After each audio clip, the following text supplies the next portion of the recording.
What is up, everyone? It is time. It's time. It's time for the UFC 246 stream here with your boy Conor McGregor. That's right, I'm here in Orange County, California. I'm not anywhere else. I'm not in one single spot. You understand me? I'm here with you. Let's go. Let's go. Let's go, chat. Got the Merry fucking Christmas sweater on. I don't give one single fuck, mate. Just kidding. What's going on, guys? What's going on, everyone? Oh, man, it is good to see you guys. Let's go, baby. What's going on? Oh, I hit my camera, so it messed up. Sorry. I got a little wild there. There we go.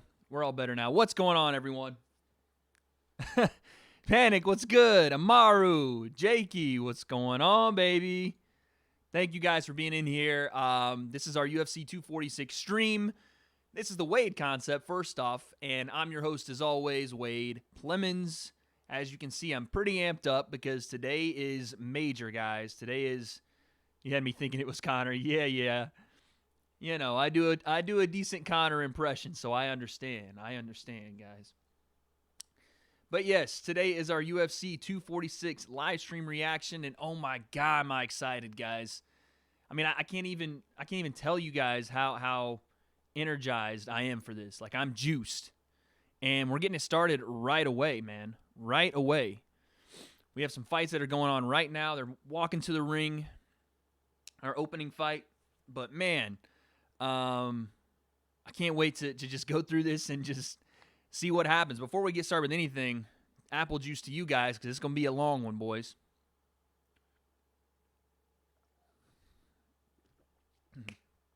Woo!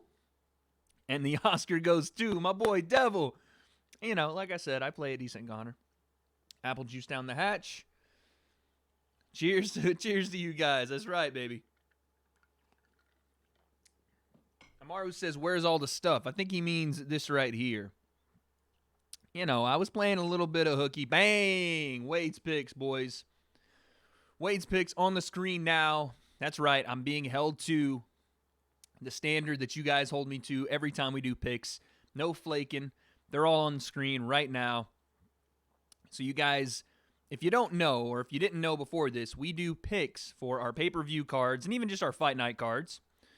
We do pay-per-view picks. So, on screen, what you see here, Jakey, when are they fighting? Probably around 9 p.m. tonight. Conor and Cowboy will kick it off. 9 p.m. Pacific, that is. So, wherever your local time is, it should be right as the pay-per-view is about to end. So, yeah, 9 Central. There you go. Panic's got it under control, baby. Let's go. So, as you guys see, all my fight picks are on the screen. And basically how we do it is this. If I lose 4 out of the 7 fight picks, you guys will be able to see me have my entire right leg waxed. All the hair gone. Smooth like a baby's bottom. That's what's happening here. Now, we have some seguitors as well. So if you go into my comment section right now, you'll see all of the... you can't believe I picked Diego. Hey, man, I'm rolling with it. Diego Fajera, baby. If you go to my comments or my description right now, you'll see all the things we're doing. So we're doing... a whole leg waxing if I miss my picks tonight, if I don't pick 4 out of the 7 fights on the screen correctly. We're doing both legs waxed if not only do I not pick the 4 out of the 7, but if Conor submits Cowboy, I'm waxing both my legs. I don't think that has a chance in hell of happening. And I will not shave or wax the other leg for at least a week. If I go both legs, it's whatever. But if I just do the one, we're just going to leave it and get the woolly mammoth leg on one side and have the clean, smooth baby's bottom on the other. And then, obviously, shots for... Oh, God, you guys can't see that because of my stupid-ass thing. I just now realized that. We'll put that right there, even though I don't really like having it there. You guys like that board there better, or is that better right there? You guys let me know. But yeah, so another thing we're doing is shots of our proper 12 whiskey. Boom. For every time there's a KO or submission. And we are doing Oh, we're doing a chug of a Budweiser if Cowboy beats Conor. So that's our wagers tonight. You guys are going down 100%. You're going down. I mean, it's not even a. It's not. Yeah, there's the apple juice inside it. Of course. For you young ones, that's apple juice inside my proper 12 bottle. I just like the color of it, as you can see behind me. But let's fucking go, baby. Let's go. Card starts right now. We have JJ Aldridge about to fight in the opening fight. 2 ladies.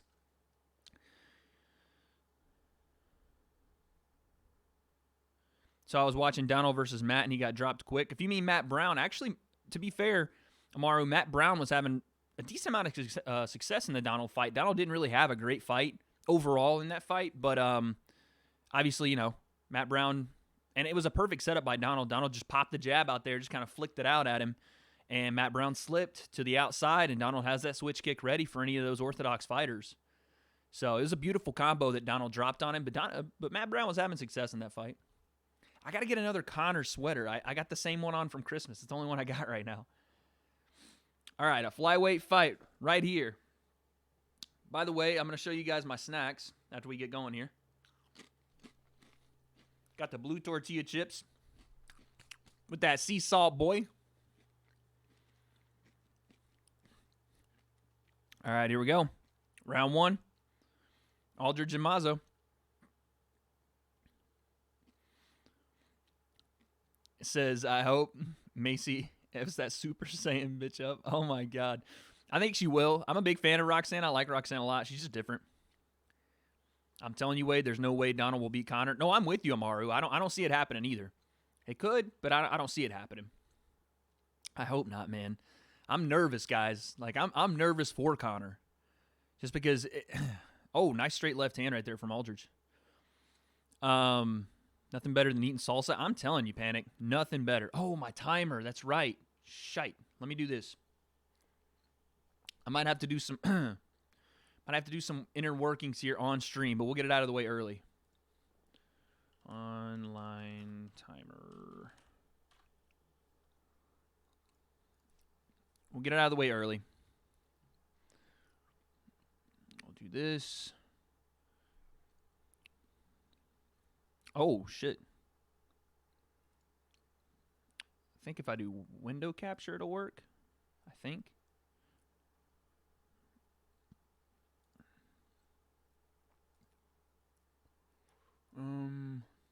Sorry, guys. 1 second.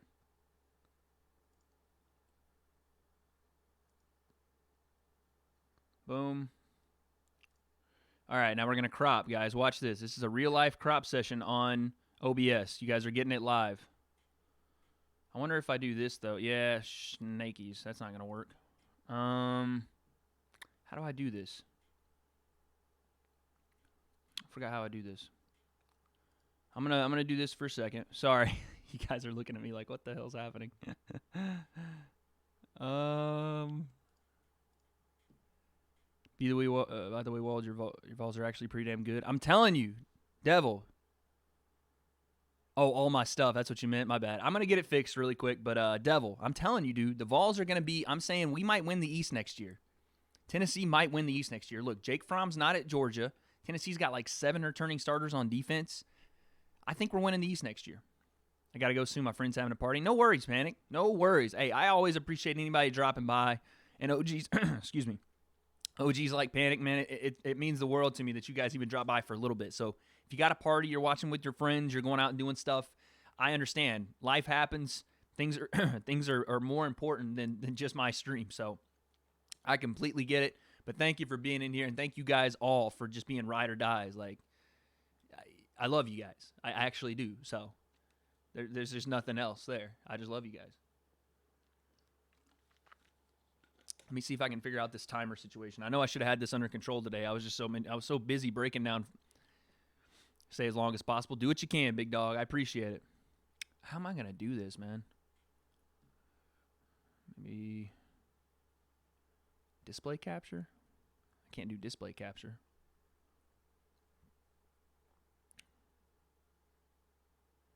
Maybe if I take it out and have it as its own thing.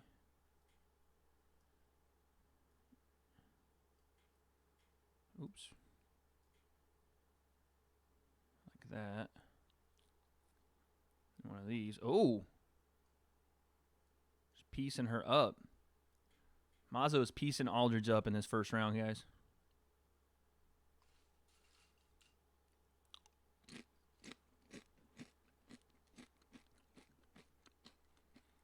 I'm working on the timer, guys. Give me a second.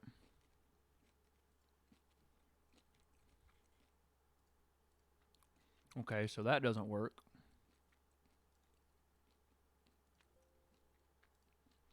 You guys just saw my actual YouTube page there. You saw my whole stream page. A lot goes into this stuff, guys. All right, window capture, boom. Add source, window capture, cool, cool. Boom. Okay, we're getting there, guys. We're getting there. So let's do this. I have to keep it there, though. No, I don't have to keep it there. I can just do that. Perfect. Do that. And then I do this. You guys, check it out. Check it out. Watch, watch. Go. Oops.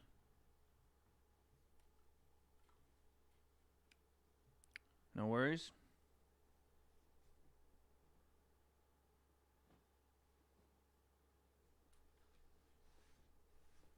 All right. Sorry, guys. Give me 1 second. Figuring it out. Boom. Okay. Oh, I need to crop it. What am I doing? Jesus, what the heck? There we go. Okay, let's crop. Boom. Boom, maybe.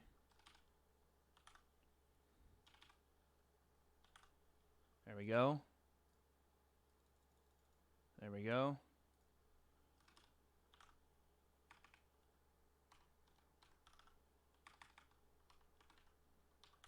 There we go.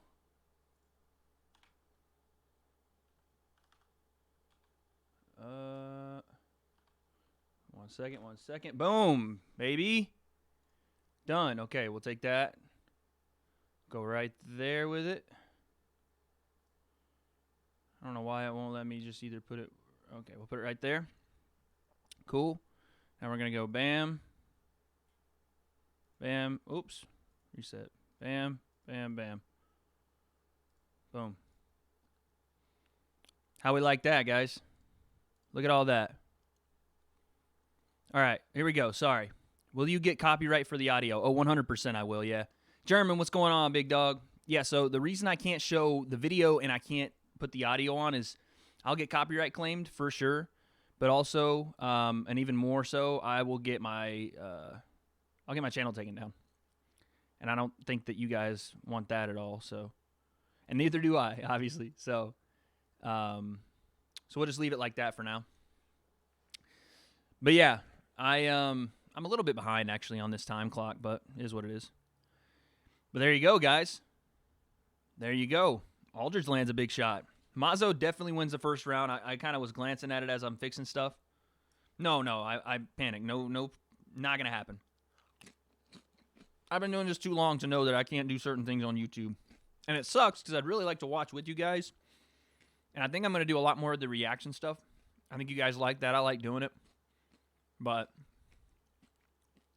that way, when I'm breaking stuff down in like real time, I think you guys like that a lot more because you can kind of see what I'm seeing. Oh, Conor's got his proper 12 whiskey not only on the canvas but on the panel boards. So that's sponsorship money from Conor. Yeah, man, Panic's another Tennessean. Don't mess with him, Devil, now. Us Tennesseans, we move different, baby. I think I said what's up to German. If I didn't, German, what's up, big dog? Panic said, what is my New Year's resolution this year? I had a couple. I think Panic might be a Memphis fan. I think I had a couple of New Year's resolutions. One was to get the YouTube channel to over 10K subscribers. That was one of the bigger resolutions, which is crazy, I know, but think big, guys, right? Win my first fight, if that happens to be this year. I thought it was going to be, sometime this month. I just couldn't get it worked out. What else? I wanted to get the Twitch going. I want to, the sound just went out. What happened there? I want to. Kelsey and I are possibly looking for a new place, so we want to do that by the time this year ends. That was a nice knee right there. I can't remember. There's a couple more though. Mac is not gonna win, y'all in the chat. Get him. Listen, get him. Go ahead and get German. Oh, nice straight left hand. Yeah, Memphis had a good year this year. Memphis did really well this year. I'd love to see that be like a regular series between Tennessee and Memphis like it is in basketball. Aldridge is really having a lot of success here in the second round. Beautiful head movement.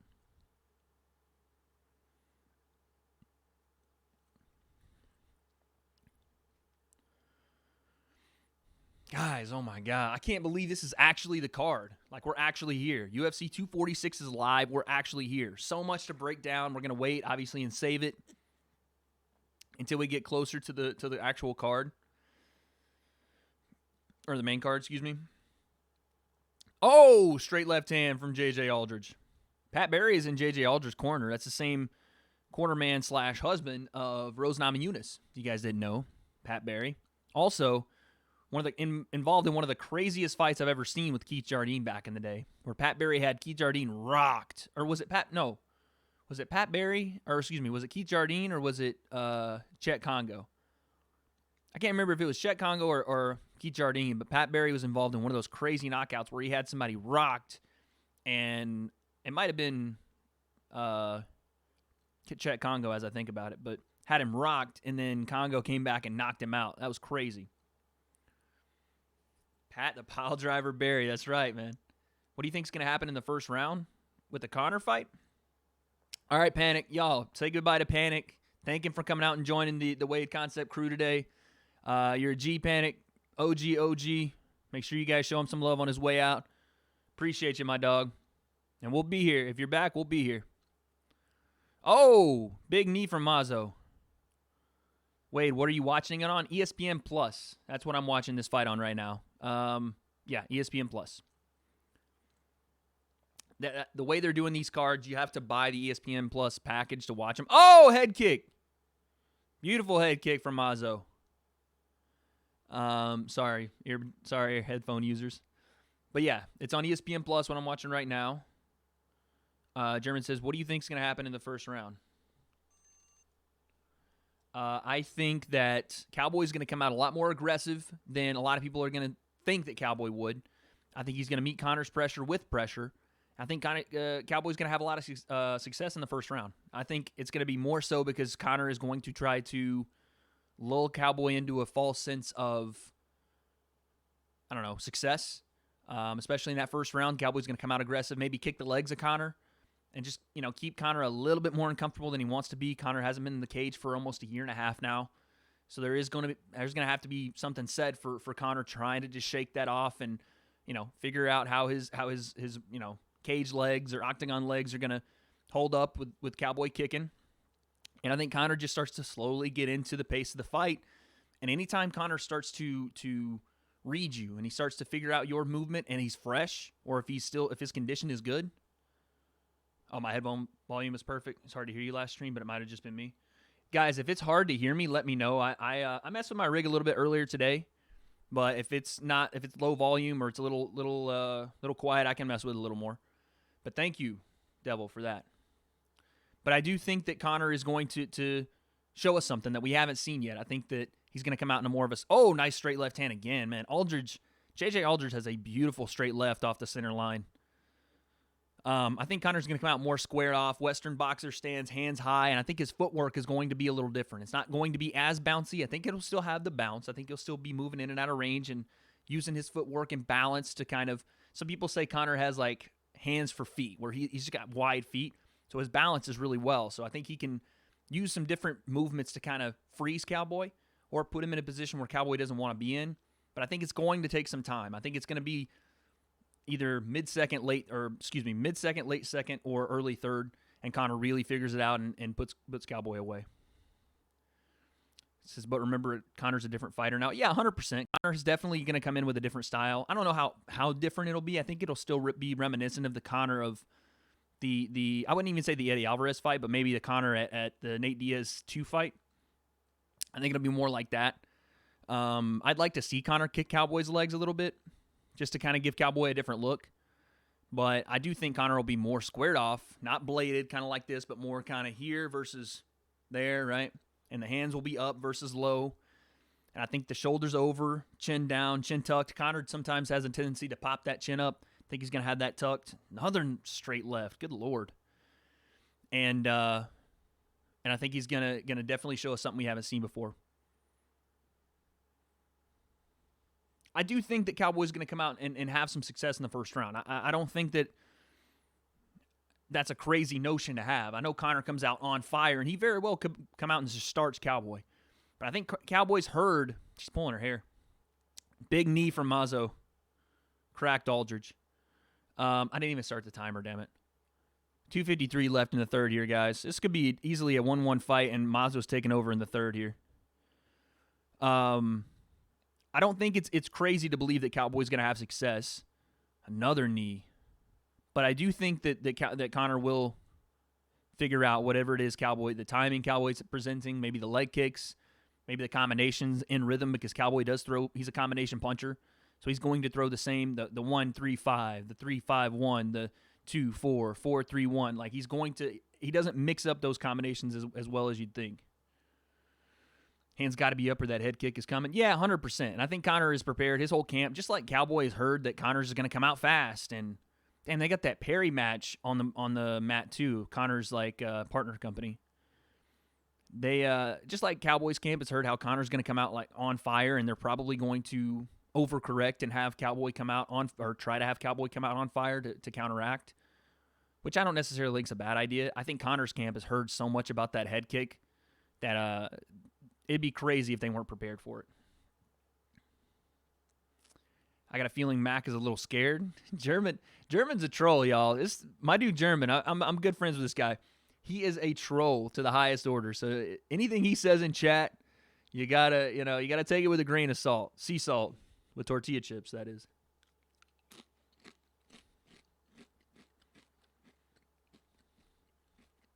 Conor might still have a slightly over left hand.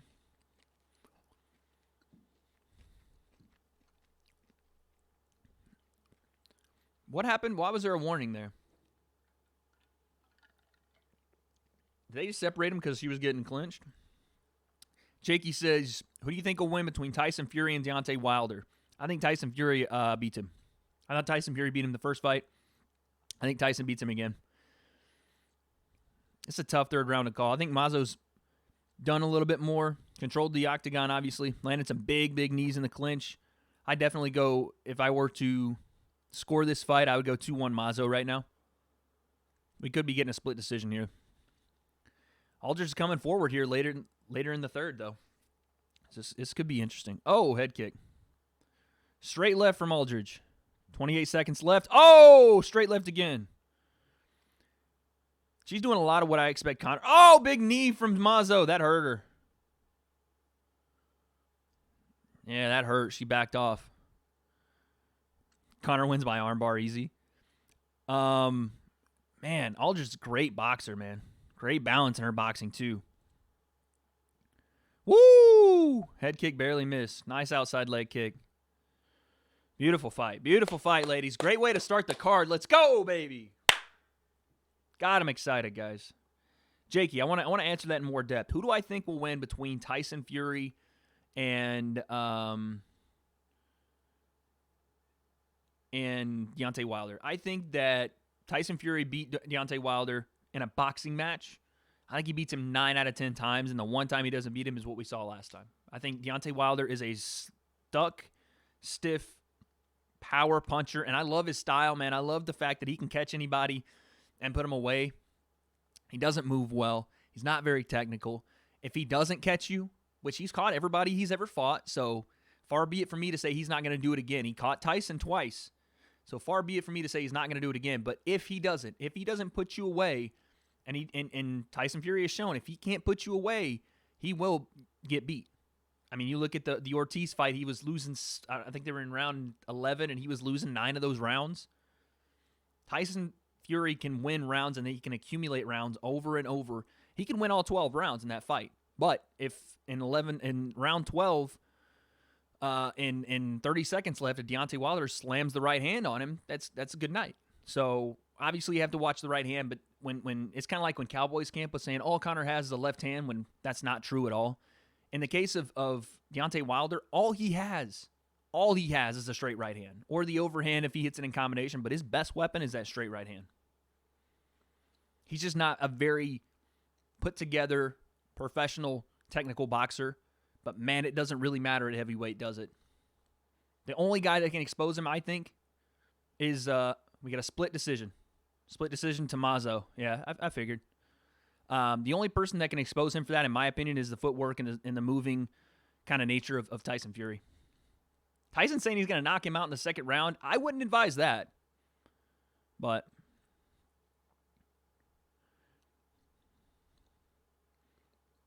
that knockdown was vicious, though. Jesus Christ. I go back and watch that knockdown he had. He hit Tyson, I think it was I can't remember what he hit him with, a straight right, and then the left hook followed up with it. On the way down, he hit him with that left hook. That's accuracy. And that's another thing you can say for Deontay Wilder is while he might be wild in his shots and he might not land a lot, when he lands a straight right, when he pinpoints it, Jesus, there's not a human alive punching like that guy. Maybe Francis Ngannou. Maybe Francis. And maybe Rosenstrike. But I'd love to see it in 10-ounce gloves because Deontay's doing it in 10 and 12-ounce gloves. Like, that's crazy. Conor wants to fight. Jakey says Conor wants to fight Khabib again after. Who do you think will win that? He was vicious. He looked like an iPhone restarting. He looked like, this Alexa Kamer, he's a Stipe Miocic guy. He trains with Stipe. That's going to be a fun fight to watch next. He looked like one of those, you ever see those people that sit at their desk and their feet are moving under their desk? If you're at like a little office space or whatever, and they're on one of those stationary pedal bikes, and it's just like the pedals on the ground. That's what Tyson's feet looked like as he was trying to restart and get back up off the cage. It's like he laid there for a second and was like, is this worth it, man? Yeah, I guess it is, and just popped back up. Like, I mean, it's the classic Undertaker line, right? That was so funny, though. And I can't believe he got up. I can't believe that. It was crazy. Okay, Jakey says, who do I think will win the Conor McGregor and Khabib rematch? Listen, man, it's not a foregone conclusion here with Cowboy. It's not. So to even try to predict that fight right now is kind of like, let's see. I want to see what Conor brings to this fight before I say how I think that fight will go. If I see like a Conor that looks, like I said, motivated, looks different in some way. He doesn't look as flat-footed, as stiff as he kind of looked in the Khabib fight, just kind of walking forward, hands down, kind of no respect. I'm gonna just walk through everything and knock you out. That's not something I want to see. I want to see a Conor McGregor that's seen the fight, which he says he's watched it, I don't know, over 100 times, he said. I want to see a Conor that has learned to be more aggressive, but also not just coming forward flat foot. I'm going to punch you. You can hit me, whatever. I'm going to walk through it. Patient Conor. Precise Conor. Technical. The magician in there. The guy that does the magic. He brings out the worst part of your striking, the worst part of your fighting, and then you play right into his game, and he drops the left hand on you, or he hits you with a combination and puts you away. That's the Conor I want to see. If that Conor comes to fight Khabib, we could have an interesting fight. The possibility is there for Conor McGregor to shock the world at that point, and especially if they do it in Moscow, the possibility is there. If Conor is going to come up and show me something different, show me an evolution like you've been talking about. That's what I want to see. If not, Khabib will do the same thing. Khabib will get to the single, transition to the double, pin the legs, scoot you against the fence, and beat the living shit out of you. That's what he does. Tommy Campbell in the chat, baby. Let's go. Let's go, Tommy. It is fight night, boys. It is fight night. I'm itching for some of this apple juice. I'm just waiting for a knockout or a submission, guys. That's all I'm saying. Amaro says, I think Donald and Conor are going to box. Yeah, I mean, we'll see what Donald does. If Donald, listen, I understand that the cowboy mentality means testing someone at what they're best at, and I want to see if he really is the best striker type thing. If Donald is smart, and if his camp is smart, this is all a play. This is all a ploy to get Conor comfortable. Granted, I think Conor's camp is prepared for everything, or whatever they can be prepared for, but I think Donald would be smart to meet Conor's pressure with pressure, shoot the double under a straight left or a jab, and just make Conor uncomfortable in the first round. Make him fight. Make him fight you, not just punch you, if that makes sense. Make him fight, not just walk in, pressure you forward, land a big shot, and then it's over. Make Conor fight early.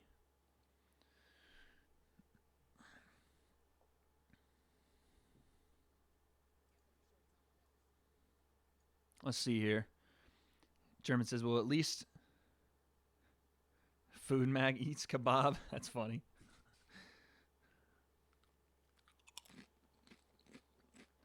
We need to minimize the questions for the main cards. Yeah, as the main card gets here, I'll focus, obviously, on our predictions. But I don't mind the questions, guys. I actually like the questions a lot. I love talking about matchups and predictions and things like that. So if you guys have questions, get them to me, man. I love talking about it. Hypothetical matchups. Look, until the main card gets here, we got an hour or so. No, we got 2.5 hours. Excuse me.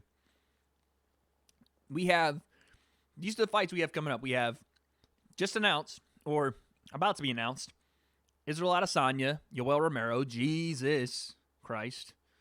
We have John Jones coming up. John Jones, Dominic Reyes. We have Khabib Tony. We have, I mean, there was a ton of stuff announced. Possibly Henry Cejudo, Jose Aldo. And I didn't realize yesterday that I didn't talk about two fighters at 35 that are just literally at the door for a title shot. I know I'm a big Corey Sandhagen guy, but to act like Piotr Jan and Aljamain Sterling don't deserve title shots is crazy. Over Jose Aldo, it's crazy. I didn't talk about that yesterday, and I realized after the fact that I didn't. Who else are we looking for? Waiting to see what happens with Stipe. By the way, speaking of Stipe, one of his training partners is about to fight. Obviously, welterweight's interesting. Jorge's looking to fight. Kamaru's looking to fight. Ton of good fights coming up. Look at the most of all time. All the most of that time Conor was out. He was all over his wrestling and jiu-jitsu. It's tough, though. It's tough to learn wrestling and jiu-jitsu on the level that Khabib possesses in a year and a half or 2 years or 3 years or 5, 6, 10 years. Khabib's been doing it for 28 years. The guy is, and not just wrestling. He's been Sambo wrestling. He's been combat Sambo, Greco-Roman. The guy does everything. So to act like Conor's just going to be as good as Khabib just because he's done it for a couple of years is not true. But to act like Khabib is going to be on the level of striker that Conor is, or a level of fight IQ that Conor is, just by having one successful fight over him is not true either. Khabib had a great fight, great game plan. They executed. Conor, you know, he has the things he said about the drinking during camp and not coming in prepared. That's great. If that's truly the reason, I'll believe you. I'll give you the benefit of the doubt. But also, I want to see difference. I don't want to just hear it. I want to see it. Tommy says Oleinik with another Ezekiel choke from the bottom. Could be. Alexei Oleinik has like 3 Ezekiel chokes, which is, if you think about how you have to lock in an Ezekiel choke, if you get caught with one of those in the UFC, you might as well stop training MMA. I swear to God, you might as well just stop. Because that choke is so hard to catch from the bottom on guys. Basically, you have to, I mean, I get how it's done. Like a guy mounts you and they get really excited and they want to make sure their head's buried so they're not, overly balanced up top by posturing up. But to get Ezekiel choked is tough to do from the top, man. At heavyweight, it might be a little easier.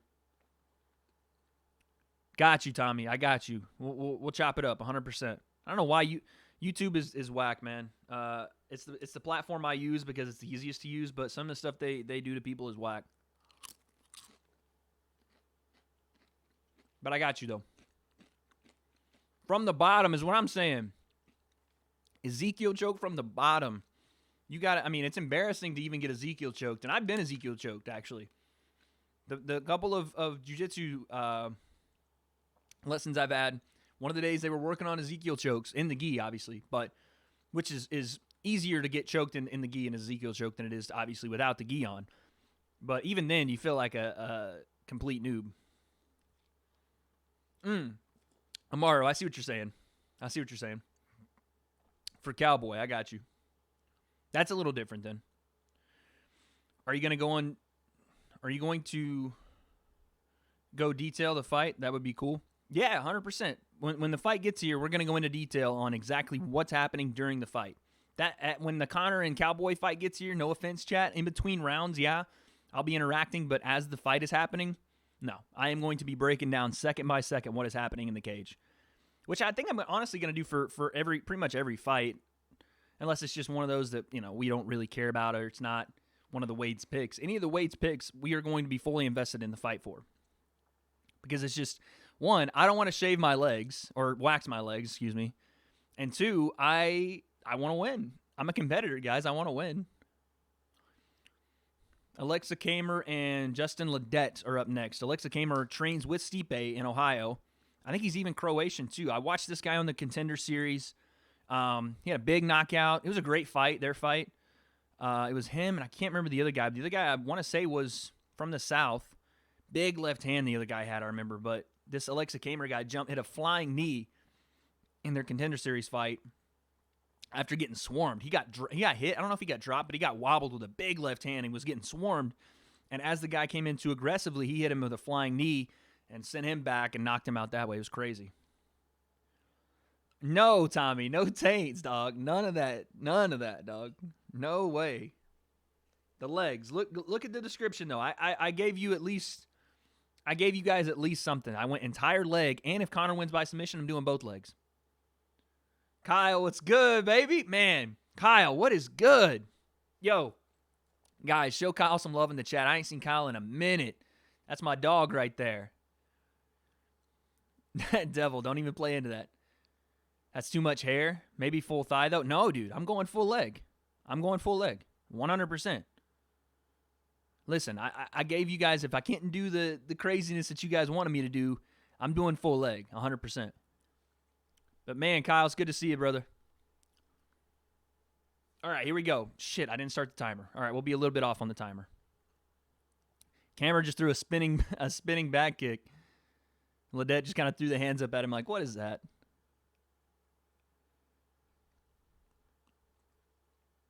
Kyle, very knowledgeable MMA fan. Kyle is, guys.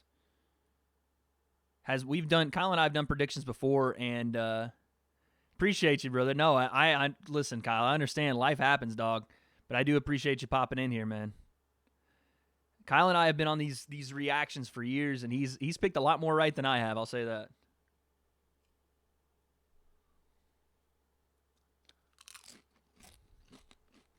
Oh, heck, it's at my camera.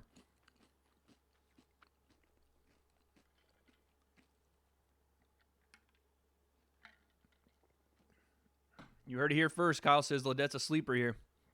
I think Cameron's undefeated. A lot of hype behind this guy in the MMA world for sure. Has great skills. Seen him get hit, though. Have seen him get hit. Ledet, good boxing.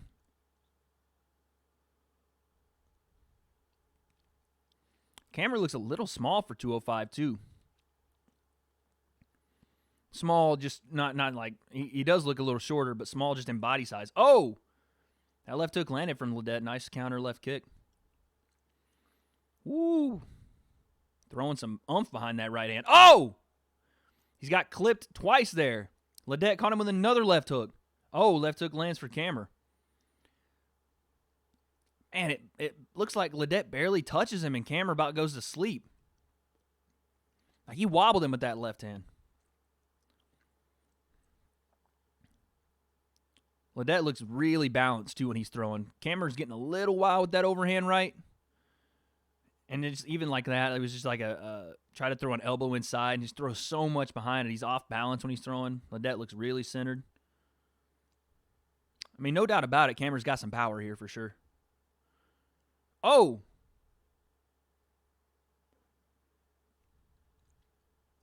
Someone's going to sleep. Someone's going to sleep. The way that Cameron is throwing, either he's going to put Ledet out or get countered. I mean, this guy is throwing. That uppercut even. Is he already gassing? Could be. Could be. You see these movements. They're big movements right here. A lot of big movements. Nice slip. Yeah, looks like some mouth breathing from Camber.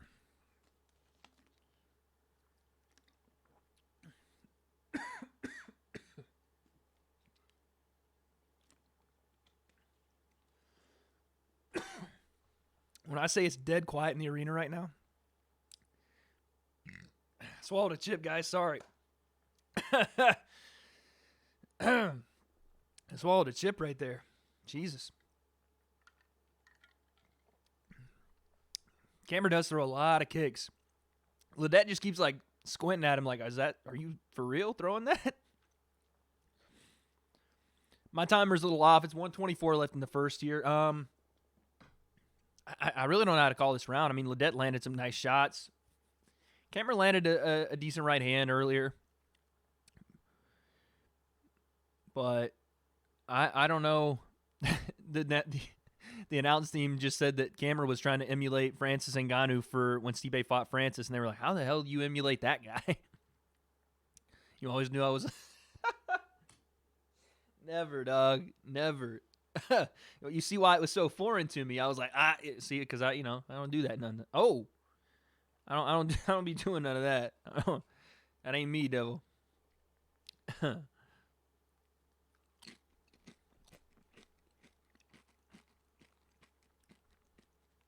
I love the way Ledet's moving, by the way. Hands high, nice tight frame. Sliding just out of the way of those big kind of looping kicks and punches. There to counter with tight shots, too. That left hook is tight. Good balance, too. I like this guy. Kelsey trained him right. Yo, it's a good thing she's not here. If she saw that, devil, she'd be coming to get you.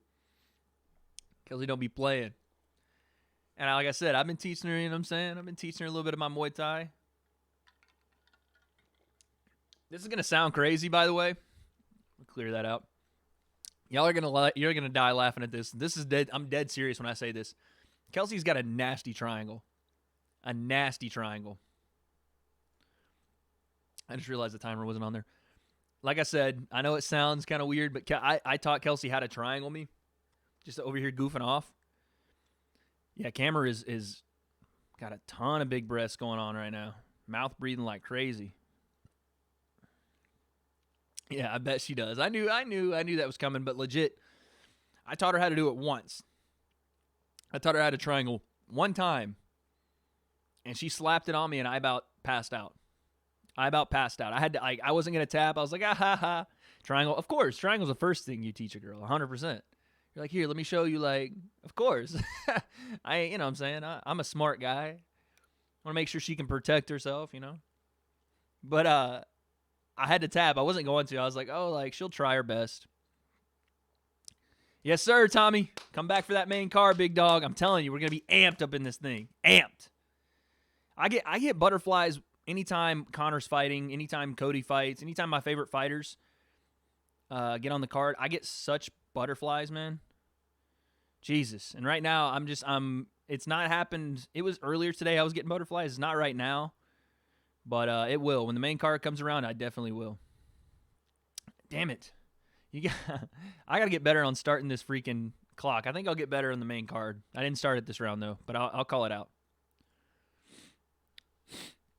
4:30 left here in the second. Camber landed a nice body kick as soon as the round started. Ledet just keeps, like, looking at him like, is that all you got? Is that it, bro?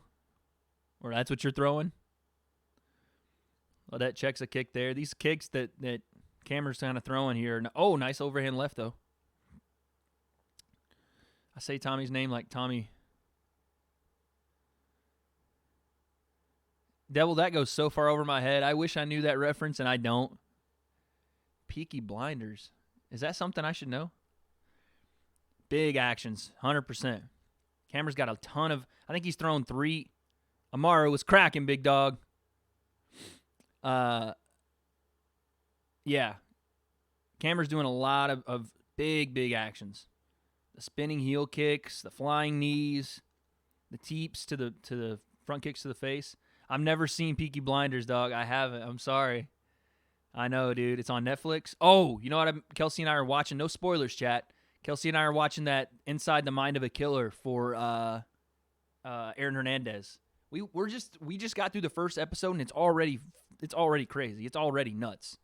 And I being a Tennessee fan, I knew who Aaron Hernandez was for a long time. Him and Tim Tebow butchered the Vols for years. But that thing is wild. We're on episode 1 of that. It's insane, dude. Insane. And I didn't even know about the second killing stuff that they said in the first episode, that he could have been involved in the second killings, which I don't, it's still ongoing or whatever, but that's crazy. It's nuts. How about, it gets crazier, Devil, how about I'm sitting there watching it with Kelsey. We were watching it earlier today. Oh, nice left hook right there from Ledet. Nice jab. Titans will win tomorrow. I hope so, man. I'm not even like a crazy big Titans fan, but I want to see the Titans do well after beating the Patriots and everybody kind of counting them out. I really want to see them win. Especially, I think the Texans won the division, right? And the Titans could possibly go to the Super Bowl. That's awesome. But yeah, Devil, how about Kelsey and I are watching it, right? We're watching it. We got 2 minutes left here in the second, by the way. Nice left hook to the body from Ledet. We're watching that series, and I go, I don't know what they were talking about, and I go, yeah, man, it'd be crazy if he was still alive, talking about Aaron Hernandez. And she goes, wait, he's dead? And I was like, damn it.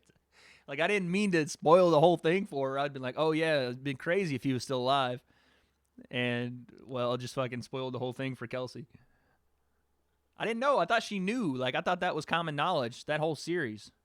Or that whole scandal.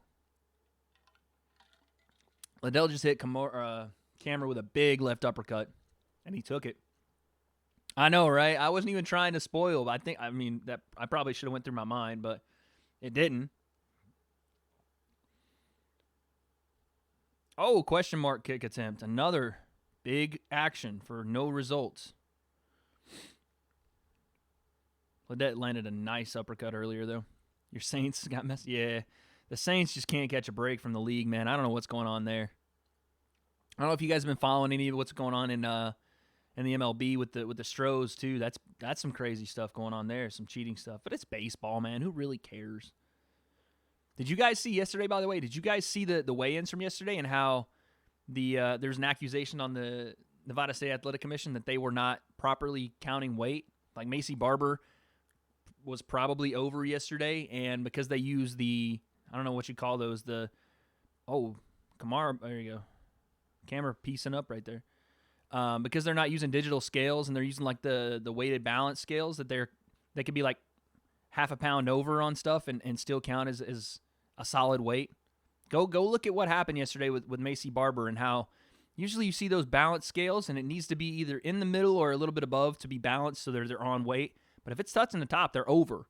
And that thing was touching the top, and Macy Barber came in at 126, so she might have been over.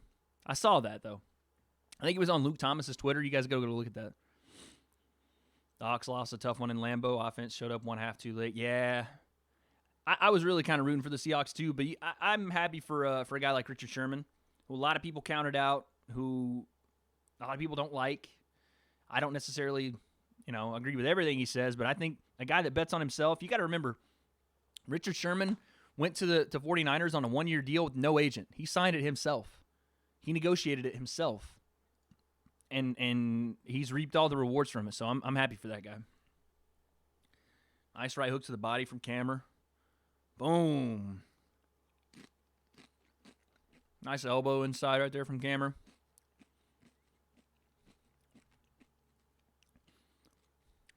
I'd probably say this is a 1-1 fight right now. Yeah, Richard's he's a Stanford guy, right? I think it's a 1-1 fight, guys. All right, I got the round actually right this time. Oh, nice check left hook right there from Ledet. That was beautiful. Wade, very important question. When are we going to box? Oh, jeez. What did I tell you guys about German being a troll? German been saying, oh, we'll box. And then I'll say, all right, let's do it. Let's set up a time. He'll never get back to me. Anytime, any place, Jeremy. When Jim was there, yeah. Woo, another spinning heel kick.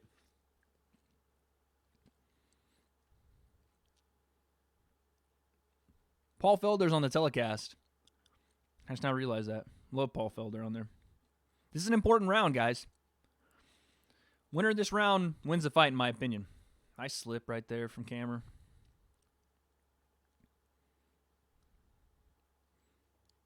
Tries to tie clinch. Ledet shoves it away. Ledet moving forward this entire third round, bringing this fight to Kelleher.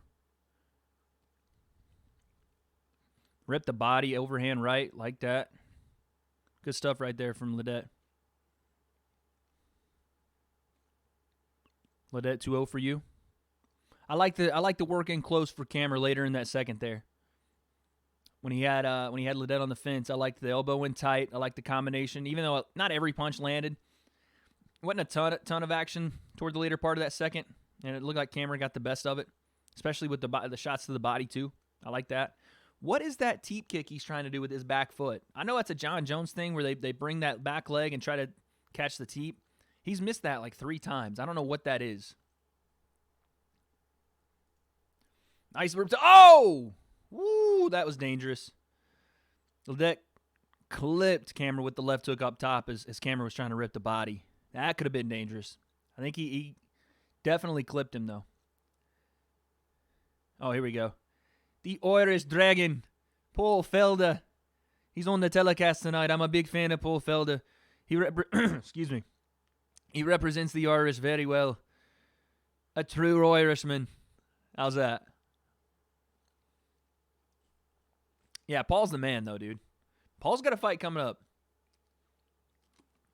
He's fighting Dan Hooker in New Zealand. What a gangster. What a flipping gangster. And I don't know if that goes Paul's way, man. Dan Hooker's he's a monster, dude. I don't think that goes his way. 6 out of 10. Chat. What? The Irish Dragon. Listen, man. It's a work in progress. Actually, I'll take 6 out of 10 from not being from there. I'll take it. Both guys are slowing down a little bit here. Kelleher for sure, but both guys are slowing down. Nice inside leg kick right there from Kelleher. I like that. I could destroy you. You guys got to send me. I don't know how we do that. You can send it to me on Twitter or Instagram. You guys got to send me your Irish accents. That would be the funniest thing to react to on video. That'd be a funny video to react to your guys' Irish accents. That'd be so funny. It'd have to be like a classic Conor line, though. You have to use like a Conor McGregor line and send them to me, and I could react to them on either on stream or on stream would probably be better, so you guys could be there. That would be funny.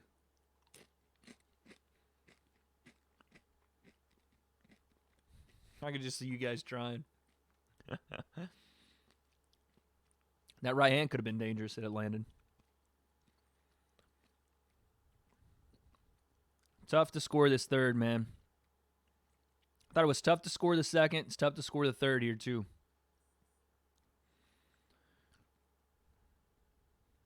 Because Ledet hasn't... Rogan makes a good point. Ledet hasn't really had as much output here in the third. And Kelleher's... I mean, he's throwing stuff. It's not landing, but he is throwing. That was a nice front kick.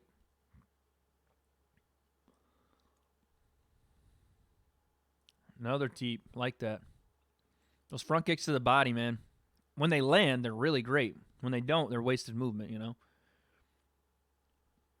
This third round, I think it looks like Kelleher is starting to oh, nice jab. Nice jab right hand from Ledet. Kelleher has to finish this strong, and I think we might have a split decision win for Kelleher. Gets a takedown. It's a big takedown right there at the end. I think that gives Kelleher the third for sure. We just have to see who won the second. I'll say that Stipe right there with him. Stipe yelling to tell Kelleher to put his hands up like he won. Stipe wearing some glasses. We're waiting on that eye to be fixed, big dog. Hopefully it gets fixed quicker. Sooner than later for that fight, man. I do want to see the trilogy fight with DC. What do you guys think, man? I think that's a 2-1 victory for Kelleher. Close. Those trade lefts, both of them did. Just barely inched the second, in my opinion, and I think he definitely won the third. The first was definitely Ledet, in my opinion.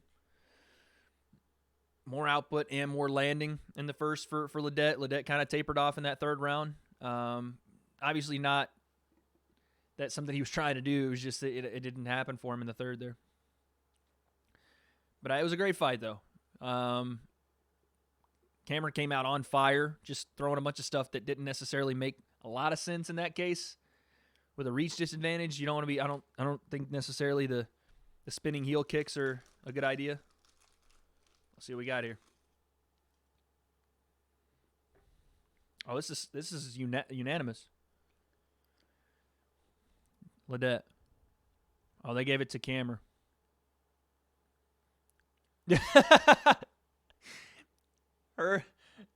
Herb was like, they read the announcement, and Herb Dean just stood there for a second, and Alexa looked at him and went, "That's me." They said me. I didn't think that was a unanimous decision, though, man. But, you know, it is what it is. No big deal.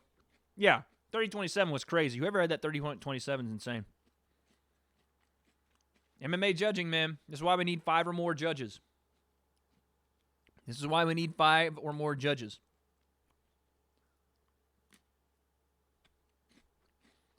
Okay, so they're moving over to ESPN. Amaro says, "I'm still here. I got you, big dog. I appreciate you letting me know." These are those chocolate cigars, guys. So I got apple juice and chocolate cigars. Your boys got snacks on snacks on snacks tonight, boy.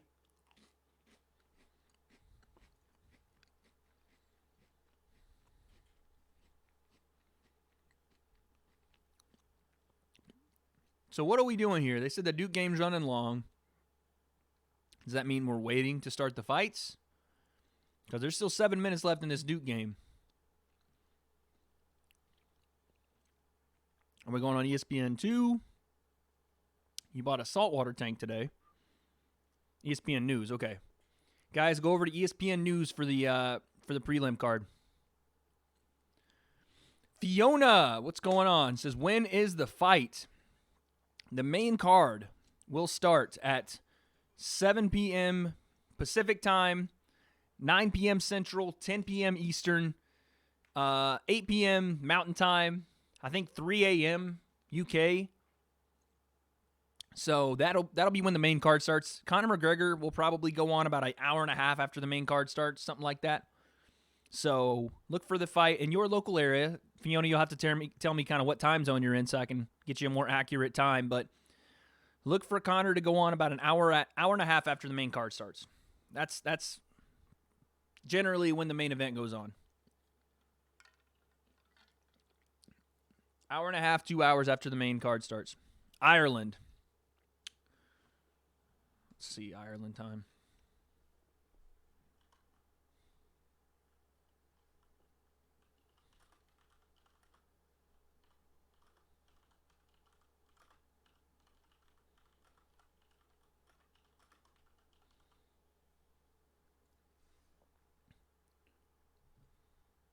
Oh, you guys are ahead.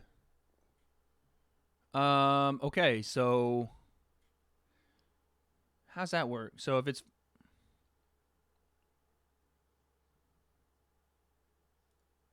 okay, let me do this actually. Yeah, so it'll be on at the main card will be on at like I said for the UK, 3 a.m. Is that Ireland time is in UK? That's right. I'm gonna sound like such a moron. But yes. 3 a.m. Ireland time will be the time the main card starts. So I would say 4:30 a.m. to 5 a.m. is when Conor will probably go on. So look for that, 4 a.m. to around 4:30 to 5 a.m. But thanks for being in here, Fiona. If you're new to the channel, make sure you hit a like and subscribe. We are doing these reactions every Saturday. When Conor fights, when any UFC fights are going on, boxing, whatever it is, we do these live stream reactions. We have a great time doing it. So thank you for being in here. Check for Conor around 4 a.m. your time, 4:30-ish. But we'll be here all night, so you can be here with us. Morrow said he got a jellyfish, guys. That's pretty dope. I just want a dog, man. I just want a dog. I'd like a corgi, if you guys can't tell from my shirts recently. I'm a big corgi fan.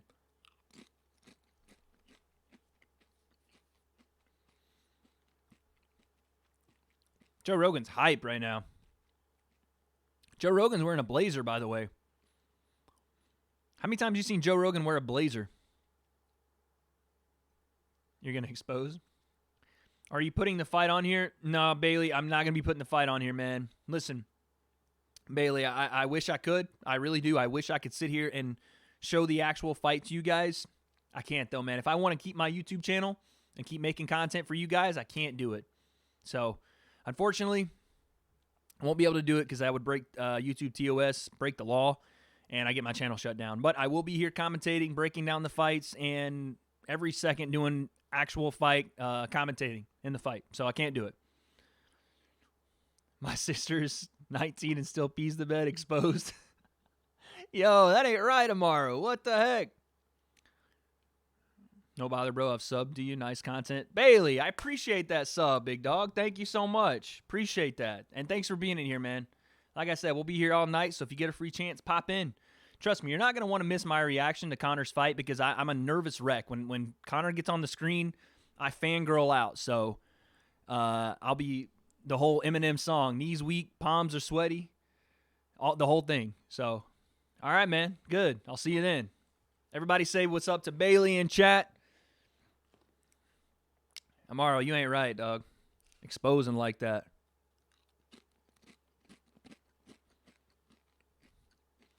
Listen, chat, the only exposés I'm looking for are in MMA. You guys got exposés? Let me know. Only in MMA, though. Or if you get a jellyfish. I'm down to hear about that. They're showing the Conor and Cowboy face-off. That was something to behold yesterday, man. You forget. He'll come out. So, Amaro says in chat, what song do you think Conor's going to come out to? He'll come out to some form of Notorious. I'm not sure exactly like how he'll spin it. Sometimes he does and I'm going to be politically incorrect, but I don't know her name now. But Sinead O'Connor was the lady that's formerly known as Sinead O'Connor. She's changed her name because she adopted Islam. He usually would come out to like a Notorious, by Notorious B.I.G., and then it would transition to something by Sinead about the Irish flag or like an Irish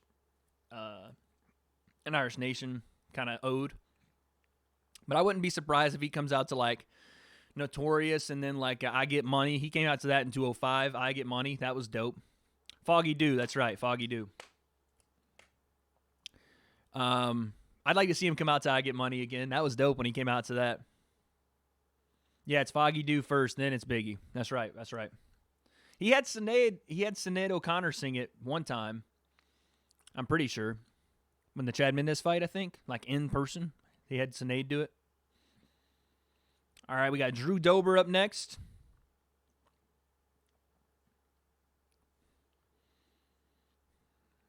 Yeah, at the Chad fight. And Chad had, who did Chad have? Did Chad have Hank Williams Jr.? I can't remember, but Conor, I remember that was a really big deal because that would never happen before. People singing live as they walked into the venue. That could happen tonight. I haven't heard anything, but that could definitely happen tonight. Could you imagine if Conor gets like, I mean, it would have to be Sinead again, but Aaron Lewis. He would have to get Sinead, but what if he, I mean, I know he's not like super good friends with 50 now, but what if he got 50 Cent? And as they transitioned to Notorious, then it went to I Get Money. That'd be dope, dude.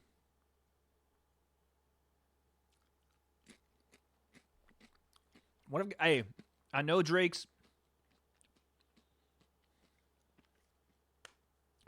good friends with Drizzy. Or I know Conor's good friends with Drake. I wonder if he gets Drake to play him something to come in. What would be a good song? What would be a good Drake song to come into though? Except for like, it's not even a Drake song, but like Astro World. Or not Astro World. Sicko Mode. If he got like Drake come out and do his part from Sicko Mode, that'd be pretty cool. Nasrat Haqparast.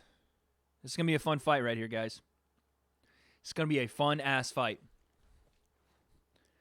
Guys, we haven't tried any of our apple juice yet, and I'm a little disappointed in these you know, Haqparast. Nasrat Haqparast. 24 years old.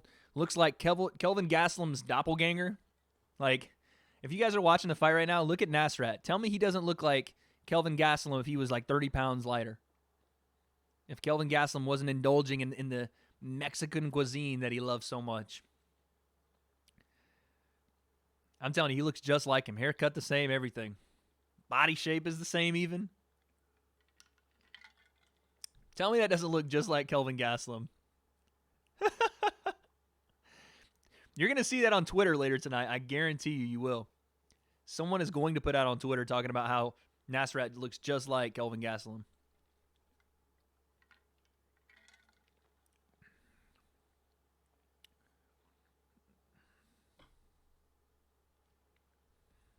Is that Ottman up there behind him?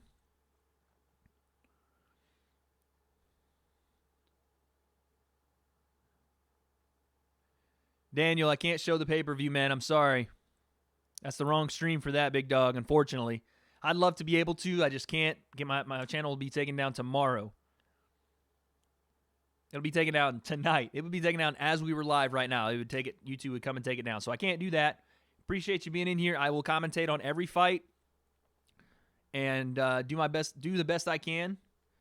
I'm an avid fight fan. I love doing this stuff, so I will do my best. And please, man, stay with us, hang out. It'll be a fun time, but I cannot show the fight at all. I'm with you, Kyle. It's going to be a good fight here. All right, here we go. Both men come out, touching gloves. Drew Dober, amazing Muay Thai kickboxing.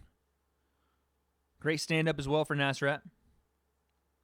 I'm sorry, man. I know. It's unfortunate. $20 if I do? Nah, not worth it, actual facts. You know what's an actual fact?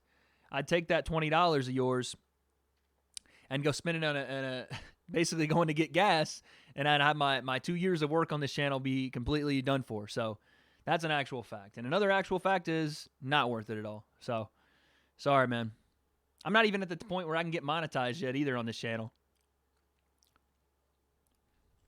I still got some work to do to be monetized. 50? Nah, not worth it.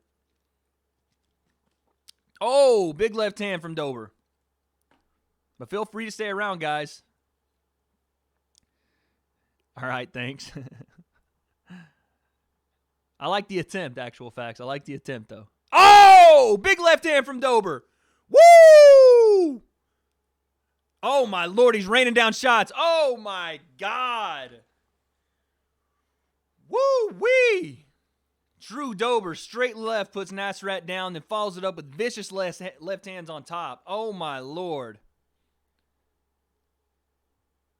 Oh, my God. Sorry to headphone users. Jesus, he got cracked.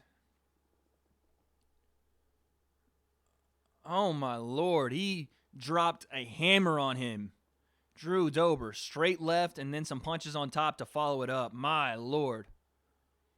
Mullet Matt, what's going on, Matt? Guys, my dude Matt in the chat. Say what's up to him. Amaro, I saw your comment. I saw it on there. I got a drink anyway. If your boy was on here, though, if your boy that you showed us was on this card, I definitely would, because he's a killer. Boom! Straight left hand. Sits Nasrat down and then gets on top and rains vicious punches down from the top. Dober won. Yeah, Dober just landed a big straight left hand. Followed it up with some ground and pound. Look at that left hand just raining down. Woo-wee. That's vicious. To you, chat. To a great card tonight. To an even better 2020. Cheers.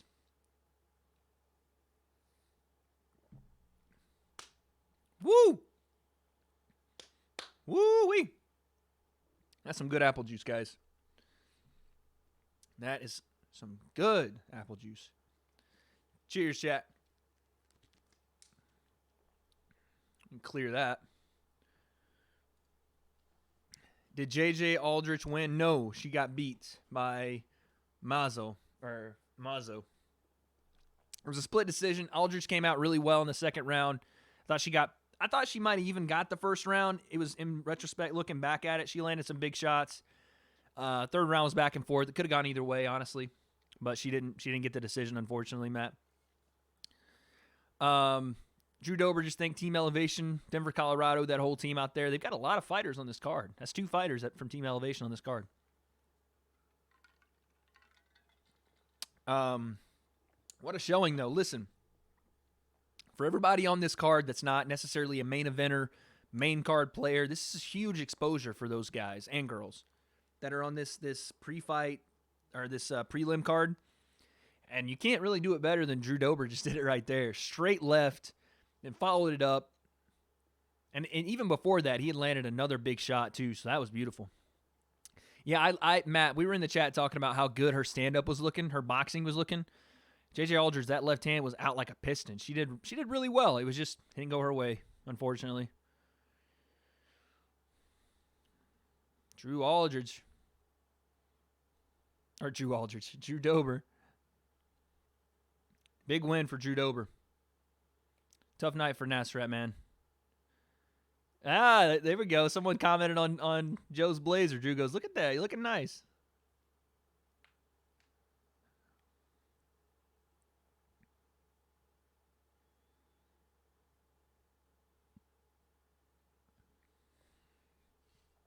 Looked very technical. Very, very technical.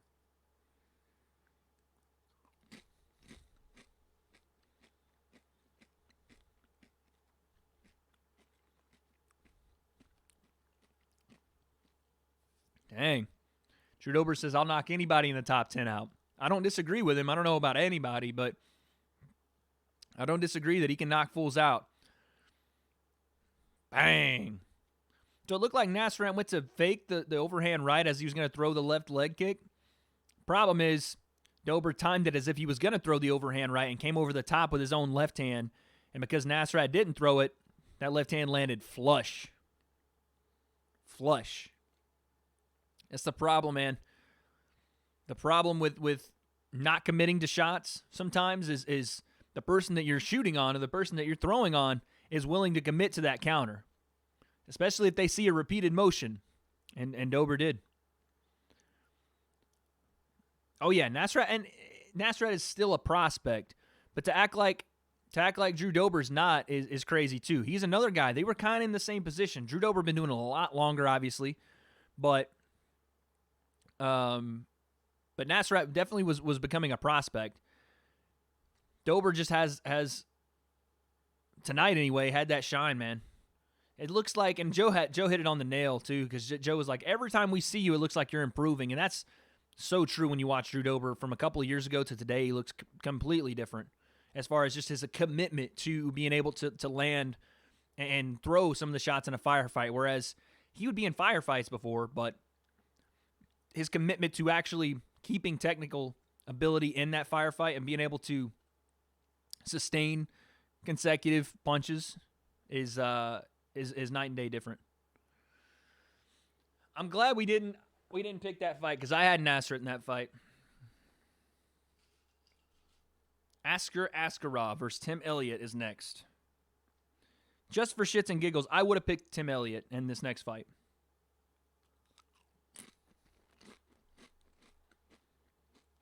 So we'll see what my picks look like then.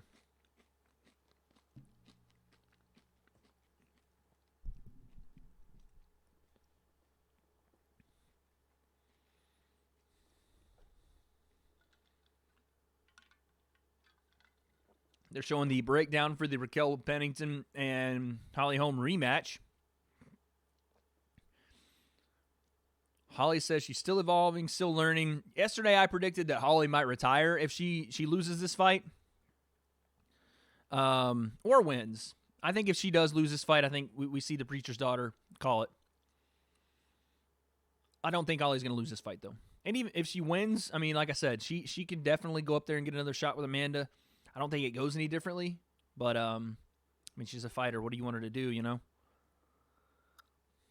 It was a good fight right there, though. Drew Dober shocking some people, and myself included. What's going on, chat? How you guys doing today, man? How we feeling about the main event? Matt, Kyle, how we feeling, man? What do we think's happening tonight? I hadn't seen you guys in a little bit. I want to get your take on the fight tonight.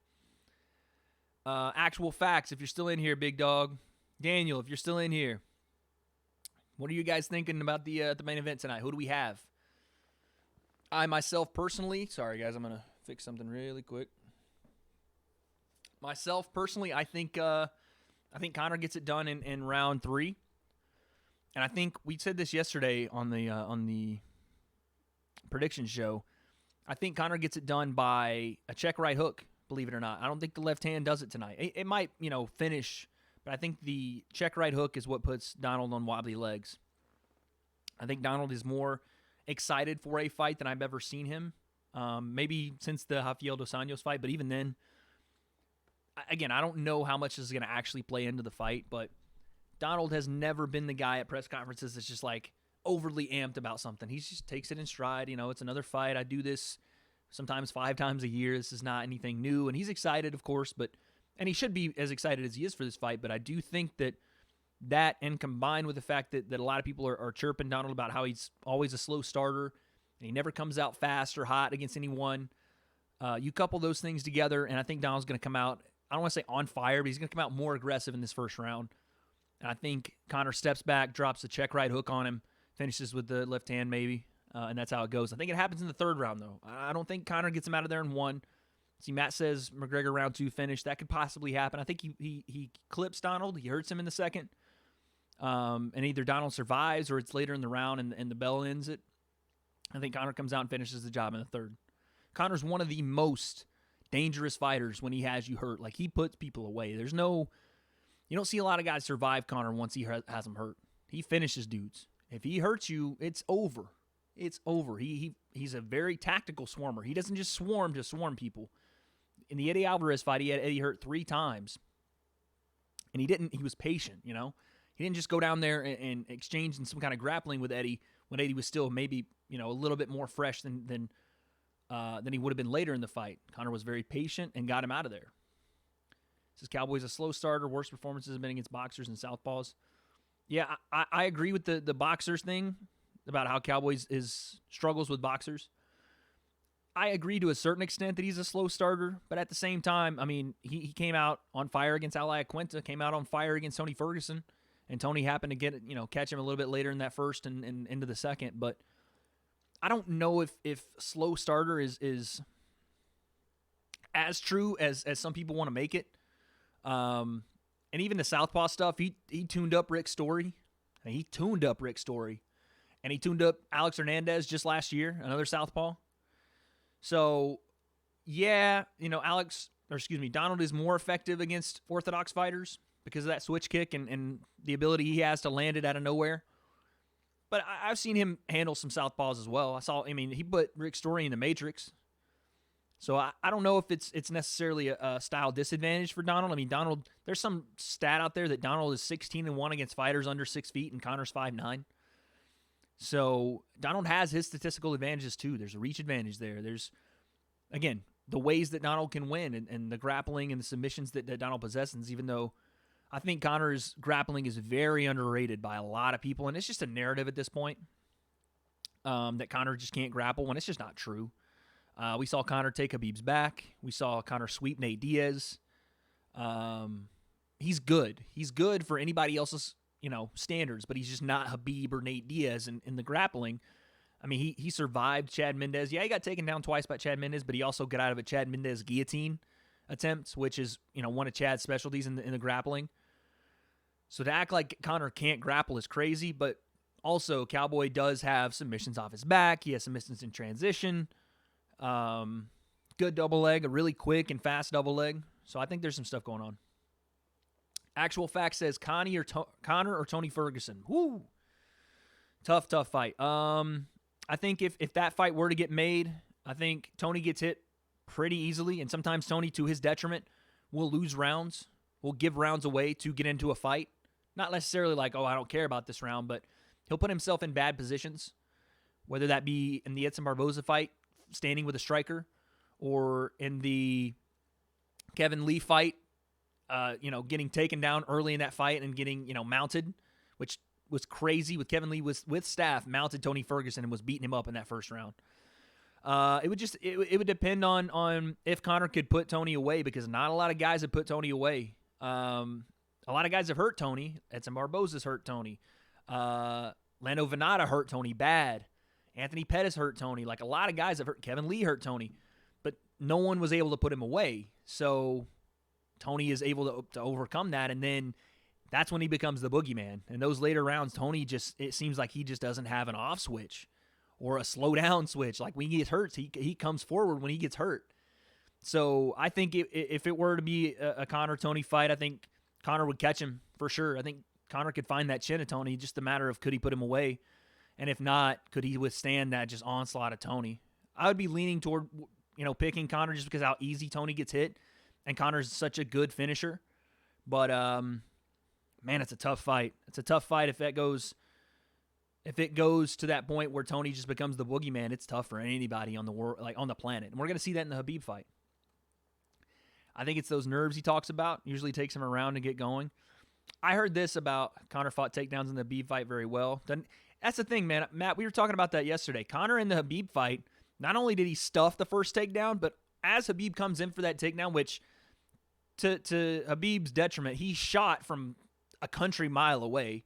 If you go back and watch that first shot Khabib took on Conor that he ended up, turning over and actually getting on Conor and held him down for the first round, Conor catches him with a knee on the way in, and not just slightly. He catches him like flush, and Khabib's just got a freaking concrete chin because he lands it. And it was timed well. It was on target and precise, and Khabib just ate it. And in my opinion, that's when Conor should have disengaged, got back to the feet, and then started to re-engage into striking. But Conor wanted to prove probably that his wrestling was just as good, or he could defend himself perfectly fine, and got into some trouble doing it. But he did defend for a little bit pretty well, and even in the third round. What was I? Oh yeah, so I was watching an interview with Eddie Alvarez, Ariel Helwani had done this year. Or I think it was this week. And Eddie said the reason he thinks Conor comes out on fire so much, he goes, look, Cowboy does have a problem when he comes out, just getting going. He goes, listen, Conor comes out in that first round ready to go, and he doesn't need a round to get going because I've seen him in the back beat the shit out of Artem for an hour and a half before he makes the walk. He goes, that dude comes out on fire because he's already done a round in the back. That just made me laugh, just like thinking of Artem just getting railed, like just destroyed in the back and sparring by Conor. He just let him beat the shit out of him before a fight, so Conor's ready to go in that first round. He just amped, which could very well be the case. I just thought it was hilarious the way Eddie said it. He was like, look, Conor, I've watched him fight before. We've been on the same card, and he just beats the shit out of Artem for an hour before he goes on. I thought that was hilarious to hear him say. McNuggets or GSP? It's tough. The GOAT training partner, 100%. Yeah, Artem's the GOAT training partner. He's like, all right, let's go. And just gets the shit kicked out of him for an hour. Yeah. Conor or GSP? It's tough, man. I said this yesterday. I think the only person right now that could make 155, like Kamaru Usman could probably do this, and maybe even Tyron Woodley. But the only person that can make it to 155 and wrestle with Khabib right now is probably GSP. And that being said, I think that might be the only person that really gives Khabib a run for his money in the wrestling department. Not necessarily the fight itself, although I think George would have a lot of success against Khabib too, just in the fight in general. That jab is dirty. George is really balanced, doesn't overcommit to a lot of things, and has a beautifully timed double leg himself. I've never seen Khabib actually defend a double. So we'd have to see that. But as far as Conor and GSP, George gets hit. George's got a good jab, though, and he's got a great power double, explosive power double, something you really can't prepare for because it's off your timing. You know what I mean? Like Khabib's, you can kind of prepare for because, he shoots from the next county. If they're in Vegas, Khabib is shot from Henderson County. That fool shoots from, like, Barstow to get his takedowns. So it's a little easier to prepare for, but George is just such a freak athlete that when he shoots on that power double, he's driving those legs and he's putting you down. And he does it to hold you there too. But he's also going to work while he's there. He's looking submissions. He's looking to beat on you. If I had to say, I think George would probably get Conor, to be honest with you. But I don't know that for a fact. Conor can stop anybody that I've seen. So I don't know it for a fact, but it'd be a good fight. I think George would probably get Conor, though. Just a terrible stylistic matchup. Terrible. Because not only can George wrestle, and he can do that really, really well, probably one of the best to never have any, college wrestling, Olympic level wrestling experience in the case of George, one of the best MMA wrestlers to ever live. But not only that, he's got a great jab. He's added like amazing jiu-jitsu with the Danaher Death Squad, and even added some kicks in. He threw a wheel kick against Michael Bisping. So he's got everything, man. He's got everything. How did I feel when Khabib mauled Conor? I actually have it. We live streamed it. You'll have to go to my 229 live stream. I think I even clipped it. I don't remember. I wasn't as shocked that Khabib was doing what he was doing. I was more shocked that Conor did well in the first round to defend for a little bit. But I was more shocked at all when Khabib landed the big right hand on Conor. When he faked the double, came over the top with the right hand and clipped Conor and put him down. Granted, Conor popped back up and was ready to engage, but you have to go and watch my reaction. My reaction was hilarious. There were no words. People were in the chat going, "What happened? What happened?" I couldn't even speak because I was so shocked at what I'd just seen. The one thing, and even the week before, as we were getting ready for fights, I was like, look, I don't know what someone said. I think someone was like joking and was like, oh, like what if Khabib drops Conor? I was like, the one thing I know, and I don't know a lot about this fight. I don't know how it's going to go because at that time we really didn't. I was like, Conor had been off for 2 years. I was like, the one thing I know is that Conor's not going to get dropped by Khabib. And sure enough, Khabib drops him with the right hand. And I was like, I think my actual face was just like, I couldn't speak. It was crazy, though. I felt, again, I'm not a Khabib hater. Like, I don't necessarily like some of the styles that Khabib, chooses to fight with, but he's damn good. And I'm a fan of Khabib when he's not fighting Conor. But that one, I'm not going to lie, that one hurt. That one hurt a little bit. Just because of just how much hype there was going into it. The hope that Conor could be the guy to take the 0 away, right? But it was a crazy, crazy fight. And then what happened afterward was just insane to see live, too, because I'm sitting there watching it live, and I'm like, all right, chat, I guess we're going to go now. Like, I'm all disheveled and down in the dumps, and then Khabib goes freaking flying eagle out of nowhere and jumps on Dylan Dennis, and I'm like, oh, my God! Khabib, what are you doing? It's going crazy.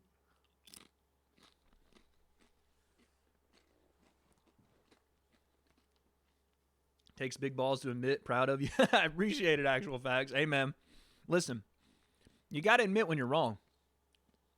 You got to. If you're going to keep any kind of integrity as a fight analyst or as somebody that just loves the sport in general, it's no fun to have sports debates or be a fan of something if you can't be true to yourself about it. So, yeah, man. I will freely admit when I'm completely wrong. Hope it's not tonight, though.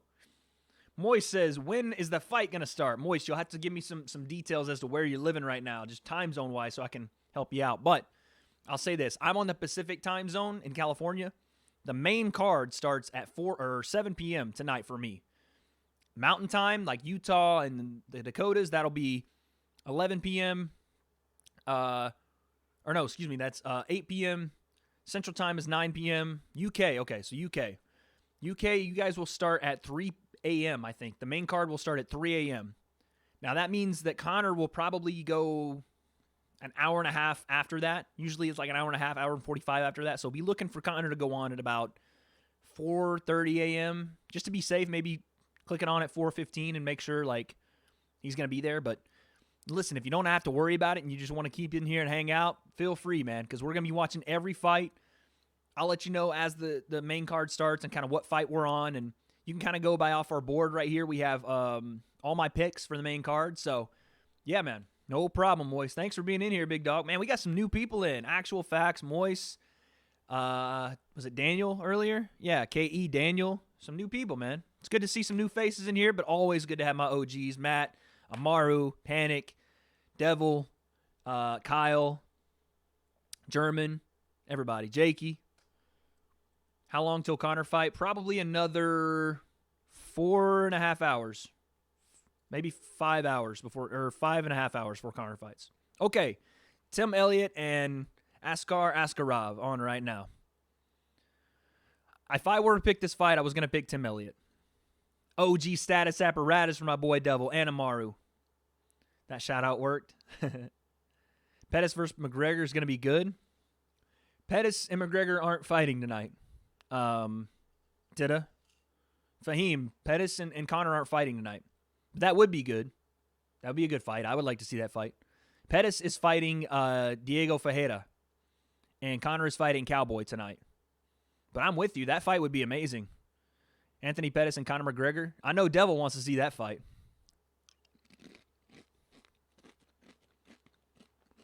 But Fahim, thank you for being here, big dog. Thanks for coming in and joining the chat, man. No, don't worry about it. Oh, my bad. We all don't care. I just want to make sure you knew who he was fighting. But both fights are going to be entertaining. And we're all glad you're in here, big dog. Thanks for being here. Nice inside leg kick right there from Askarov. Like that a lot. Like I said, I would have picked Tim here, but that's just because I don't know a ton about Askarov. Yeah, Devil knows. He's a big... Oh, that head kick was dangerous. Devil's a big Anthony Pettis guy, and I am too, but I just don't... I don't think Anthony's going to get that dub tonight, man. I think Diego Ferreira is going to have too much for him. I don't know why. I just think that Diego's going to have way too much controlled, better balanced fighter. And like I said, Anthony Pettis takes a ton of risks. He does. And it makes him entertaining to watch, but he does take a ton of risk. Askarov's landing right here. Tim Elliott says, come on, bring it, but Tim Elliott's getting teed off on right here.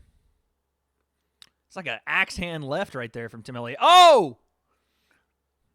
Dang, that right hand landed on Tim. I couldn't tell if he was faking, kind of like, oh, I got hit, but it's okay, haha. He got clipped with that right hand. Damn, McGregor's fight is going to be on at approximately, yeah, it could be, man. It could be 6 a.m. If you're in the UK.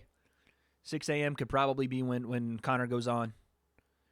That sucks for the UK that they have to kind of do that because Vegas time and everything. But yeah, if the main card starts at 3, I would say it'd be more toward 5 a.m. or 4:30, but it could be 6. It just depends on how the fights go. Tim Elliott got cracked right there with a big overhand right. That was weird the way he reacted to it though. He was like, oh, like you got me, but his legs were like stiff. So I think it did actually crack him. Askarov here in half guard. Tim's trying to maybe hike that leg up for a triangle. He's trying to control Askarov's upper body, but he's like holding his high leg, his left leg high, as if he's going to try to pull it up and then maybe work for like a rubber guard. But I'm not sure I've ever seen somebody try to defend half guard like that. Try to grab their own leg and kind of roll back. But as of right now, Askarov is dominating this round. Oh, we might have a... I don't know if he's going to get that. Is that an Ezekiel choke? I don't think he's going to get that, though. Askarov might have an Ezekiel choke. No. Or, excuse me, Von Flue choke. Sorry. My apologies. Someone was talking about an Ezekiel choke earlier, and it got me hyped. But he definitely wanted that. That Von Flue choke was there. The OSP choke. Nah, not a Von Flue choke. That's the OSP choke. Man, at 25, these guys are so active, it's so hard to call stuff because they are just all over the place. Hammer fist right there from Askarov. Good round for Askarov here. Another Dagestanian.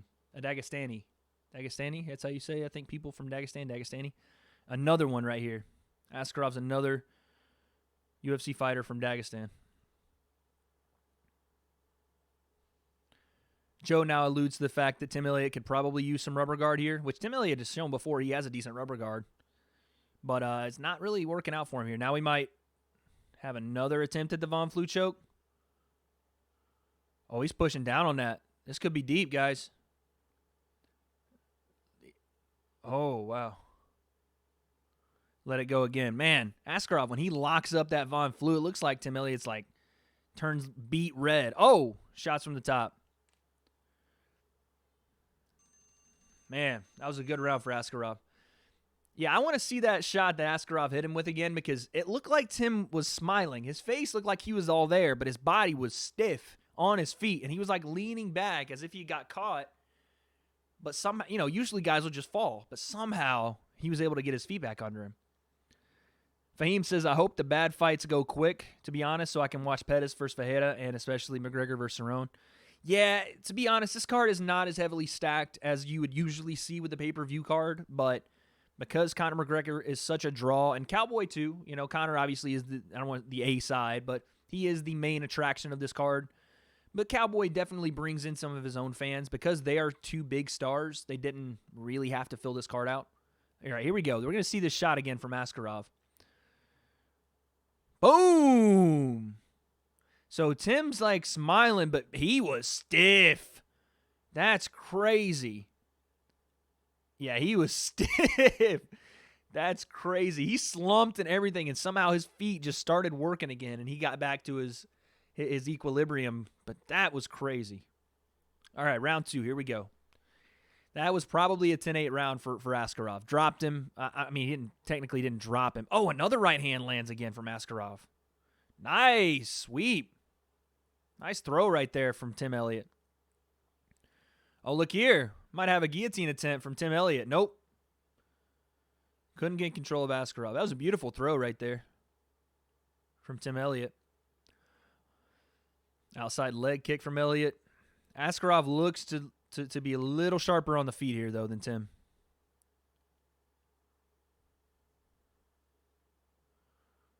And even the grappling, Askarov, a Sambo, two-time, I think they said Sambo champion. I would have picked him because I didn't know who Askarov is.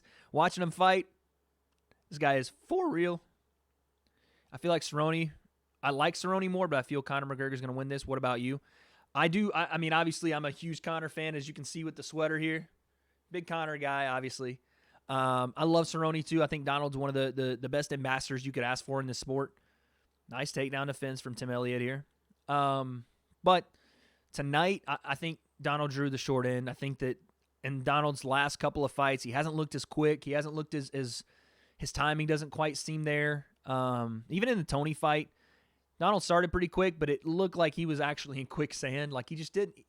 The age is starting to, and the accumulation and the miles on Donald's body is going to build up. The guy has 12 feet of intestines removed from that cave diving accident, and he was pronounced dead for a little bit. Like, you're just not going to fight the same after so much damage taken to your body, right? And Donald, I'm sure has the ability to hang with Conor for a little bit, but I do think Conor does figure it out. Another straight left right there from Askarov. I think Conor does figure it out and drops drops Cowboy in the second, then finishes him off in the maybe late second or third. And I'm a big fan of Conor. I think that he is the most scrutinized individual in the world, especially in the MMA world. The guy does anything. He's accused of anything, and automatically he's guilty. I don't know all the facts about what's going on with Conor legally, but what I do know is nothing's been proven at this moment. Another throw right there from Tim Elliott, and he's getting tagged on the feet, but when he gets his hands on Askarov, he's tossing him. But yeah, I tend to think that Conor is a better guy than sometimes we see in the media. Another throw, and throw him on his head. Jesus. Tim Elliott is tossing Askarov around. Tossed him on his head right there. But yes, I do think that Conor wins the fight tonight. Askarov looking for an armbar here. Oh, he might have it. No, Tim does a good job keeping his arms short. How much do you love your fans? I don't know what this is going toward, actual. I'm not sure what this is. I know this is a leading question, but I'm not sure what this is, but I do. I love you guys to death. I love you guys to death, man. I would have no channel without you guys. Unconditionally, I wouldn't say that. I wouldn't say unconditionally because I would have conditions as to what I would have to do to prove that love. So whatever you're trying to walk me into, I'm just like Conor McGregor, baby. I read it like children's books. Sorry, man. I've been doing this too long.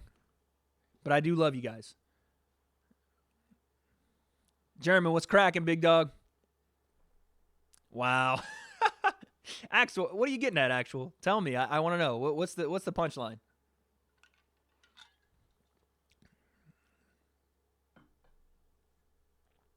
Askarov doing a good job off his back here.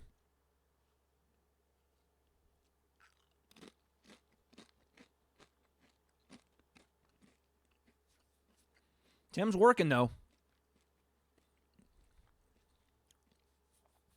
Tim is working.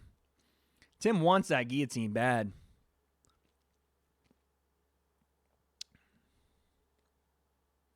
We will always love you. You should show us your love by sacrificing your channel. See, there it was. I knew it. I knew it.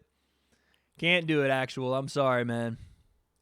Like I said, you tried. Swing and a miss, though. I can't do it. I knew it. I knew there was something there. But I appreciate it. I appreciate the attempt. Fahim said, I was angry and satisfied when Ben Askren being knocked out in 5 seconds despite all the trash talking. At the same time, I stayed up for a 5-second knockout. I didn't see the fight that day, actually. I was working. I was in Vegas, but I was working for a different company, and when I heard about it, I saw someone sent me the clip, and I was just in shock, in total shock, because all we'd heard, and even me, like I espouse the same thing, and this is where I've been trying to get better as an analyst to do my own research, but all we'd heard about Ben Askren was how he was just going to come into the welterweight division and take guys out left and right. Now, Jorge wasn't on his level, and Jorge comes out and made a statement. I mean, the perfect setup from Jorge, the perfect execution, and it was definitely one of the most shocking, one of the most fantastic highlight reel finishes I've ever seen. Never mind, not much, just at work. I'm actually watching the cards right now. We have it. Let's go, German. Okay, my man. I appreciate you tuning in. Don't get in trouble at work. You know, like German and I used to work together. We wouldn't get in trouble at work because we were under shitty-ass management, but I know he's actually at a decent job now, so don't get trouble at work, big dog.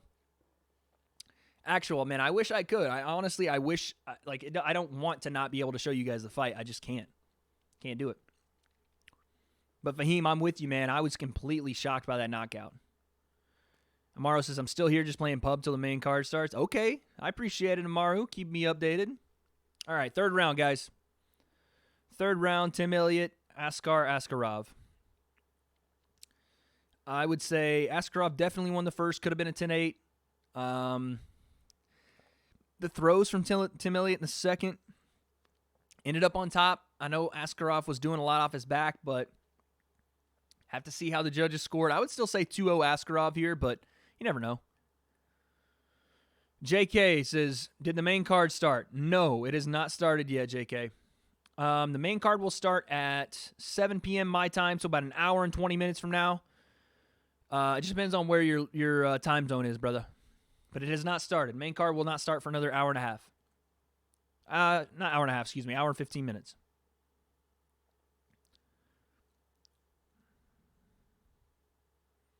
Tim Elliott coming out aggressive here in the third, though. I like this. If you're a Tim Elliott fan and you're wanting to see some activity from him here, he could have won the second, and with the way he's coming out in the third, I like it a lot. Good pressure. Askarov shoots, gets caught, gets hit with a knee for his troubles, too. Said I got Tim. I would, if we had to pick this fight, I would have picked Tim, but Askarov is showing me something here, man. Nice body shots there from Tim Elliott, though.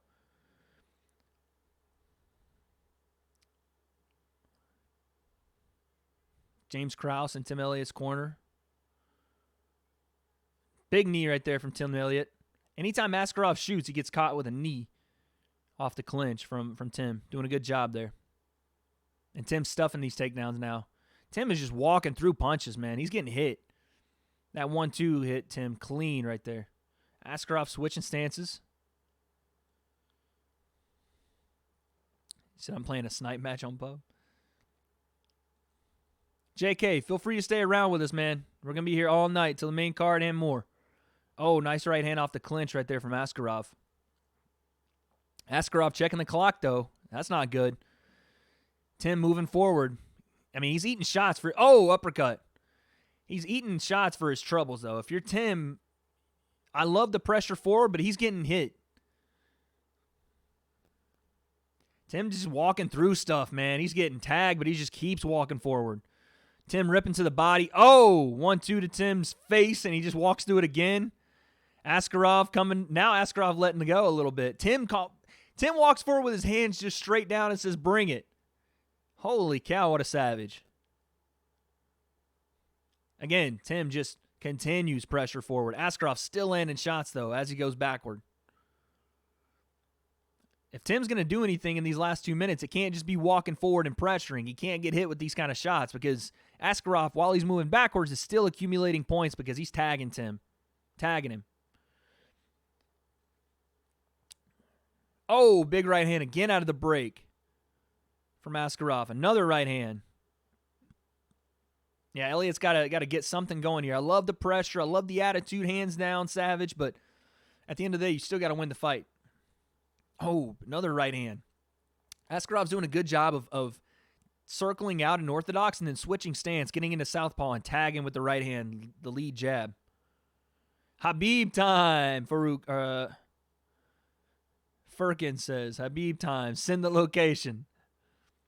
My man Ahmed, send the location. Habib time. I feel like Habib humbled Conor.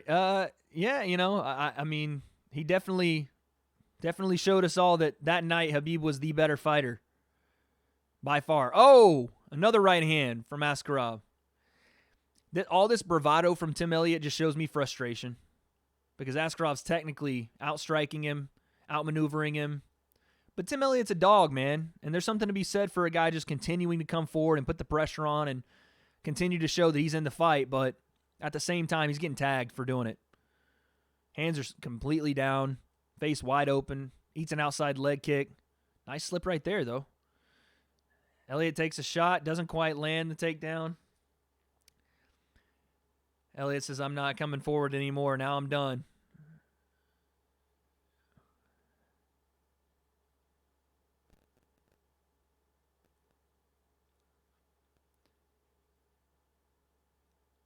Ten seconds left here.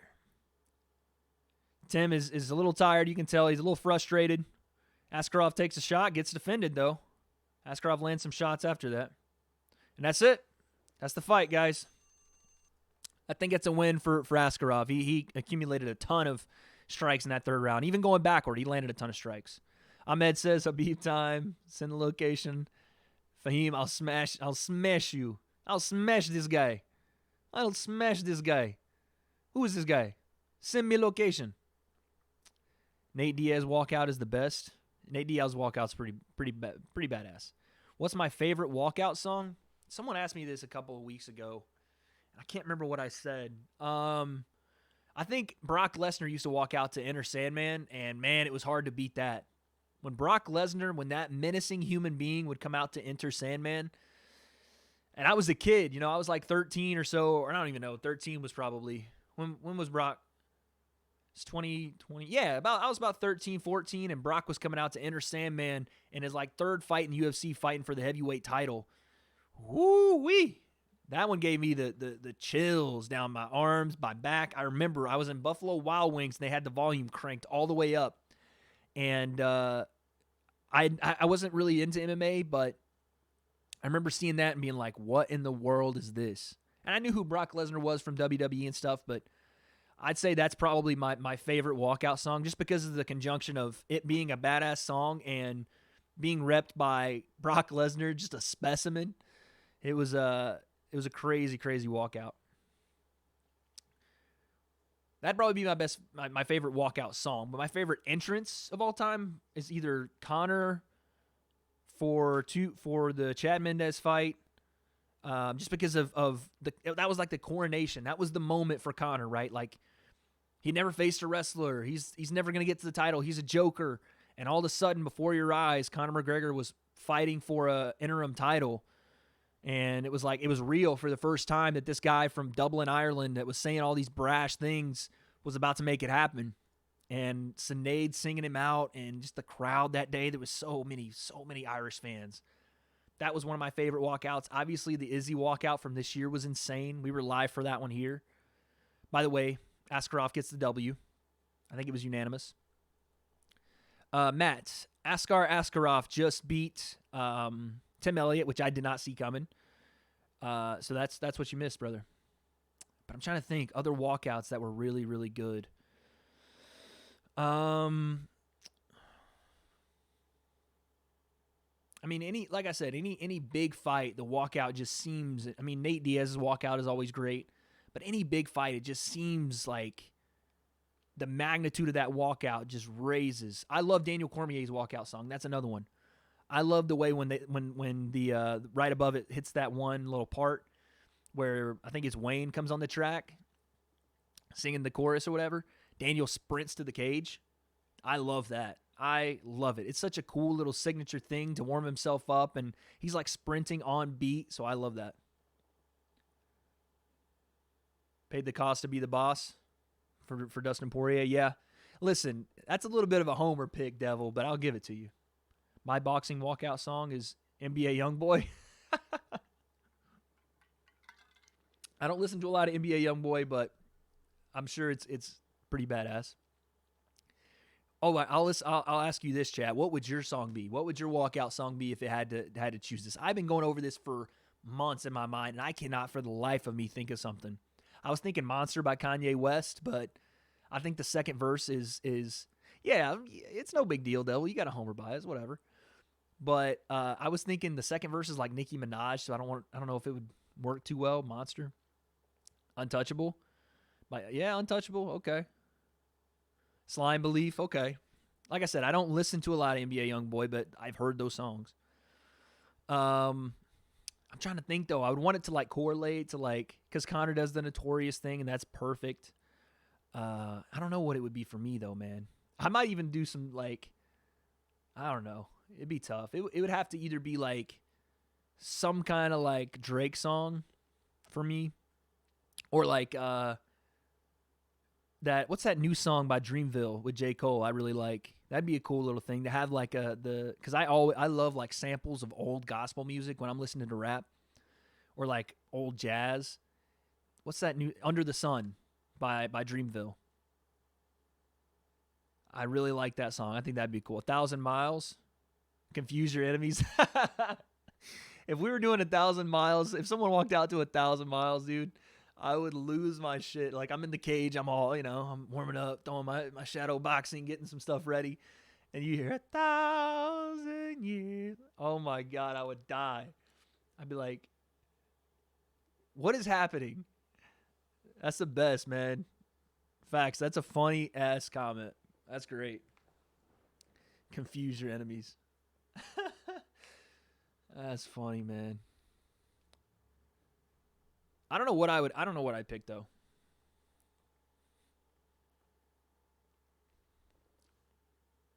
My Dick, yeah, that'd be a great one too.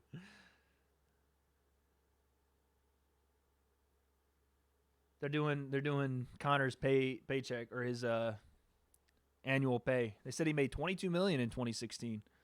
Said he made $34 million in 2017. 2018 made $99 million, which is crazy to make for a year. Matt says I walk out to a bunch of stuff. Zombies walkout, yeah, Zombies walkout would be dope.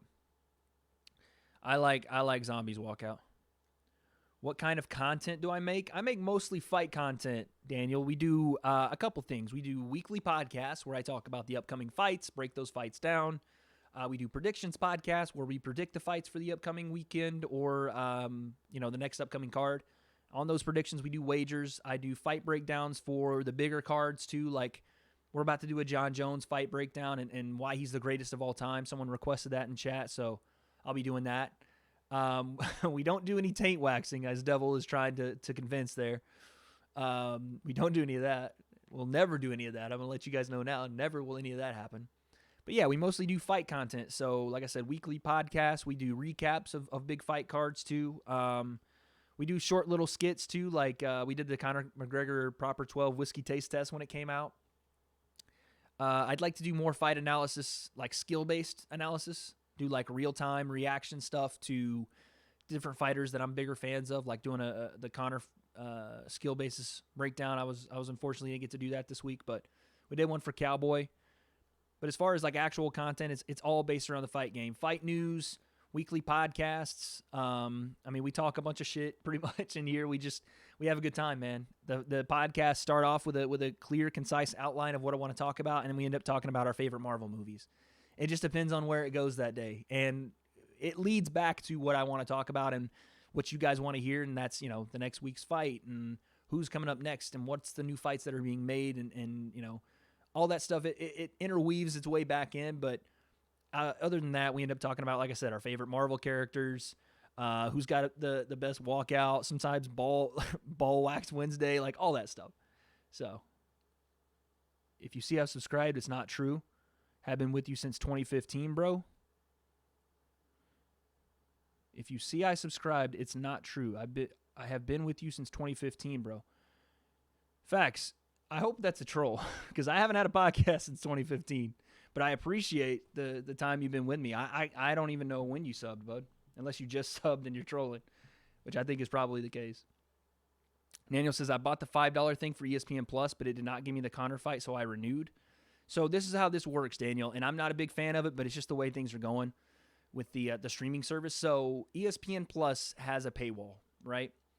They have you pay that $5 a month just to access ESPN Plus in its base form.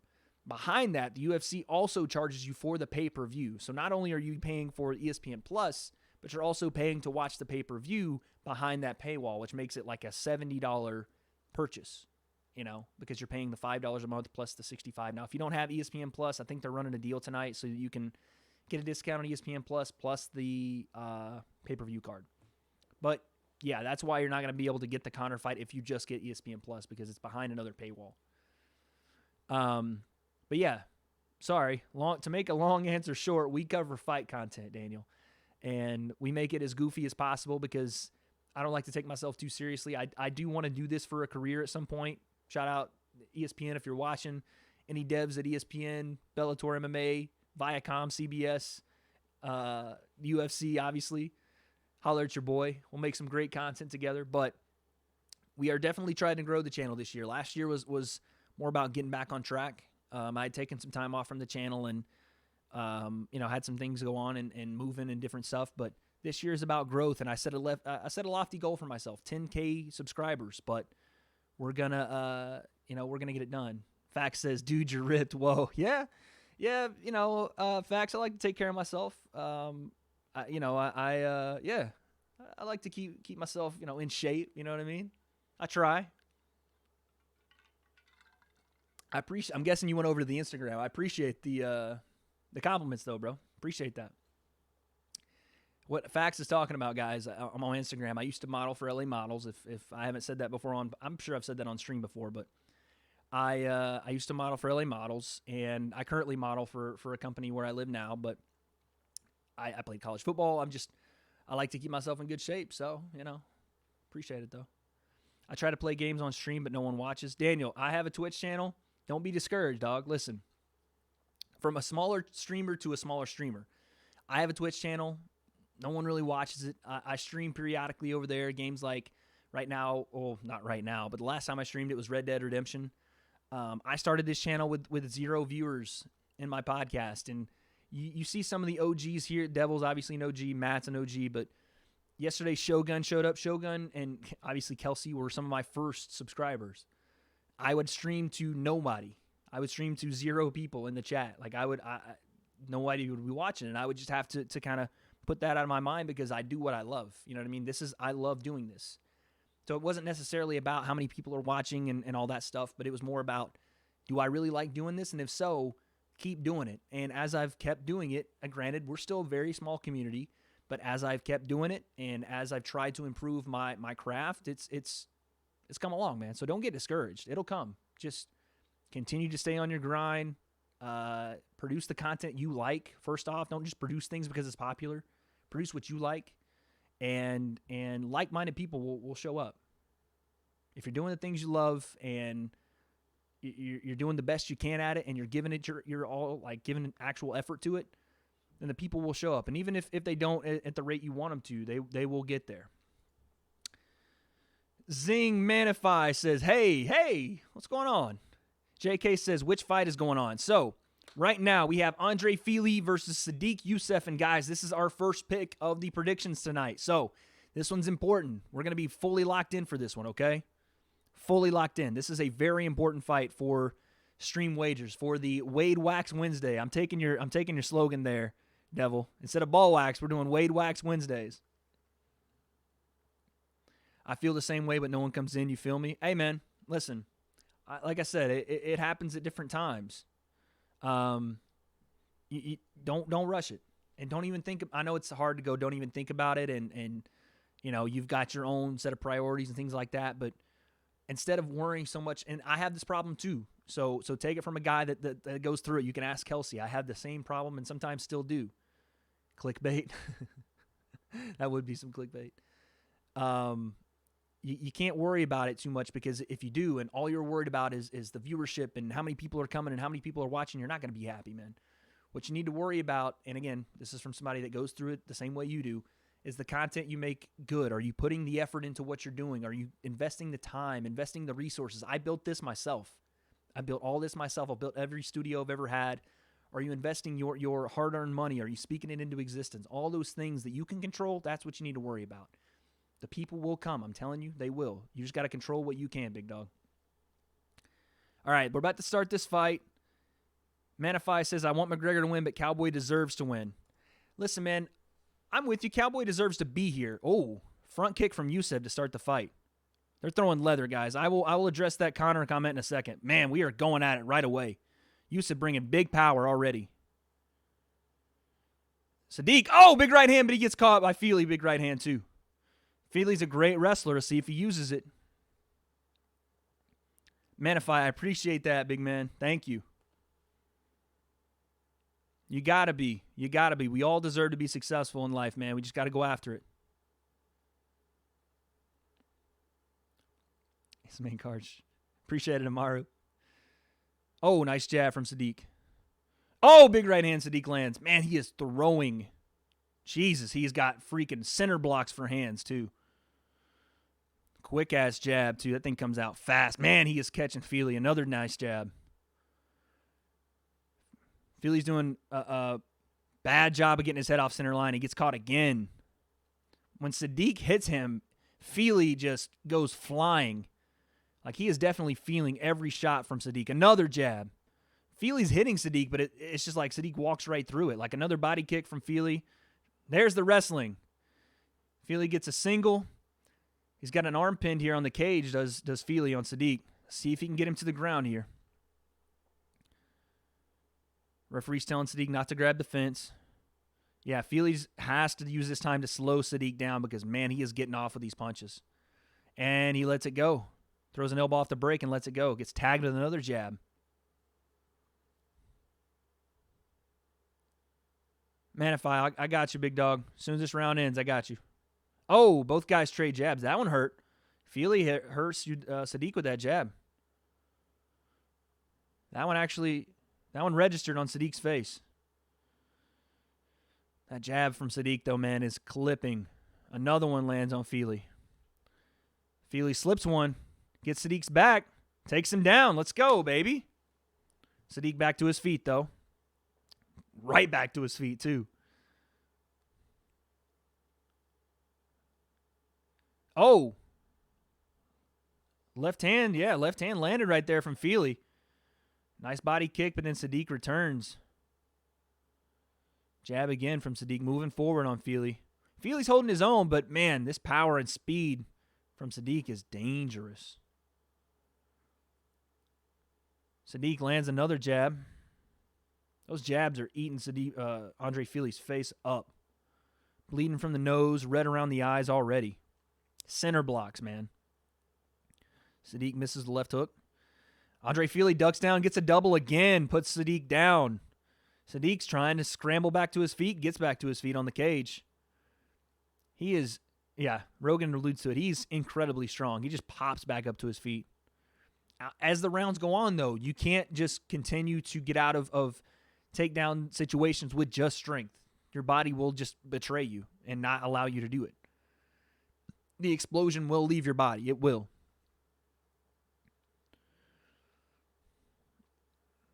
All right, they break.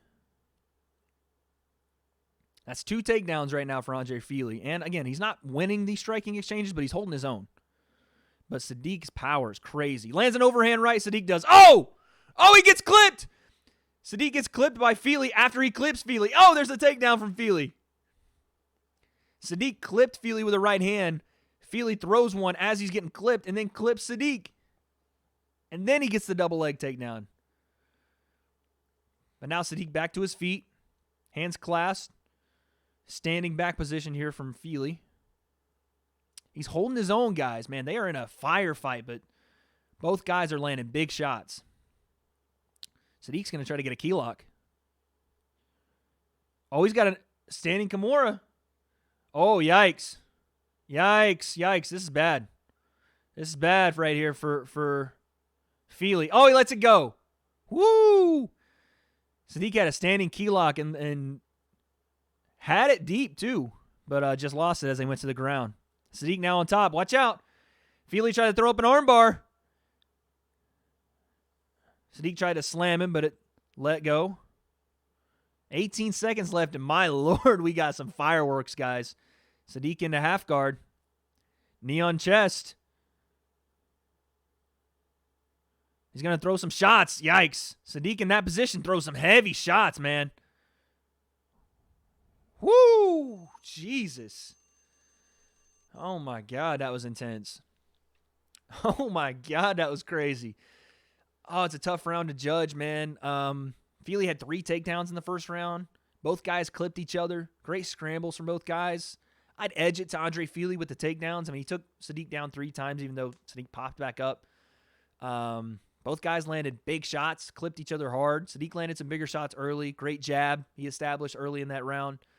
I'd say edge it to Andre Fili, and that's no bias. That's just, I mean, 3 takedowns is significant.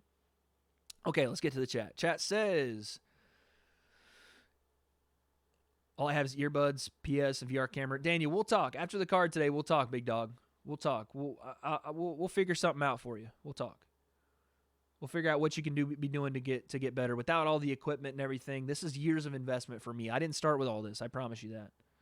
How many fights before Conor? So if you guys look on my Wade's picks here, it's the Andre Fili Sadiq fight we're on right now. So we have 1, 2, 3, 4, 5 fights before Conor gets on. Manify says, gonna try to stay up until 5 a.m. to watch the Conor fight. Stay with it, baby. Get the coffee, get the energy going. Stay with us. It's going to be crazy. All right, second round. Here we go, guys. Fili comes out, lands. Sadiq's continuing to land that jab. Let's see what Sadiq's gas tank looks like because he is throwing a ton of power behind his shots. Oh, big right hand from Sadiq. Fili touches him with the jab again. Oh! Low kick from Sadiq as Fili tried to kick into the body. Now, this could be dangerous. Sadiq's on top here, and at the end of the round, he was raining down heavy shots on Andre Fili, and he was popping the head back. This fool carries power regardless where he's at. Ripping to the body from half guard is Sadiq. This is coming to the head at some point. Elbow, fist, something's coming over the top because he is working Fili's body right here. And he's in his corner, so his coaches are instructing him. Always might try to get into mounted crucifix here. He's got it. Sadiq's in mounted crucifix tight, though. Fili gets back half guard. That was good. That was good movement right there from the bottom from Fili to regain half guard. Sadiq really wants that mounted crucifix. Sadiq's corner is trying to tell him to slide and get into to full mount. Sadiq might try to go north-south here. He pushes Fili away from the cage. Inside control here. Knees to the body from Sadiq. Those are hard knees too, man. North-south here from Sadiq on top. Fili regains half guard. Another knee to the body from Sadiq. Fili looks pretty content to stay in this position. He hasn't really tried to explode or move away. Maybe this is like him just kind of trying to regain some energy. He tries to explode there, nothing doing. Elbow from the top. I mean, Sadiq is so strong. Fili could be trying to move, and it's just hard to move this guy. Like, again, there he explodes, and Sadiq just regains control. Now he's in postured up half guard. North-south here from Sadiq on the cage. I'm telling you, he has the power, even from in close here, to rain down shots on Andre Fili.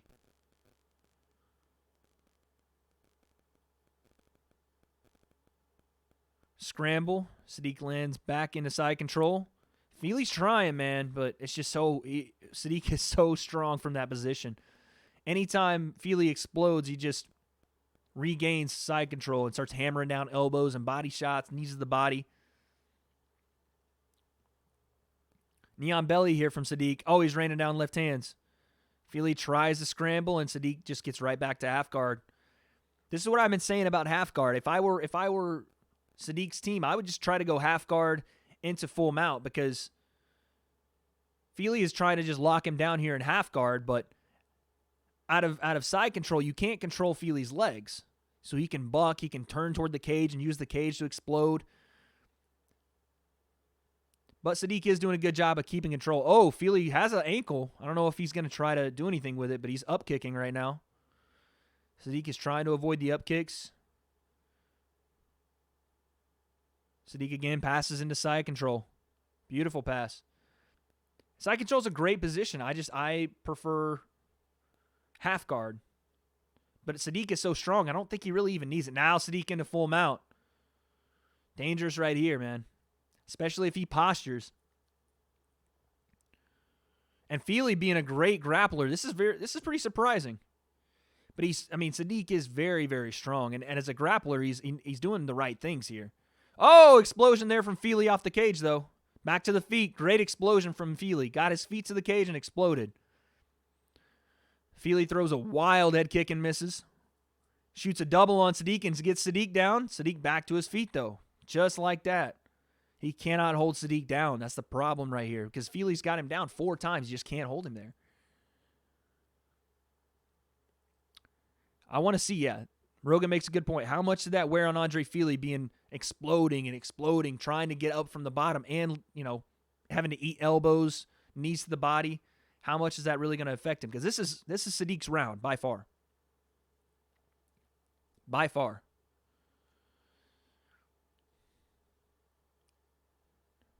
Both guys taking knees to the body here. Fili has Sadiq on the cage. That's the 10-second mark.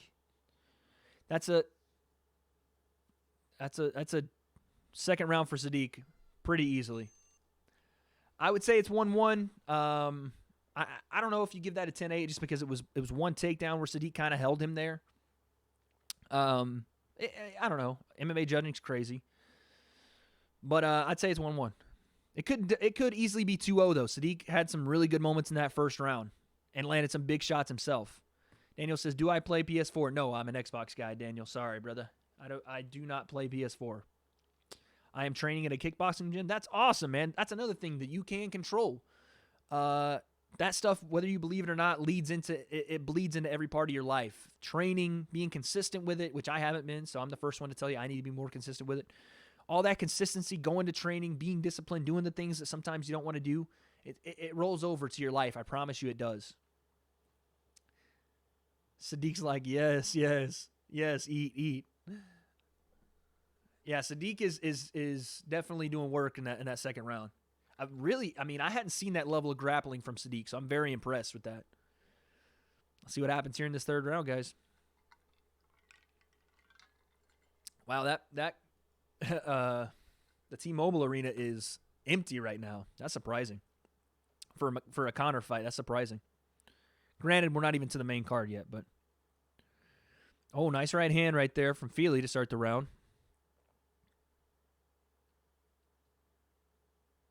God, I love this when they bring Trevor Whitman in to do these like third-party analyzation stuff. I love that. Trevor Whitman's one of the best in the game, man. Head kick. Doesn't quite land. Kind of blocked there from Sadiq. Nice inside leg kick from Sadiq. Come on, man. I don't want to lose predictions, guys. Nice straight left right there from Fili. I don't want to lose predictions. Have I been to a UFC live? Yes. I will tell you after this round, Matt, my experience. It was super fun. I need to go to more. I don't know why I don't. And vlog it for you guys. That's what I need to do. When they have more in Staples in the Anaheim Convention Center or whatever, I'll definitely go. Another straight left from Fili. Kick to the body just kind of lands, barely. Feely definitely coming out more aggressive here. Yusuf looking to counter, for sure. And that's what he did in his last fight. Took some damage, but counter right hand finished the show for Sadiq last fight. I think he's trying to time that. Counter! Jesus, he lands a big right hand as I say that. Another stiff jab from Sadiq. I live in California. Yes, Matt. I'm from Tennessee, live in California now. Oh, nice kick to the body from Feely. Yeah, Sadiq is going to try to time that right hand. There it is.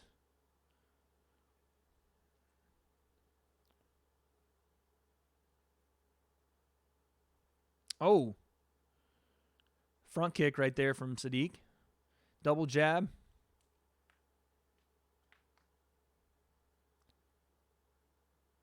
Feely going southpaw here in the third, as Trevor Whitman alludes to, but he's holding that left hand super low, and Sadiq has countered him over the top twice already. And we've seen already, when Sadiq lands, man, it's like a freaking freight train hits you.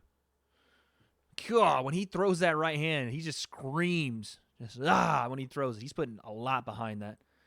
Nice kick to the body right there from Feely.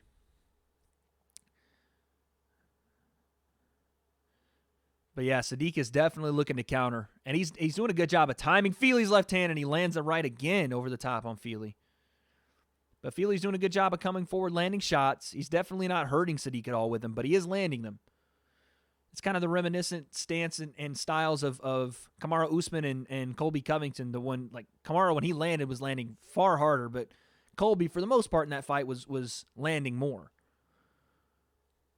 And obviously, Kamaru, closed the show with a nasty right hand, but Sadiq can very well do the same. Obviously, this is a different fight. Just in that, that situation, it was similar. Another nice land from Feely. So total strikes, Yusuf actually landed more in the first round. I was given the first two Feely based off of the 3 takedowns, but the way Yusuf popped up, I could be wrong, and Yusuf could already have 2 in the bag. And if this is the way he's going to fight the third, kind of just waiting and trying to counter, maybe his corner thinks that. Another nice straight left right there from Feely. Maybe his corner thinks he's won the first 2, and the third doesn't necessarily matter as much as I think it does. But the success he was having, unless he's just gassed, I'm not sure why they would have him backing up against the fence waiting to counter, because he was having great success in the first round and even the second with his jab and his strikes. Felder's chirping Dan Hooker on the broadcast. That's great. Dang, he's chirping him for real on the broadcast. He just took like 30 seconds to chirp Dan Hooker and said, "Don't worry, brother. I'm still training. I don't just do this commentating stuff." That's awesome. Oh, another straight left from Feely. That landed flush. Oh, now he's throwing in a half step. I love the tempo switch up here from Feely. Feely's really starting to use those feints. Now he's going orthodox. Ooh, watch the high kick.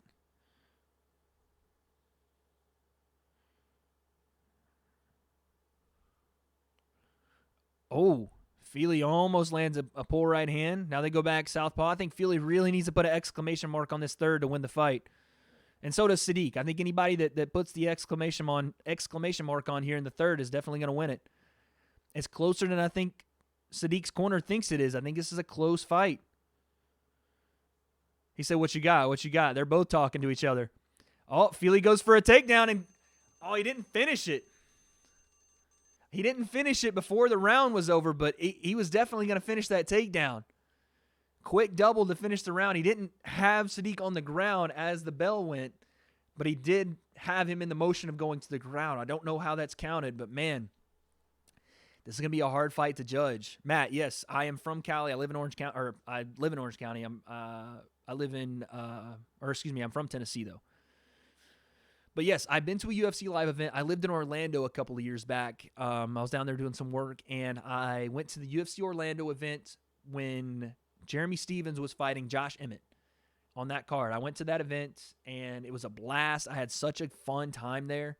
I was going there mainly because I'm a big Mike Perry fan, and Mike Perry had shouted me out on his Instagram, he had come on my Instagram to shout me out. And I loved the way Mike Perry fought, and at that time, I think he only had 1 loss. And I went and watched him. Unfortunately, he didn't get the win, but I went and watched him fight. And who else did I see while I was there? Oh, Daniel Cormier was commentating that night. So I got to, yep, that's right. Sam Alvey was there, and he did get a KO. That's right. I didn't know Sam Alvey was your coach, Matt. I think you've told me that before, though. That's my fault. I forgot that. But yes, he was there, and he did win by KO that night. I remember Daniel Cormier was there. Mike Bisping was there. I had this crazy idea at the time, and this is when I had really just started my podcast. Oh, that night I met Owen Roddy, Conor McGregor's, I guess, striking boxing coach. Hold on, real quick. We're going to read decisions. First fight of the night. First fight pick of the night. Oh, it's a unanimous decision. That could be Sadiq. Could be Sadiq. Dang. I knew if they went unanimous, I felt like it would be Sadiq. And I don't even necessarily think that Andre got robbed. It was a close fight. Could have went either way. I don't think anybody got robbed there. 29-28. So I think they gave Andre the third round and gave Sadiq the first two.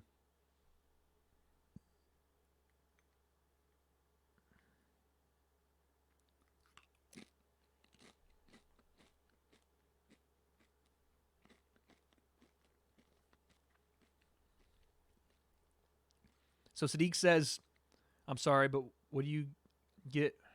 That's what you get before I told you so. I know, you did tell me.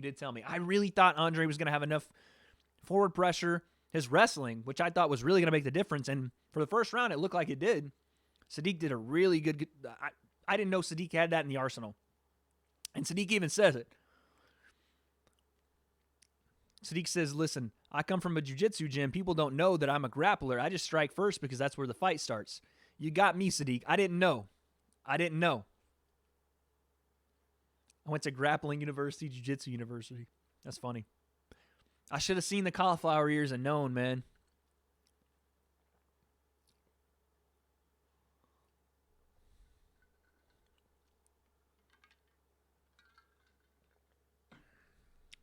That was a good fight, though. That's a great fight.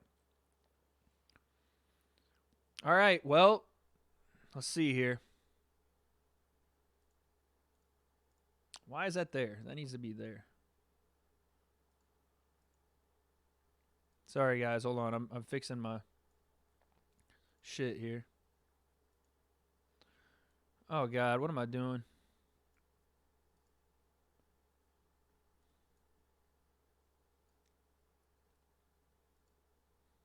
Peter Berg in the building.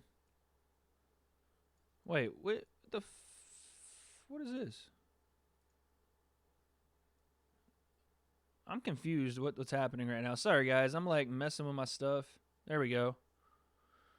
Okay. What is this? Okay, what is this? What in the world has happened? It's because I moved everything. Dang it. So that goes there. Sorry, guys. I'm over here I thought I had everything. Daniel, I'll chop it up with you about it as the stream ends tonight. I was just going to talk to you about, look, man, don't get discouraged. You're doing the right things. You're trying. That's all that really matters. Just keep your confidence levels up, man. Like I said, it'll happen. You just got to believe in yourself, dog. You just got to believe in the fact that what you're doing is the right stuff and that you're putting the effort in, you're putting the time in to go out and get what you want. That's all it really takes, man. Half the battle for this stuff is just showing up and doing it. You know what I mean?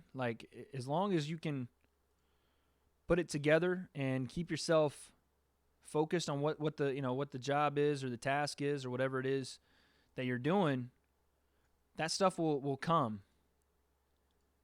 But oh my God, what in the world is happening, dude? Okay, that's there. That's there. That's there. Sorry, guys. I don't know what the hell's happening. Okay, Macy, that's there, and that is going to go here. So Andre is done.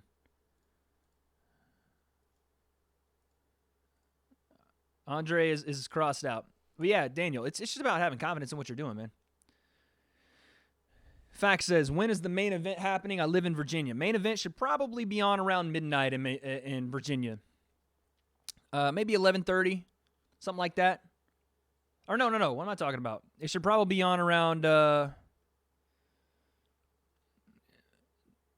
maybe like 2 a.m., 2:30 a.m., something like that.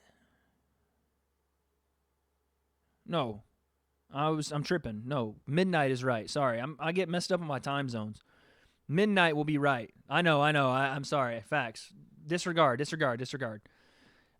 should be 11:30 or midnight for the main event for you guys. I was thinking it said 10 p.m. I was thinking 10 p.m. Pacific. It's not true. Probably midnight, 11:30. My bad. Disregard the first part. All right. Matt says Barber and Holm were the most lopsided favorites when I did an IG poll. I would say Barber for sure, but Raquel Pennington's no joke. And Holly is not the same Holly as we'd seen in the past. She's been through the ringer at 35 and 45. This is not the elite of the elite kickboxers. There's girls that have taken it to Holly on her feet now. So I don't know if that's as much of a foregone conclusion as a lot of people think. I do think Holly's going to pull this fight out. I think it's going to be a decision. But I don't think it's going to be as easy as a lot of people think. But they're doing a promo right now for Cowboy. But yes, when I went to Florida for that event, that was fun, man. I need to go to more. I definitely do. When they come to Anaheim next, I told Kelsey that we need to go to one together, and I do truly mean that. I want to go to one badly. So the next time they're in Anaheim or LA, we got to go to one because I had such a blast. And I was going to tell you guys, this was right around the time I'd started the podcast, and I had this reel that I had, like, Kelsey had helped me make. And I was going to take it to the UFC event, right? And in my head, I was like, I'll just find a way to get because at the time they did UFC Tonight from the stadium when they were in that deal with Fox. They would do it from the stadium. And I had done the loop around, and I was like, okay, this is where they're going to be. So I had this little flash drive, and I was like, I'm just going to label it like Wade's Reel, and I'm going to give it to the UFC people and show them, like, my good work. And Daniel, you might need to hear this too.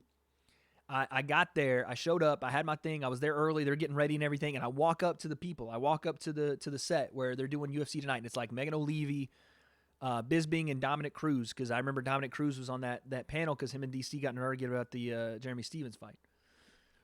So, what in the world is this they're showing? So, I walk up to the panel, and the security guard stops me. He's like, well, you can't be up here. This is not it's not where fans need to be. I was like, I know. I'm just really quick. I wanted to hand over this highlight reel, and I pulled out my USB drive, and I opened it to show him. The guy thought it was a knife and almost took me down in the middle of the freaking concourse where the Orlando Magic play at Amway Center or something. He's like, what is that? Whoa. I was like, relax, brother. It's just a USB drive. I just wanted to give it to him and show them, like, it's kind of like my resume. He was like, you can't do that here. So I ended up not being able to do it and give it to him. But I had the grand plan of going out and doing it, and it just didn't work out. And I was really discouraged and frustrated. And I'm walking back to my seat as the event's about to start, and I see Owen Roddy, Conor McGregor's boxing coach. And I wasn't about to not say hi to him because it's Owen freaking Roddy. It's Coach Roddy. So I'm walking by, and I said, Coach Roddy. And he seemed surprised because this was 2017. He seemed surprised that I knew who he was. Obviously, me being a big Conor McGregor fan, I knew who he was. I said, Coach Roddy, man, I love what you're doing over at SBG. I love the camp. I think you guys are amazing. Conor's obviously amazing, but the team around him is so cool, and I think you guys are really doing some really innovative stuff. Like, at the time, no one was really doing what Conor was doing. And he goes, thanks a lot, whatever. He goes, well, what do you do? He goes, you sound really knowledgeable about the sport. What do you do? And I told him I run an MMA podcast. And he was like, have I heard of it? And I was like, no, you haven't heard of it. It's really small. He goes, listen, man, Conor was fighting in like gymnasiums when he was starting. We all thought it was really small then, but we saw he had it. So keep at it. Like, Coach Roddy told me to keep going, like told me to keep striving for whatever I wanted to do because, I was such a big fan of him and SBG and Conor. He goes, look, man, we were training out of a back little storage unit. So it always starts small. Just keep at it. So if I could leave you guys with anything about like what you want to do, one of the legends of the sport in the coaching department, Owen Roddy, told me when I had a little, and I still do have a little small podcast, he was like, just keep at it. Just give it all your effort, put all your focus into it, and it'll happen. So That was a pretty cool experience for me.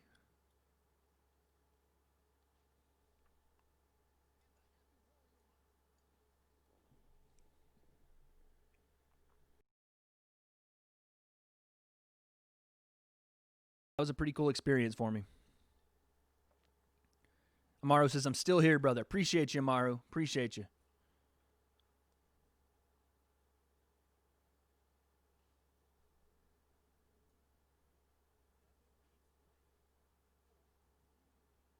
My sound's going crazy there for a little bit. Amuka42. When's the fight start? The fight starts, depending on where you live, in about, what's it right now, 6:30? The girls are here. That's right, baby. That's right. We got our first big women's fight of the night. Macy Barber and Majin Roxanne Modafferi. When does the fight start? So it's 6:30 now. Main card starts in about 25 minutes or so. In hours, please. I would say Conor will probably take the cage at around 10 or so my time, maybe 9:30. So 3 hours, I would say, Amuka. 2.5 to be safe if you want to, because you never know, like, if all these fights in a knockout right here, then it could be earlier. But I would say 2.5. Something to pass the time, finally. What you trying to say, man? I'm not entertaining over here, Facts. I'm not entertaining you enough. The bravado's not out. Is that what you're trying to say? Huh? Something to pass the time. You know what?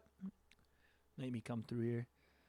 It says, okay, thanks. Who wins? I got Conor, man. I have Conor by 3rd round, check hook, KO.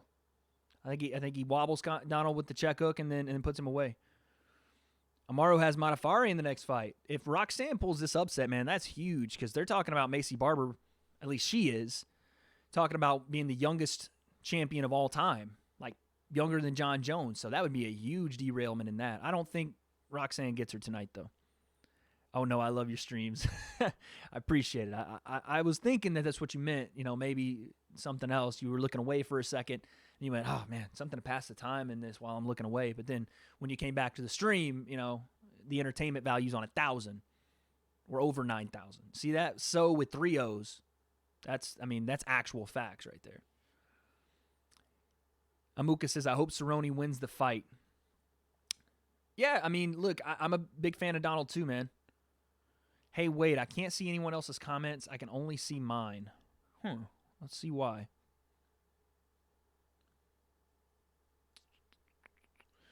Maybe, Amaru, click off the video for a second and then pop back in and check out the live chat. If anybody else can't see anybody else's comments, let me know. Can everybody else see everybody's comments? Or is it just Amaru?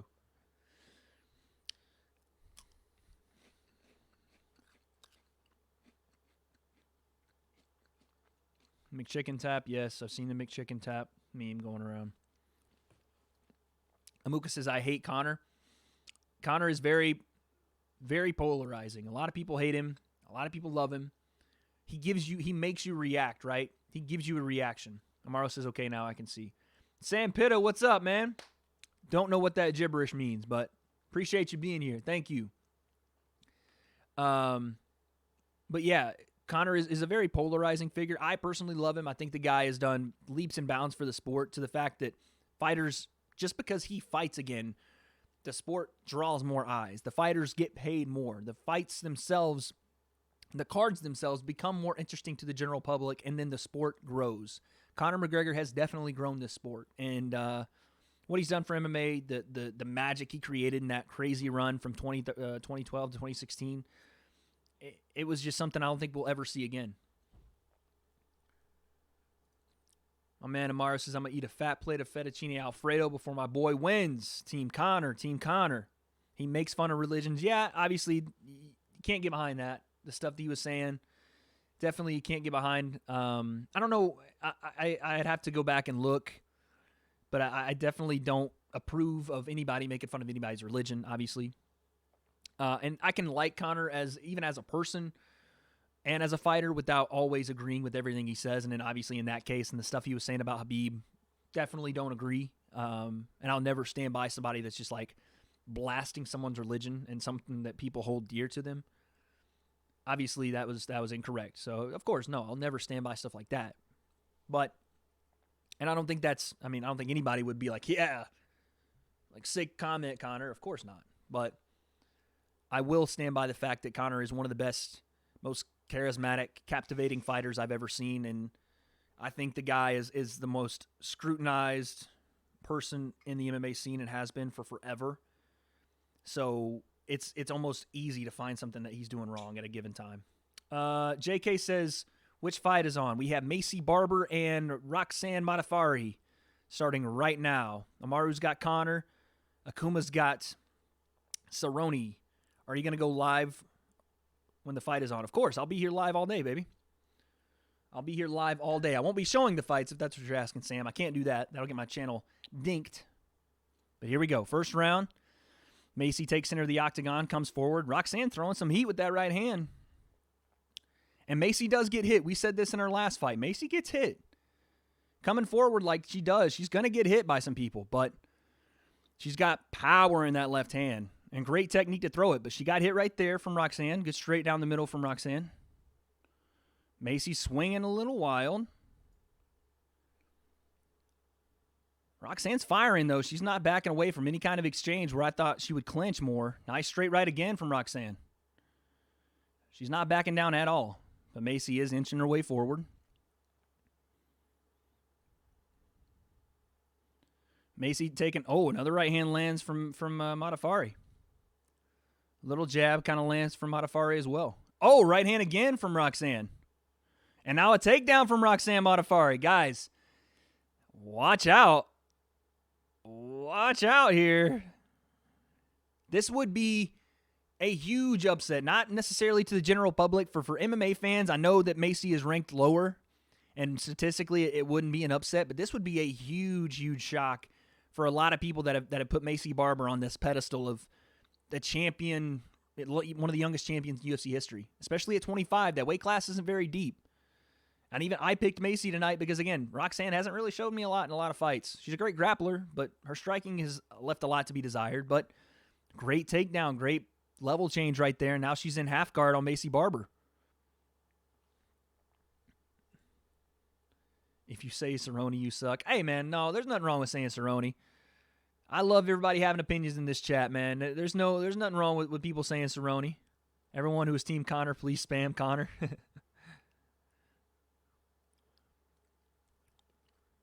I have no problem with Cerrone fans in here. I want all fans of all fighters in here, man. I love the diverse opinions. I love different opinions and different favorites and fighters. Roxanne's still in half guard here, throwing down some right hands to the body. Macy trying to use that lockdown position and keep Roxanne from going into full mount in that transition. Macy's doesn't look like she's really trying to explode back to her feet, just maybe trying to regain position to didn't, side hip escape. Hips are out.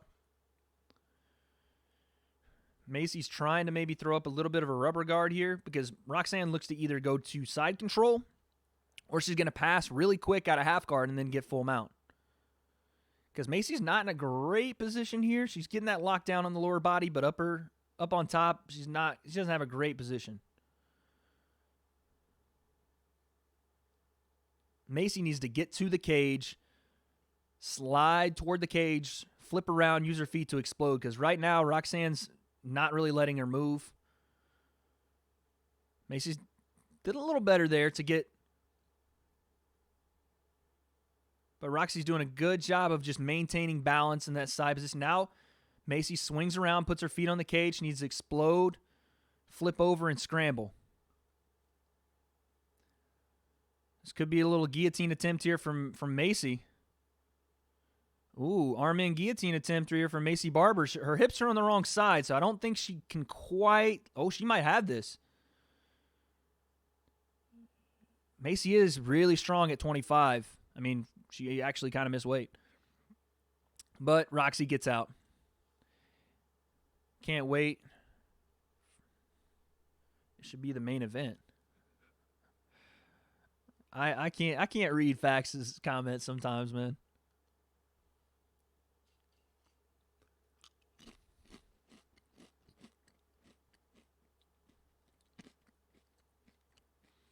I mean, right now, guys, not a lot happening. Roxanne's maintaining a control position on top in half guard. Macy's kind of keeping her locked down in half guard with the legs. Oh, Roxanne gets into side control here. I mean, I don't think Macy landed, though. I don't think Macy landed a shot here in this first round. Now Roxanne into full mount, 20 seconds left. Now we could see some damage here. That was a nice buck there from Macy, but now Roxanne has the back. It was a good job on Macy, though. Roxanne falls off. Now Macy in full guard. See if Macy can do any damage here before the horn sounds. Elbow lands for Macy. Just driving that head into Roxanne. How's a first round win for Roxanne, man? Give it up for Roxy. First round she just took from Macy Barber, who was a really fast starter. Really, really fast starter. But she gets hit, and she came forward. Team Conor. Team Cow shit. We got a rivalry brewing in the chat, guys. Okay. Sam and Akuma are Team Cowboy, and then we got some we got a little bit of a rivalry going. I like it, guys. I like it. I like different ideas. I like different opinions in the chat, man. Yeah, round one, definitely Roxanne there. Macy came forward. She got hit with a bunch of right hands. They weren't really damaging, but they were touching Macy. And, she kind of has her hands a little low. She has that Henry Cejudo kind of, that Wilson Hayes Henry Cejudo. If you guys remember when Henry went into that karate stance and he started kind of waving that front hand in a circle and keeping that left hand kind of low and centered. That's the same way Macy kind of approaches her stance. It's bladed. Looks a lot like the Conor McGregor, Henry Cejudo, even Lyoto Machida kind of stance. But the problem with that stance is if you don't have any head movement, you're going to get clipped. Macy's trying to slap the lead hand down of Roxanne. Oh, the jab caught Macy. Oh! She got clipped with that jab and put down. Oh, up kicks. Oh, those are illegal up kicks. That jab put Macy down. It looked like she made a twisted her ankle or something. Oh, she might have an arm here. No. Roxy does a good job of transitioning. I don't know what that was. Roxanne. Some TikTok stuff going on there from Sam. They use that hand to measure distance. Bubba, 100%. They use it to measure distance, but the problem is when you do use that lead hand to measure distance and you're not moving your head off the center line or you're not giving any kind of feints and you just stay there, it doesn't do a lot because you can't retract that hand in time to either parry anything or use it to kind of use a lead counter jab on anybody. If it's just staying out there and using it to try to frustrate your opponent and measure distance, if you're not retracting, using feints in and out, or then shifting your body weight, that lead hand is kind of invalid to do anything. And Roxy was using her lead hand to pop and pepper Macy with a jab and put her down with one. Yeah, you got to get off the center line with that. If not, you're just a sitting duck with no defense because you're not parrying with your backhand. It's too low. But I'm with you, though, Bubba. I love the use of that lead hand to parry or to like I said, to measure distance or to pull the lead hand down to rake it down for a shot. But now Roxy's in full mount. I want to see that jab again because it looked like Macy like winced, like she turned an ankle or a knee or something. But she got clipped with that jab. Roxy's doing work here. Full mount, raining down elbows on Macy.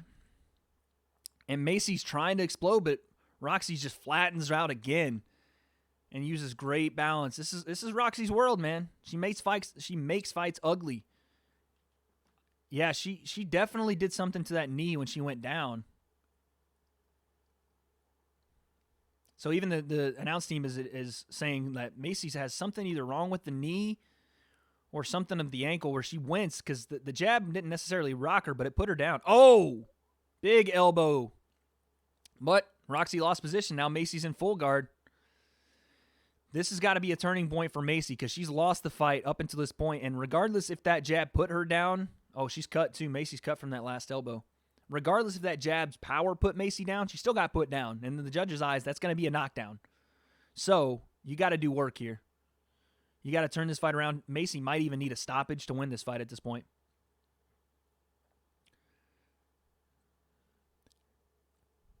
Sam says, preach. I will, brother.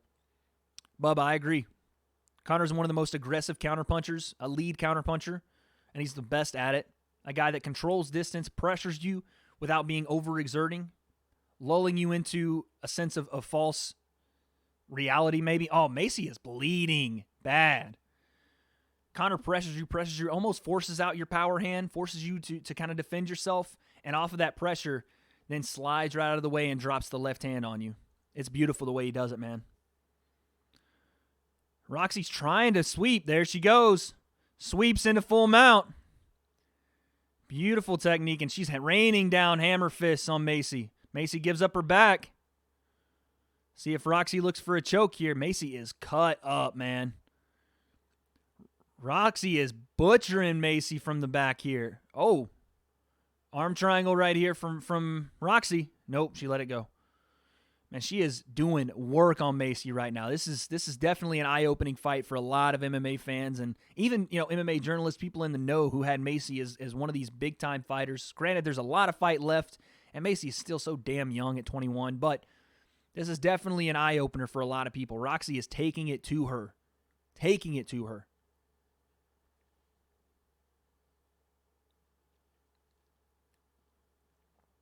Matt says, what round are they in? They're in the second round. 40 seconds left in the second. Might as well.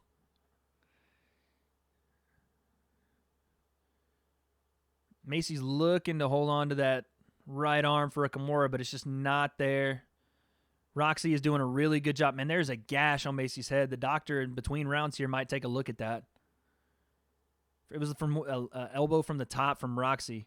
Now Roxy spins around, gets side control on the other side. Roxy's just putting on a clinic on the ground right here on Macy. Just having her way with her from the top. And even when Macy gets in a good position and gets back to full guard, Roxy then sweeps her, gets back into full mount on top. Another round for Roxy. Yeah, there's something wrong with Macy's leg for sure. She's limping. She said, don't push me. Yeah, there's something wrong with Macy's left leg. The UFC doctor tried to come clean off Macy's face, and she said, don't push me, because her leg, I guess, is just destroyed. I want to see what happens to her left knee. Oh, the way she fell on it was definitely bad. So Macy stands southpaw. She got hit with a jab and kind of leaned back to try to gather herself on her left knee, and I think her left knee buckled, not from maybe the power, just an awkward kind of landing on it. And she immediately grabs at it. Like I saw when she got hit, she winced. Like you wouldn't really wince if you got clipped and dropped like that. Your mind would still be like racing, trying to figure out where you're at. But I don't know if that's like a meniscus issue that she just had or an ACL or an MCL, but didn't look good. Okay, chat, here we go. Roxanne looks like the scariest librarian on earth. That's funny. Roxanne looks like someone's second grade school teacher. Oh, the doctor's going to look at her knee. What in the world is this? You can't do an examination on someone's knee in between rounds. If this doctor stops this is crazy. Joe's chirping him. He said, what is he, a human MRI? He just put her down and jiggled her knee, and then she was good, I guess. What the hell was that? I've never seen that either. McGregor versus Alvarez is one of the best, and not even in 155 title. That performance Conor put on against Eddie at 205 was one of the best I'd ever seen in my life. It's not the best, in my opinion. The best performance I'd ever seen is TJ Dillashaw versus Renan Barão because of who he did it against. Oh. Yeah, Macy's knee is buckling every time she moves backward. Oh, Superman punch from Macy. Oh, right hook on the way in from Macy. Yo, if Macy drops her on one leg, this is going to be insane. She's got to basically throw Superman punches or jabs. That's all Macy kind of has in the tank here. Or just throw that left leg out as just a meat hook. That's about it. Oh! Yeah, Roxy, if she just comes forward on Macy here, obviously protected, and gets into, and just clinch. This fight's Roxy's. If she just clinches, gets her to the ground like this, takedown, and holds her down there. This is Roxy's fight, for sure. That's so funny, that Roxy comment by Matt. Team Money Mayweather. I don't know what Macy could even do here to win this fight. I mean, she'd have to stop Roxy, and with her left leg, whatever. I mean, she keeps it keeps shooting inward, and I would think that'd be, I'm not a doctor, but I think that would be an ACL, right? Because the ACL is the outside ligament in your knee, right? MCL being the inside ligament. So if it buckles inward, that means your ACL is probably compromised in some way. It's not holding up on the outside, I would assume. That's Dr. Wade for you there, so. But even the announce team is alluding to the fact that, look, everybody that read about this fight, everybody that talked about it had Macy winning in a landslide, and so did I. Unless she does something spectacular. She does flip position here. Macy's in half guard. She might have an Americana on Roxy. And she's going for it. She doesn't have it, but she's going for one. I think if you're Macy here, you either keep this position and get this finish, or she might have that. She's holding on to it. Ooh. Ooh, ooh. Oh, nice elbow right there from Macy. She let go of the Americana, but nice elbow. Macy's got to hold on to this control position. She has to. For her to win this fight, she's got to just rain down and put Roxy away, or this fight's over. Or maybe some kind of submission. Roxy is giving up her arms. Roxy's going to try to sweep her again. All right, Macy's back into full guard. 2 minutes left. This is go time. If she pulls this off, man, this is insane. Roxy's trying to get back to her feet, and she does. Macy shoots a single. Roxy sprawls easily. Now north and south. Joe is screaming. He says they should be telling Roxy to separate, because Macy's only chance here is basically trying to find a way to grapple. She can't move. She can't move at all. Roxy's corner is telling her to get her off the cage, then drive her back into it. But at this, I think, a minute left, you just get away and you win. Yeah, separate, 100%. But, to be fair, Roxy's done so well here in this grappling the entire fight. I don't think she's in any trouble from this top position. She has been reversed a couple times, and Macy, had her in a bad position with the Americana for a half a second and, landed a nice elbow. But other than that, it's been complete domination by Roxy, and it comes off of whatever happened to Macy's knee, and also a dominant first round. So, a minute left here. We'll see. Macy looks like she's going to go home with a loss. Her first loss as a young fighter. She's going to be fine. Macy is, but it was not her night tonight, and then obviously the injury didn't help. Roxy had her number in the first round for sure. I don't know how the fight would have gone had the injury not happened, but Roxy came out with a good game plan. Her corner and their team had a great game plan. Roxy might be trying to lock up Von Flue here. Oh, she is trying to lock up Von Flue.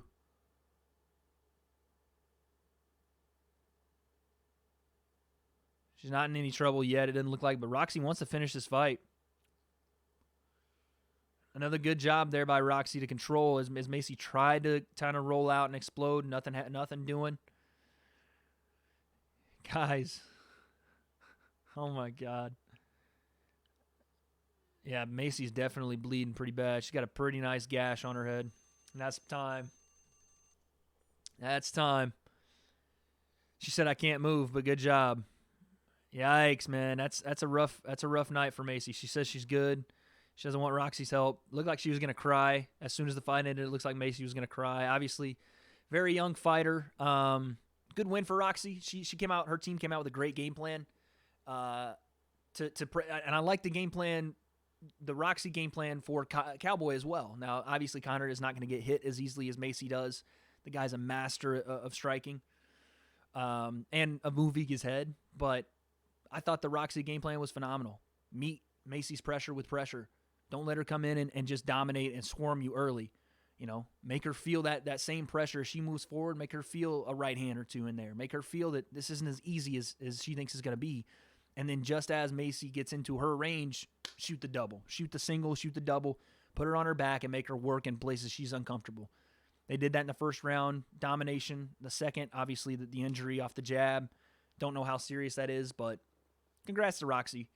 Macy will be back, but that's 0-2 for your boy. Yeesh. All right, let's figure out where this line is supposed to be. Nope, not there, not there. There it is. So I can only lose 2 more fights tonight. Or no, I can only lose 1 more fight. Shit. I can only lose 1 more fight before I have to shave or wax my entire leg. Because of you guys. You guys did this. I wanted to pick Roxy, and you guys told me how good Macy was. I'm just playing. Damn it, dude. What the hell? I know I should have listened to Amaru on the Feely pick, man. I know, but I thought Feely had that one. I thought he was doing a good job in the first, but Sadiq's an animal, man. Dang it.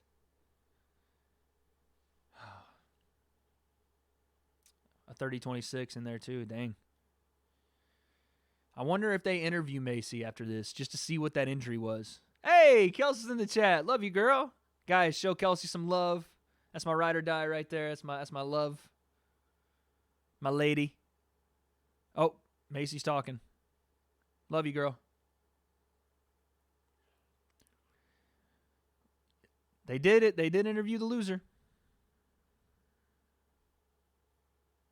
Don't know why. Oh, Macy's going to cry.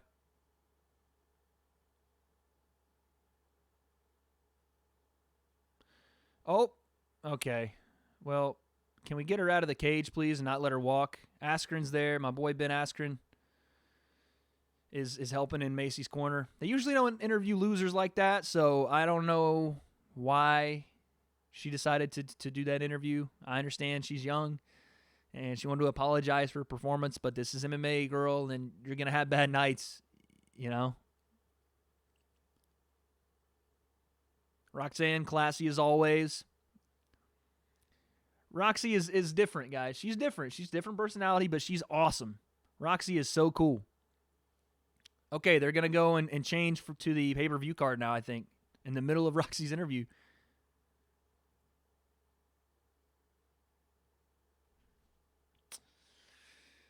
Chat. 0 for 2.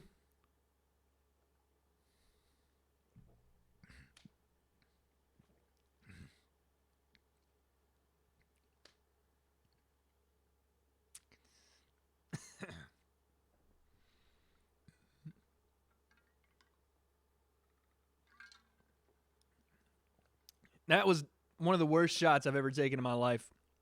Amaro, you did tell me. You did tell me. Oh, my Lord. That was rough right there. All right, let's go to the main card, guys. It's main card time. It is main card time. These promos for the main card are always so fun. I love these.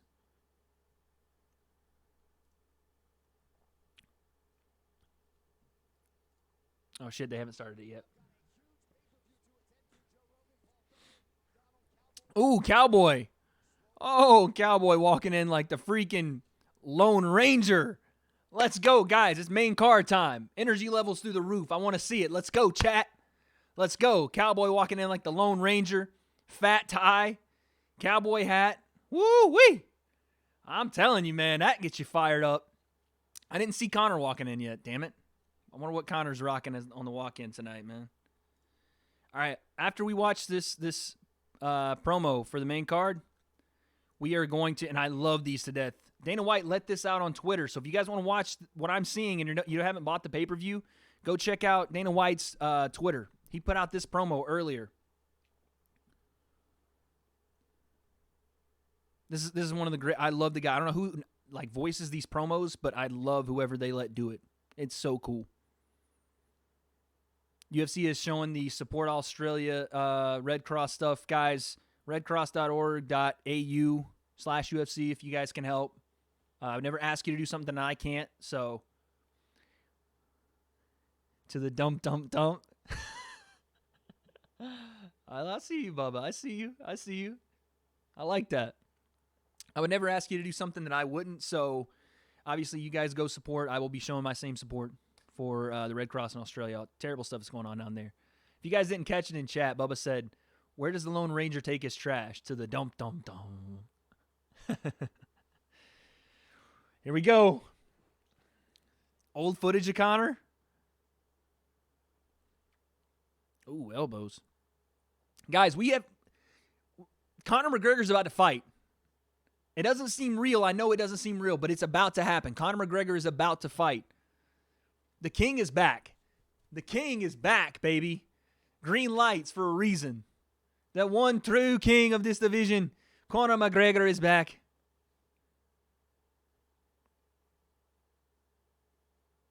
Yeah, they're going through all Conor's naysayers and how he couldn't beat a wrestler, knocks out Chad.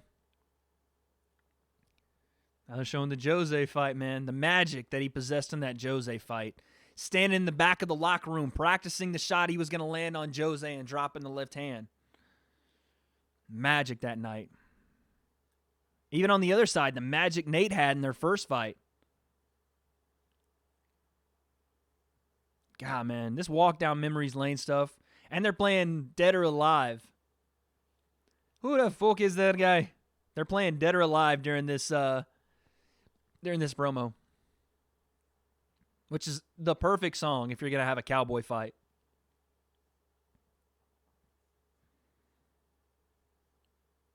It almost doesn't feel like Conor's a human being. The star that he is, the rocket ship that he took to where he's at, it doesn't seem human that somebody can ascend as quickly as he has. And like I said, you love him or hate him. Look at footage from him 5, 6, 7 years ago.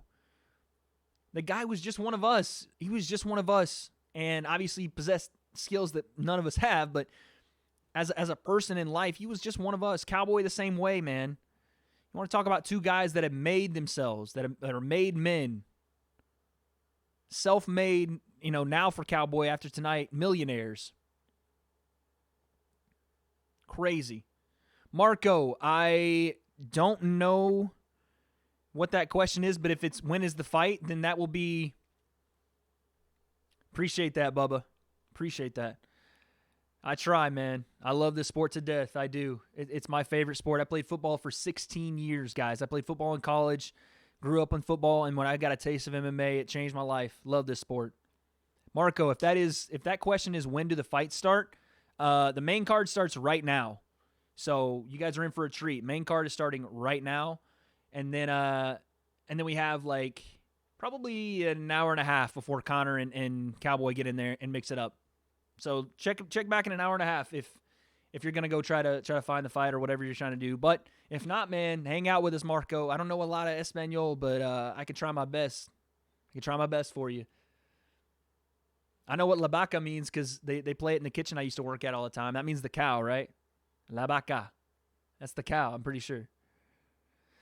Main card time, baby. Oh, goodness gracious. It's main card time, baby. We're going on. I'm going to subscribe. Bubba, appreciate that. And speaking of Bubba saying that, guys, if you are new to the W.A.D.E concept, we have 14 people in the chat. If you guys are new here, if you've never seen my channel before, if you're not subscribed, make sure you hit that sub button if you like the content that we put out today. I do this stuff every Saturday. So if you guys are ever bored, you don't have anything to do on a Saturday night, I appreciate you guys coming in and hanging out with me. I do it every week. We have podcasts weekly during the week as well. So, like I said, if you're new, hit that sub button, hit that like button if you like what we're doing. I think we can talk some good MMA shit.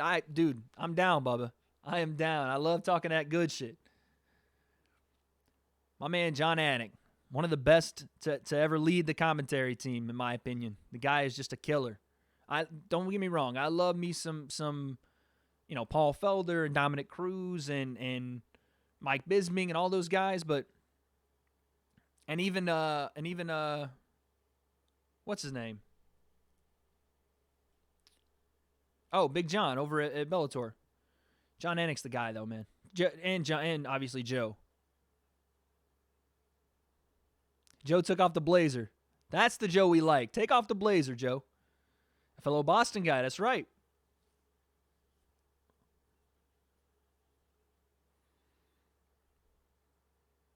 Guys, I have like 2 sweaters on, but if you couldn't see it before, the goosebumps, man. That promo, every time they run it, man, that promo is so sick to watch.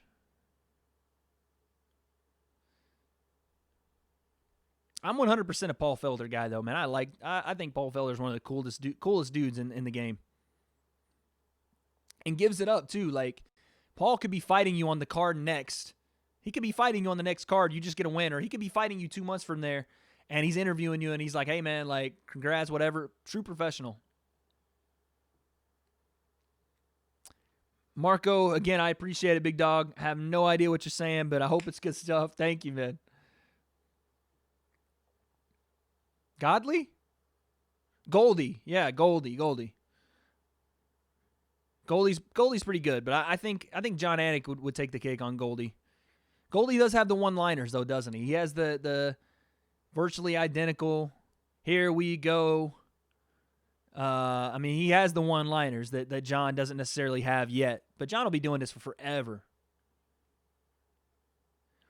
I got to know, what in the world is the UFC doing with this, like, these, like, video game graphics?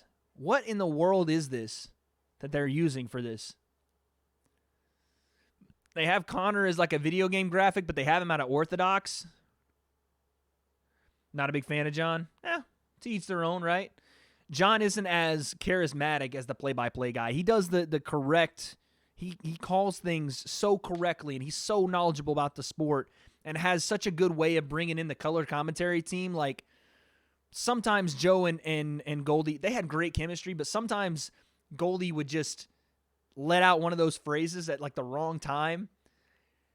John is just so on top of everything. His lead-ins, his lead-outs, his segues, his ways to get the color commentary team to the point they're trying to make, to lead them in, to give them something to go on about if the fight's not as interesting as it should be, you know? He's the best at that stuff.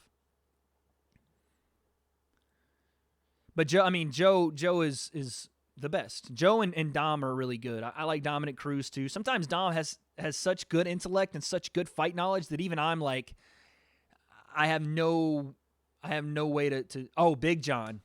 Yeah, Big John is getting some heat from the MMA community when he got into broadcasting. He tends to be a lot more opinionated on commentary for sure. His color commentary is definitely more opinionated than anything else. John's a knowledgeable guy too, but it's just sometimes it comes off the wrong way.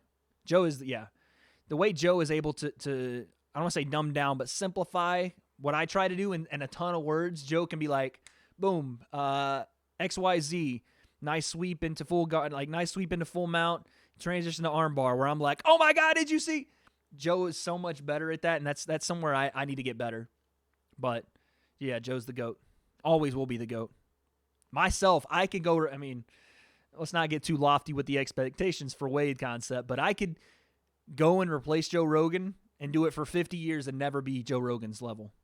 By the way, did you guys see that the UFC actually, Dana was talking about that girl that, if you guys saw the video on Twitter, that the girl from Best Buy that stopped the shoplifter? They actually brought her out to the fight. Not only that, they put her in the middle of the face-off. That's the girl that was in the face-off between Donald and Conor. Dana White said he's going to offer her a job. You want to talk about a break in life? Oh, my God. That girl could probably have a job as a Oh, man, Marco, why'd you have to do that, big dog? Now you're out of here, man. Now you're out of here. Oh, man. That's unfortunate, big dog. Marco, I didn't know what the English was there, but it's crazy how you come into a chat with negativity and get bopped. Like, imagine spending your time to come in and go, shut your mouth, all this, and just get bopped. I really hope that you understand how stupid you are to translate and be like, yeah, cool, and then just get completely just wrecked for it. Congratulations, dog. Congratulations. Bubba, you speak very well. Thanks, brother. I appreciate that. Offered her a job. Yeah, it's crazy, isn't it? Hey, no, what's good? How you doing? What happened? Okay, so this is what's happened so far. As you can see on my screen, I've lost 2 fights already in my predictions.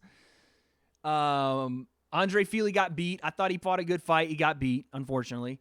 Roxanne Modafferi took it to Macy in the first round, and and really showed a great game plan. She came forward and met Macy's pressure with pressure, caught her with a right hand a couple of times, then dominated her on the ground. Then Macy had an injury in the second, and the fight kind of went that way, and Roxanne won a decision. Yeah, isn't that crazy, Bubba? That's nuts. Bubba said, I seen Robbie Fox. Yeah, Robbie Fox from Barstool. Man, that guy is killing the game too. The opportunities that guy gets and how he just crushes it. Shout out to Robbie, man. Doing interviews with Dana, talking to Coach Kavanaugh, gets a question with Conor. That's crazy. He's a couple of fries short of a Happy Meal for getting bopped. Yeah, I mean, one of the most relaxed communities you'll find on YouTube is the Wade concept. Just don't come in here and do stuff like that. Maxim says, at what time does, I'm guessing he means the Conor McGregor start, the Conor McGregor fight? That will be at, let's say approximately 9:30. 9:30. Yeah, Robbie's only 21. He's got fighters on his podcast every week, it seems like. I'd love to pick Robbie's brain for how he got to the position. He knows Megan O'Leary, I'm pretty sure, like personally. So my hat's off to him, man. He's done really well with his platform and his ability to work. And Barstool seems like a really cool environment too. Maxim, of course, man. Thank you for being in here, and everybody, thank you for being in here. It's good to see everybody. Bubba, no. Maxim, of course. Even Marco, even though some people are a couple fries short of the Happy Meal. Matt, my boy Kyle, Akuma, Amaru, Panic, Devil, everybody that's popped in, man. All my OGs, all my new people, thank you guys. I'm not lying. This is No says, I'm not lying, but last year I had a teacher from Alamo in Texas who trained with Diego Ferreira. Do you have any insight? No. Tell me that you have any insight on, like, is Diego going to just run right through Pettis like I think he's going to? Is Diego going to piece Pettis up like I think, because Pettis gets a little wild? Pettis is accurate, though. Pettis he just kind of throws caution to the wind sometimes, Sometimes he just kind of, instead of fighting with some sort of, I don't want to say he doesn't have fight IQ, because of course he does. He's a former champion. But sometimes, even right now, they're showing when he was in full mount on Tony and was like, sometimes he just gets into a firefight and loves to kind of mix it up. And sometimes that loses him fights. He's just wild. But please, no, if you got any insight on what's about to happen here, I picked Ferreira. And listen, I can only lose one more fight tonight, guys, or I'm waxing an entire leg this Monday. You guys are going to see it on live stream Monday. We're waxing my entire leg. So if I lose two more fights, or, 2 more fights, and I'm waxing. I think, guys, before this fight starts, I'm going to go grab some water really quick, because I just drank the last of my water. So let me go do that. Who's walking out right now? If Fahea's walking out, then I'll go grab water. Yes. All right, guys. I'll be right back. Don't go anywhere. Love you guys. Be right back. Bubba says Pettis is going to get the W. I really hope not. Third sub. Okay. Pettis does have good ground game, so maybe. Amaro says Pettis, and I'm still here. Appreciate you, Amaro. I'll be right back, guys. Be right back.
No, saying what's up to everybody. Proper 12, no water. Listen, the proper 12 is still here. I'm just waiting on some finishes, man.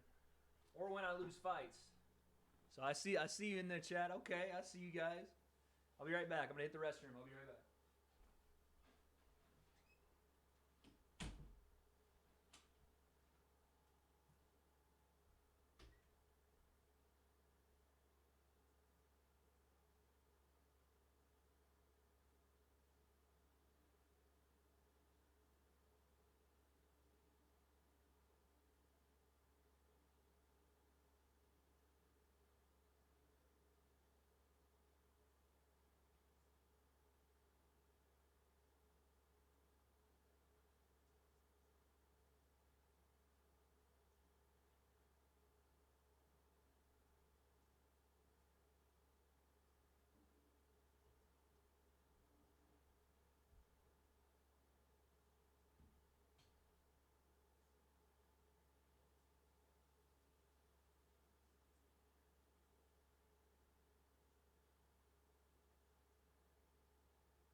I'm back.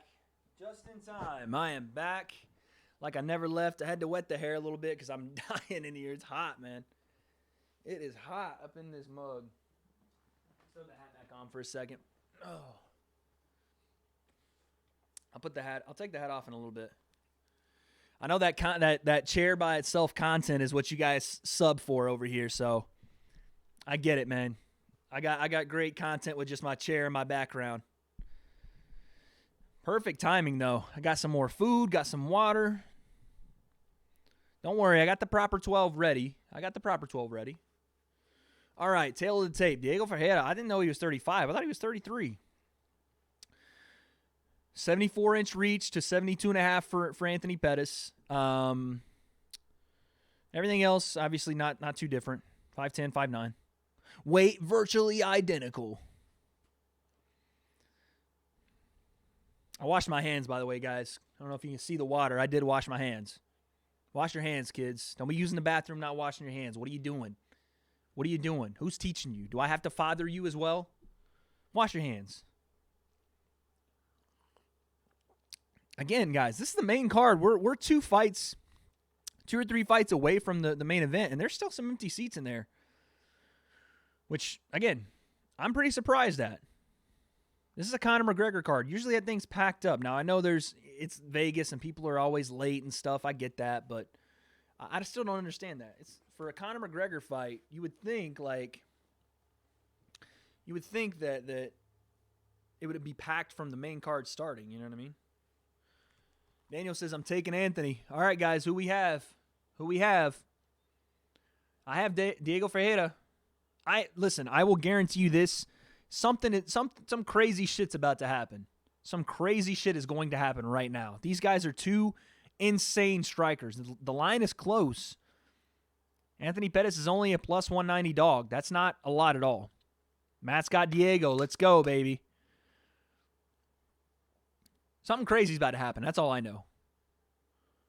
Is that Jay Glazer in the crowd or Dana White? I can't tell. I think it's Dana. His back was turned, okay? I couldn't tell. All right, Herb. Attention to detail with the proper 12 and Budweiser. Oh, yeah, baby. Yes, sir. I never miss an opportunity. And by the way, I got attention to detail all day, if you know what I'm saying.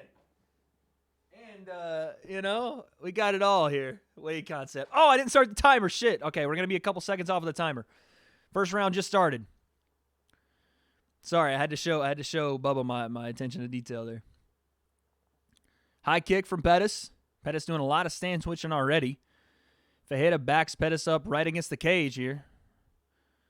Nice right hook check there from Anthony Pettis. I do too, Matt. I want one of those too. They're only selling them in Vegas, though. Dang it. Pettis coming out of southpaw here. Check right hook from Pettis on the exit. Both guys switching a ton of stance. Ferreira gets in on a single here. Anthony doing a good job of defending, though. Nice knee to the body on the break by Pettis. Pettis looks good at 55.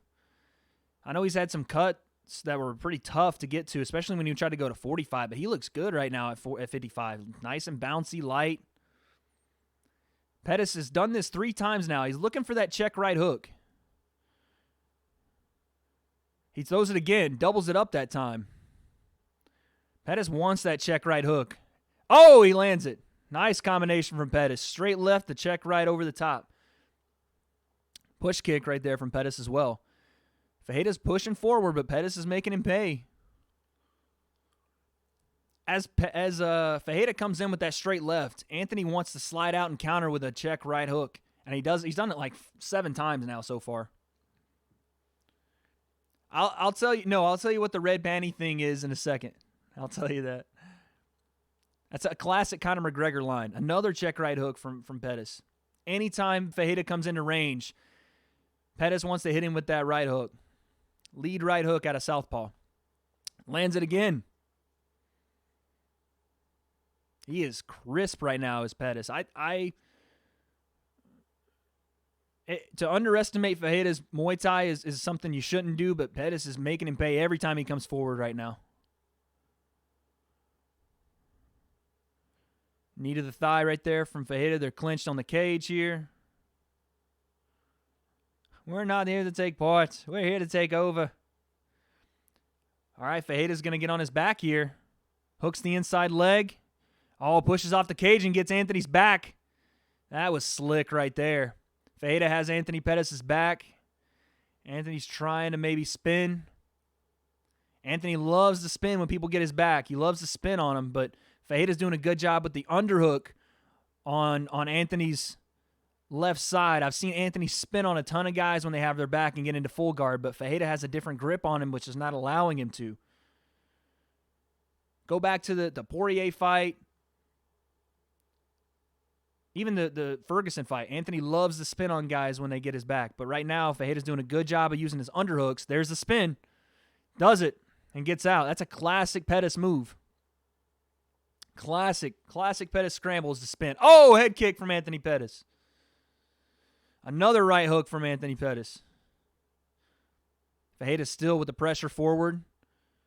Grabs a single. Can't complete it. Now he tries to clasp the hands, maybe get a double here on the cage. He's going to try to pull Anthony off. Anthony's getting long, spreading those legs apart, bucking the hips, doing a good job defending. Another takedown defended by Pettis.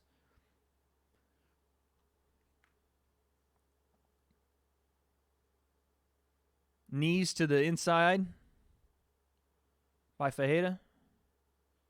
Knee to the body there from Fajeda. This is a good round for Anthony Pettis, man. Although the back take from Fajeda was really slick. He didn't get a lot when he did it. Wasn't really threatening with a lot when he did it. And the strikes have been very crisp from Anthony Pettis.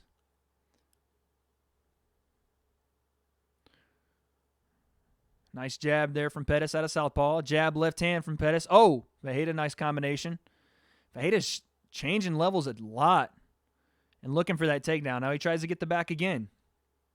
Ferguson might have the best scramble in MMA, period. That full scramble is crazy. Fajeda gets Pettis down. Nice double leg and puts him away from the cage now. It's going to be tough now. Pettis loves to use the cage like anybody else to buck and get free in that hip explosion, but now he's away from the cage. Throws up a high guard. Fajeda might let him up here. Fajeda kicks the legs. Anthony looking for up kicks. Grabs at an ankle. Oh! Dang. That was like a capoeira, like Eddie from Tekken kick there from Anthony. Yo, Anthony's so creative with his strikes, man. That's the round, guys. Anthony is so creative with his strikes. Tough round to score. Anthony did a good job in the first with his strikes. Landed nice right hooks out of the southpaw. Landed a nice combo. I think it was a left straight right hook. Got taken down a couple times. Got his back taken, but Fajeda didn't do it really too much attacking out of it. So, tough round to score. I would probably go Anthony first round. Okay, no. After the red panty thing, years ago, Conor McGregor told, they were at one of those big press conferences. He told all the fighters on stage, when you fight me, it's a celebration. You ring up your wife and say, it's red panty night, baby. Wear the red panties. Conor McGregor made us rich, as if to say it's a celebration. We're going to do the dirty because I got to fight with Conor McGregor. That's kind of where that comes from. You got to go watch the press conference. I think it was the 178 press conference that Conor said that. He was talking about how anybody on the stage would take a fight with him because it changes their life. Yeah, Anthony does have that Taekwondo background, and he uses it, man. He's so creative. His cardio and attack from his back are insane. Yeah, he's slick off his back, too. Round 1 to Anthony, in my opinion. Again, here's the check right hook. Body kick, but Fajeda catches it. Anthony does a good job of defending takedown, though. Fajeda's not letting go, though, driving that single.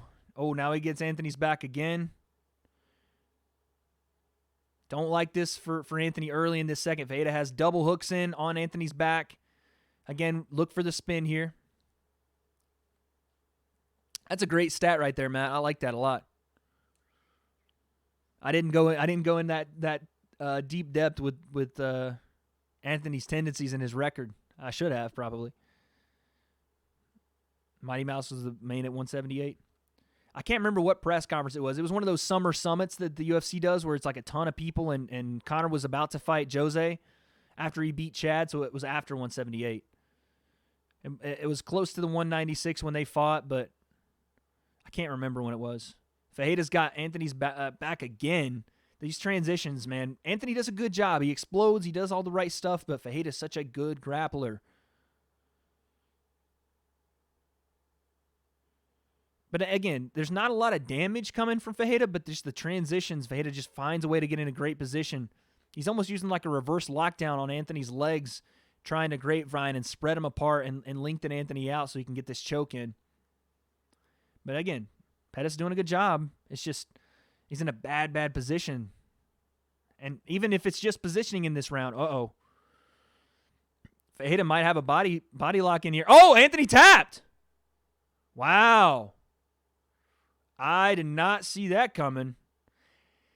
From like, he didn't even have a good position. Fajeda's hurt. He's limping. Anthony tapped. Fajeda was like half back mount. It wasn't full in the back mount. He kind of had a side back mount and had the rear naked choke. I didn't know it was locked in that deep. And then Anthony just tapped. He was like on Anthony's back, but he really kind of had him by his side. Locked the forearm under the chin, started to squeeze on the rear naked choke, and Anthony tapped quick. He must have a crazy grip. He slid over. Anthony did a good job of getting his back to the cage, but man, as soon as Diego got that, it was the over-under grip that did it. So it was almost like instead of going with the rear naked choke, he went with the rear naked choke, but it was with the neck crank grip, and Anthony tapped. And again, it wasn't even like Diego had a great angle on him. It was more like he was choking, whereas usually you would want to choke with the pressure here, right? Diego had more pressure there and still got the tap, so that was crazy. Yeah, Anthony Pettis just tapped to Diego Fajeda. Wow. I got to win, guys. Let's go. Diego wins by, they're going to say rear naked choke, but it looked more like a neck crank. The same. Think about when I say neck crank, guys, think about if you're not watching the event. Think about how Conor tapped to Khabib. Same style grip, over, under, and clasp hands together. Neck crank. Guys, I didn't even realize how much of a freaking niff I am, and I didn't have my timer on the screen. Jesus. God, I'm telling you, man. Could be crushing windpipe. Oh, 100% it could have been. It just didn't look like a typical position as somebody would have a deep choke in. But yeah, the neck crank is dangerous in any position. It wasn't even fully under the neck. It could have just been right here. Any pressure on that windpipe and you know, to the point where you can't breathe, you're going to tap. Those neck cranks are vicious. It just didn't look like an angle in which, you know, he was in trouble. But you look at it again, Anthony does a good job trying to push on the hands, but you want to make sure you break the hands really more than push on the elbow, because then you almost push the pressure more.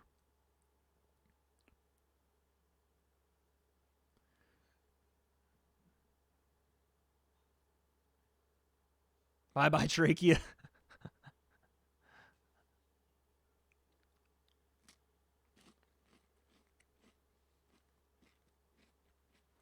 Six-fight win streak for Diego.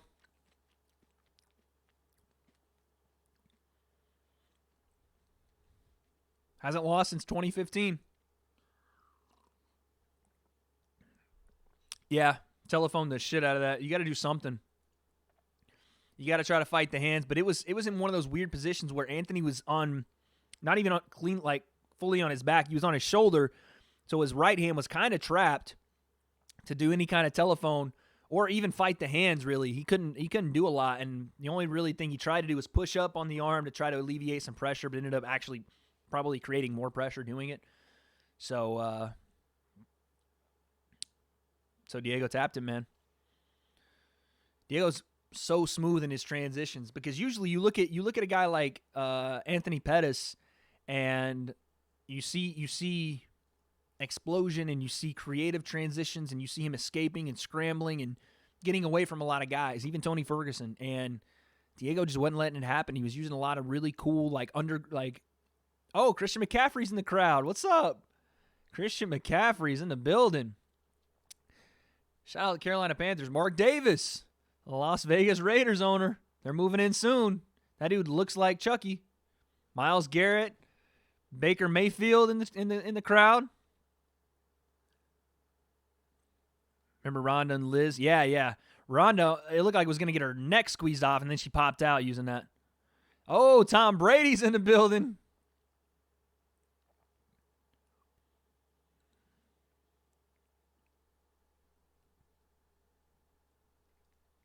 Yeah, has the fight started?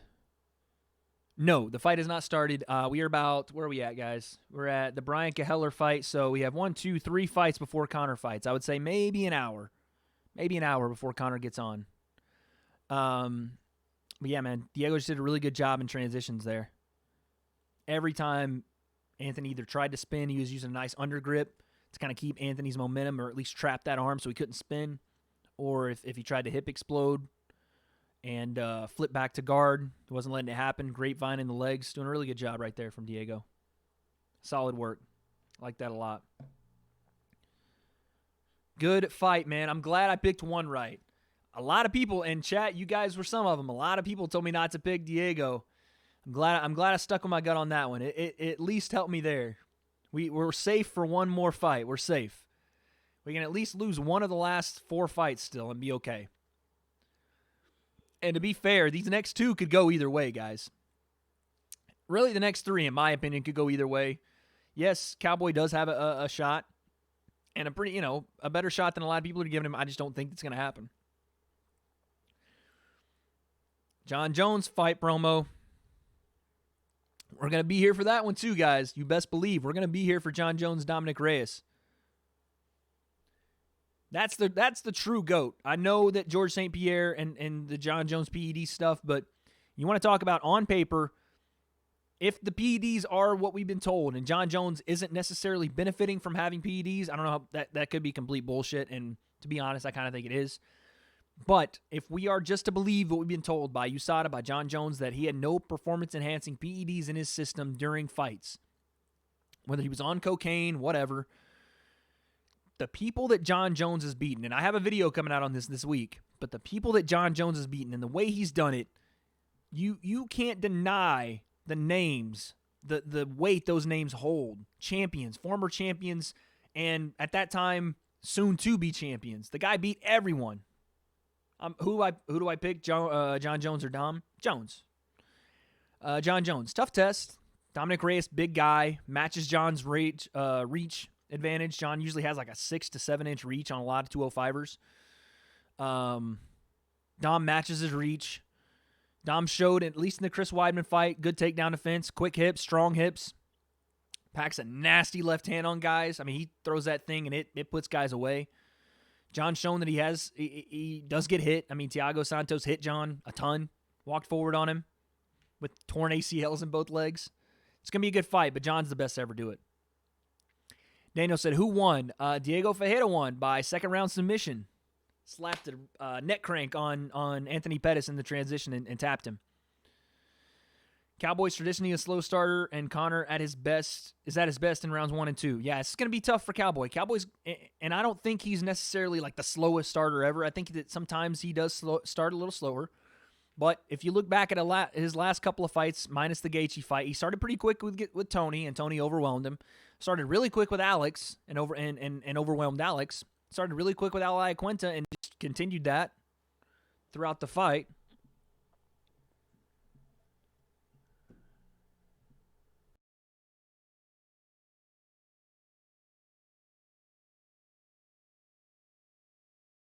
Check.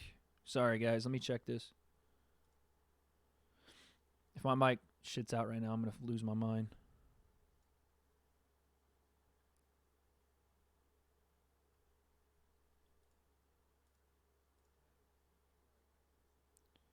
Oh, we're good. Sorry, sometimes my mic just takes an actual shit, and I don't know how to fix it. But we're good. Say 1 if you love Bruce Lee. I don't know. Bruce Lee's cool. I'll give him a 1, whatever. Jones versus Rumble this year. I don't know why that fight hasn't been booked yet, or what's going on with Rumble. Can anybody tell me what's going on with Rumble Johnson? Wasn't he supposed to be back already? Like, what's going on with that dude? Okay. What we were talking about, Cowboy and Conor. Cowboy starts he started fast on some guys. I think Conor obviously is a fireball coming out the gate. I want to see Conor's conditioning. You know, it's all we talk about, and I don't think Conor has bad conditioning. I just think he throws a lot, and he throws so much power. It's so hard to sustain that over 5 rounds. So I do want to see it. I want to see what the difference is that everybody keeps talking about with Conor in camp, and how John Kavanaugh's saying this Conor would smoothly beat the 2016 Conor that beat Eddie, which is crazy to say. But if it's true, I want to see that. What's so different? Is it his conditioning? Is it his power? Is it his footwork? Is it his ability to change his style, you know, and morph it into something different? Not just the bladed stance, hands low, kickboxer, taekwondo, karate style, kind of in and out, bouncy movement, but also the squared up boxer, hands high, using that boxing background at Crumbling Boxing and his fight with Mayweather. What's changed? I want to see it, because that's what's making me more excited than anything. You know, strip away all the money that Conor's making, the hype that he brings, all that, and it's great. I love it. It makes me so happy that Conor's back.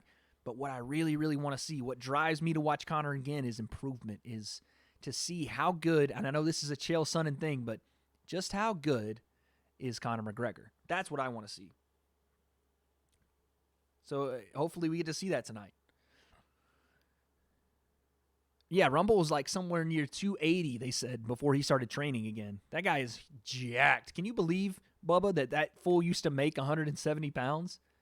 I mean, he didn't make it consistently, which is why he moved up, but Rumble's fought in 4 different weight divisions, or 3 so far, but probably will fight in 4 different weight divisions. That's like the reversed Jared Cannonier. Most guys move up with age, but Rumble, man, he's something else. I think his ego changed. He's humbled and more focused. I think Conor is who he is, you know. I think a lot of people going, well, why is he being so nice with Cowboy? Why isn't he talking as much stuff? I think that Conor has seen the respect that Cowboy's given him. Look, Conor has always been a guy he's talked his, oh my Lord, showing some of these highlights from Osborne. I think Conor's talked his bit of trash, and even this week he kind of did, but Conor's always reacted to the situation. Guys were calling Conor a clown as soon as he got into the UFC. You guys remember Diego Brandao, Marcus Brimage, those guys were calling Conor a clown and for things he was saying. He was just ambitious, but the things he was saying, they were like, this clown, whatever. Then Conor would come with that venom, right? This on both sides, this kind of build-up has been respectful. Conor is who he is. You know, he still thinks that he's going to go. I mean, the aspirations, he said this week, welterweight champ, lightweight champ, boxing champ, BMF champ. Like, he wants all the same things. It's just that now he's done it, and people have seen him do it. It's not so far-fetched, right? Rumble looks like death. Yeah, 170 Rumble looks like 145 Conor looks. Daniel says Conor needs to chill a bit so he does not waste energy. I think Conor needs to be technical, needs to be efficient for sure. Definitely needs to be efficient as to not waste energy. But I don't think that if you're Conor McGregor, you change who you are just for this fight. I think that Conor's still going to come out like a fireball, put pressure on Cowboy, and see what Cowboy's got in the pocket. I honestly, I think that's what's going to happen. Supa just says Cowboys. I'm assuming that means Cowboy for the dub. Okay, Suba, I appreciate it. I like the prediction.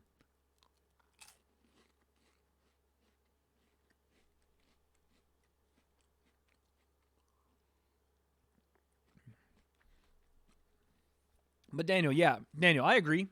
I agree that Conor does not need to waste energy. But I don't think he should change his entire fight style to then not waste energy, if that makes sense. I think he should adjust some things, tweak some things here and there, but it's the old saying, you do what gets you to the dance, right? Bubba says, yeah, true, but personally I think he had some lows in his personal life and realized he can't be doing stupid shit like sparring those Russians. That story was crazy. That story, when that stuff came out about his camp, and if you guys don't know what Bubba's talking about, Conor was talking about how his camp for Khabib was so just all over the place and staggered. He was sparring, not even just fighting, like these Russians he would bring into his hotel during training camp.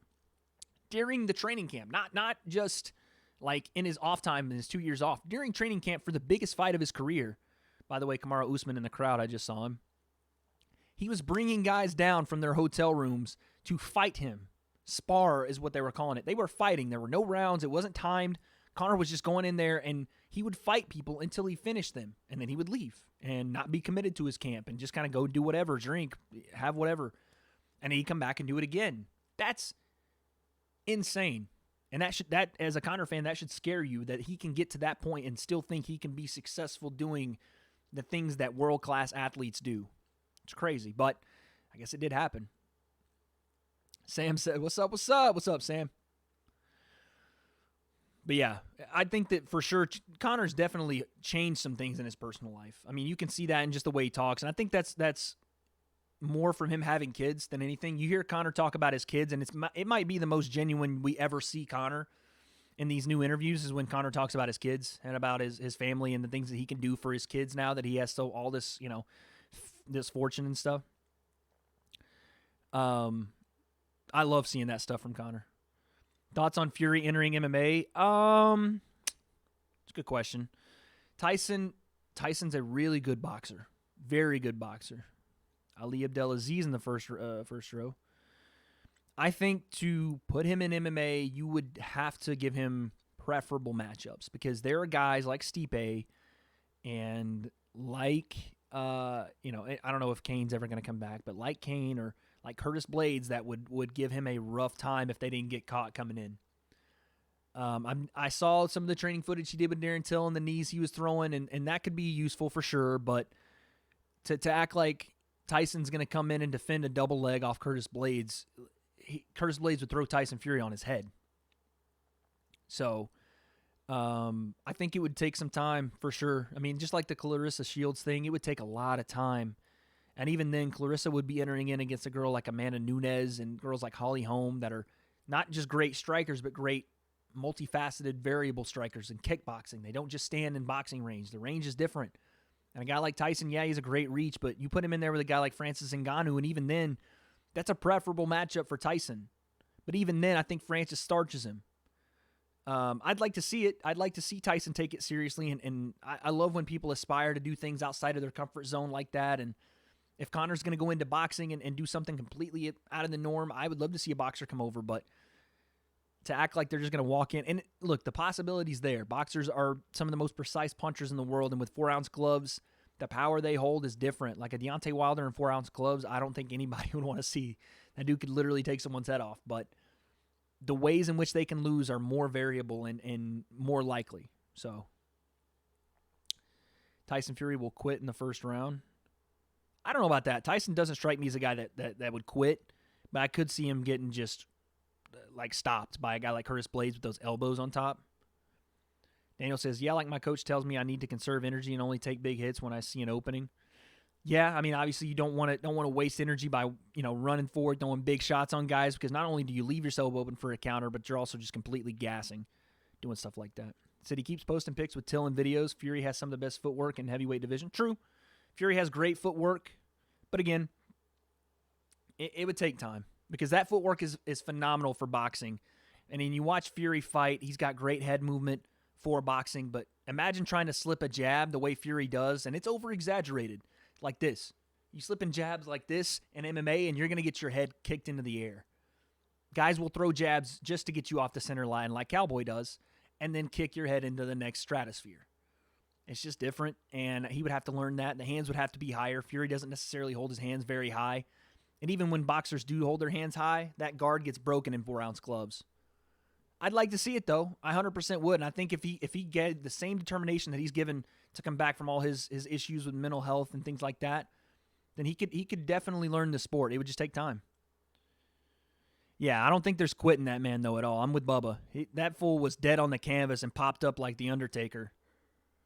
Oh! Jumping right hand from Osborne to start the fight. Here we go, guys. Sorry, Brian Kelleher, Th.W.A.D.E, Osborne. We're getting right to it, man. Jesus Christ. The fight started. Th.W.A.D.E jumped up in the air and hit Brian Kelleher with a big right hand.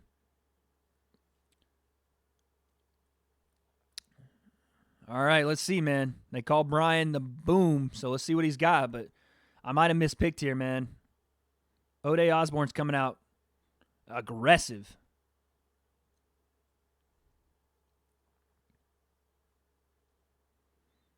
Oh, nice single leg attempt there from Brian. Th. Oh, big takedown right there from Brian. Th tried to hit him and hit him directly in the back of the head. Hey, man, you guys wish Kyle some luck for his championship match. Kyle, if you got a match, man, don't stay up too late. I want you to go do your thing tomorrow. Everybody show Daniel some love, man. He's got a championship match tomorrow. But knocked out, yeah. I mean, Tyson could definitely get knocked out for sure. It would just take time, man. Tyson's a world-class boxer, and those guys tend to translate pretty well to things they do. I mean, he would just have to take the time to do it. Like, you can't pull a James Toney and just walk in and think you're going to knock dudes dead. Or you're going to get ankle picked and taken down. Good elbows from the bottom right there from Th. Th tries to throw up a slick arm bar, but Kelleher's doing a good job of keeping an elbow between. Oh, Brian throwing some big right hands down, trying to cover the face, frustrate Th on the bottom.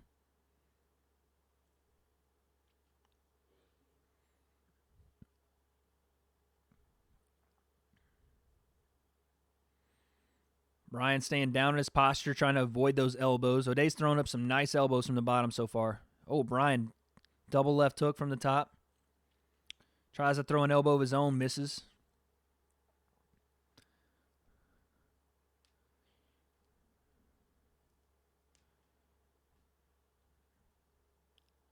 Nice step over right there from Brian. Kelleher's got a nice half guard position here. Th trying to scramble to his feet here.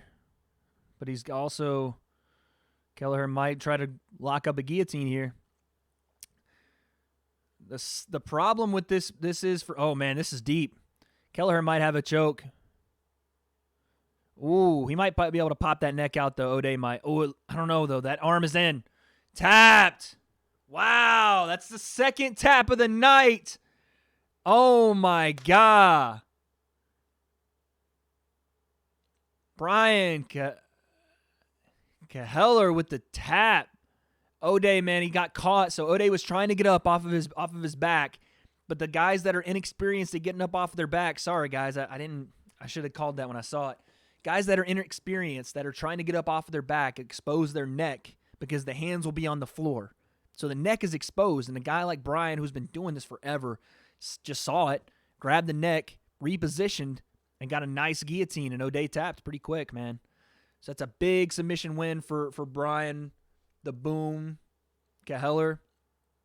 And again, it's just good experience because Th tries, and it was just for a split second. He tries to put his hand down on the mat, and it wasn't like it was an elongated thing, but as soon as Brian saw the neck exposed, he went and grabbed, and it was before Th could get both hands back to fight the hands from Kelleher. And he squeezed on that guillotine, rolled back on it, locked the legs up, tried to pin the arm too, and got a nice... Oh, he tapped with the leg. Got a nice arm-in guillotine right there for Brian Kelleher. Big-time submission right there. Congrats to him. Guys, I'm starting to win some fights here. Let's go. Your boy's not crazy. I make these picks. I ain't crazy. 2-2 on the night. Let's get it, chat. No says she's back. Okay. Daniel, you said you lost your title shot to who? Who are you talking about? I missed it. You said you lost your title shot to somebody. Who are you talking about? That's a shot for the submission, guys. Shot a little apple juice there. The proper 12 apple juice line. I don't know if you guys have seen that. Conor McGregor dropped an apple juice line. It's right here in the green bottle. Cheers to all the new people in chat, to all the new subs that have dropped a sub on me today. I appreciate you guys to the fullest, to the Wade Concept Community 2020. We're getting it, baby. 10,000 subs at the end of the year. That's what we're going for.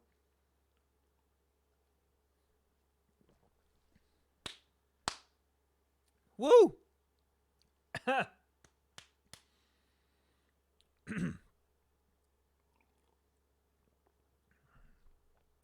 Oh, to the champion. Okay, well then, hey man, this is your time to get him back. If he took your title shot, that's even more motivation, right? That's even more motivation to go out there and show not only him, screw that, not to show him, to show yourself that you're the best. You are, man. I believe in you. This chat believes in you. We got your back. Ride or dies, baby. Next Monday, you better check in with us and let us know you got that strap. We're all behind you, big dog. We got your back. That was a beautiful transition right there from Kelleher. Or Kelleher. Fax says, is it on? Not quite, Fax. Not quite. We got about, we got 2 more fights before Conor? Two more fights, Fax.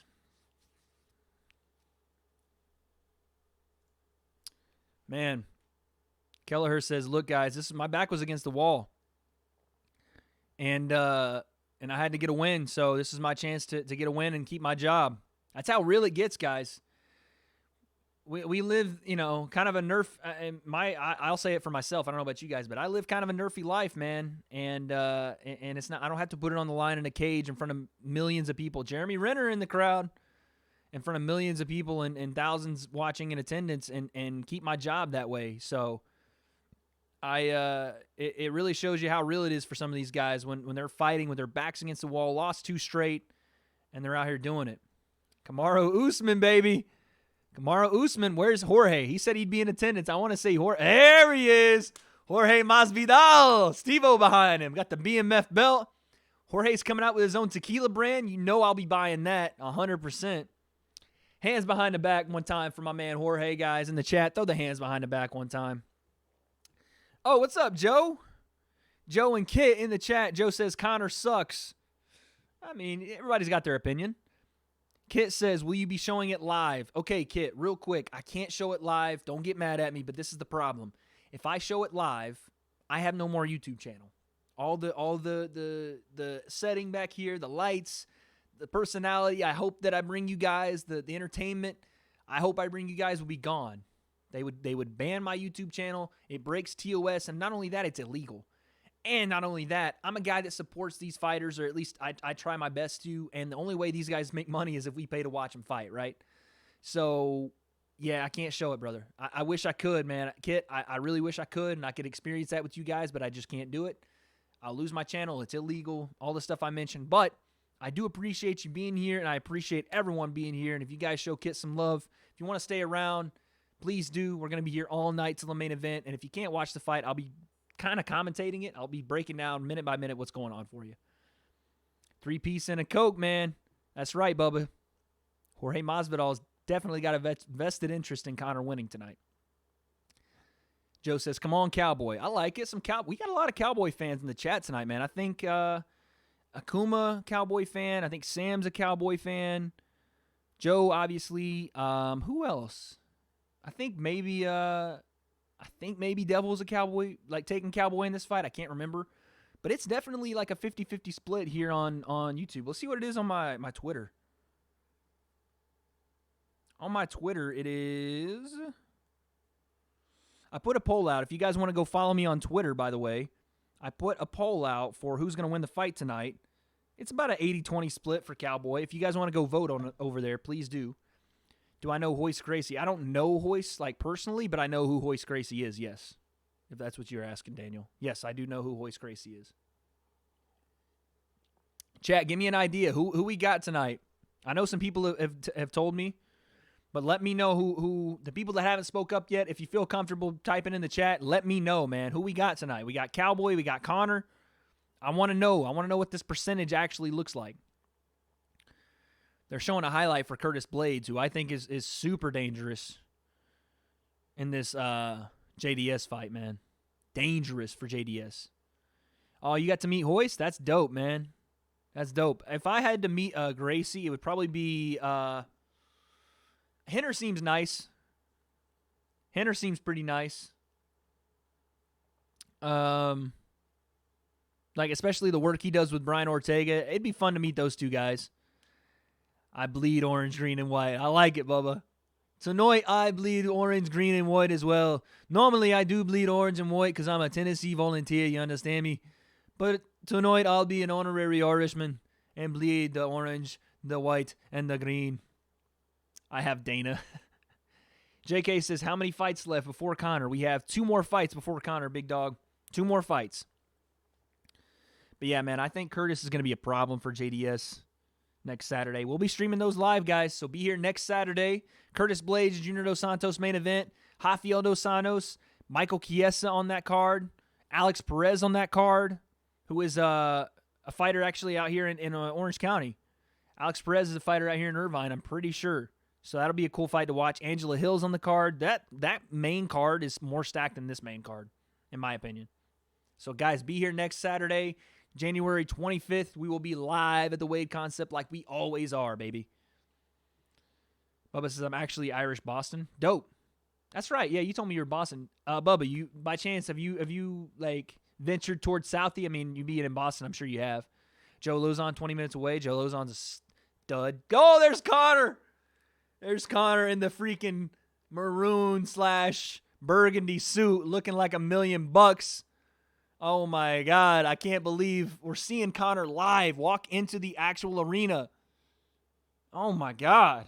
This is crazy. This is like, is it real life? Conor McGregor's about to fight. Conor McGregor's about to fight. The strut, he's in the arena, the sunglasses, the whole thing, man.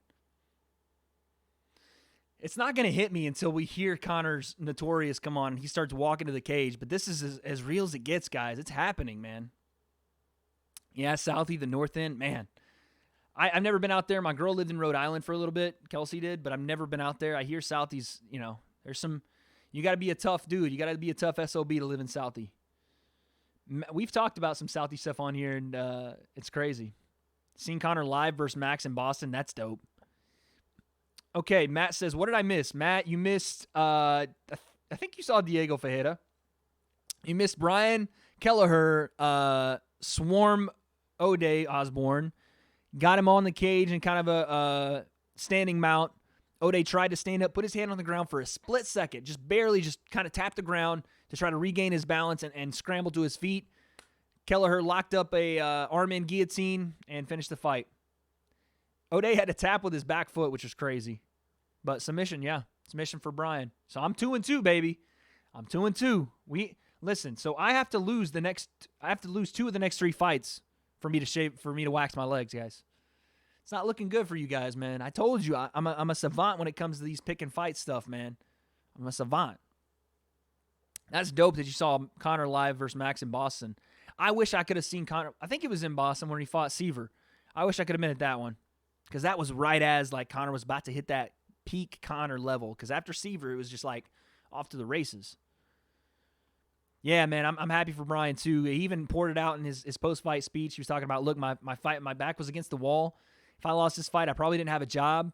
And I was telling the chat, man, we forget sometimes. Like we're entertained by these guys, and it's a entertaining thing for us to watch. But man, these guys literally put their lives on the line because.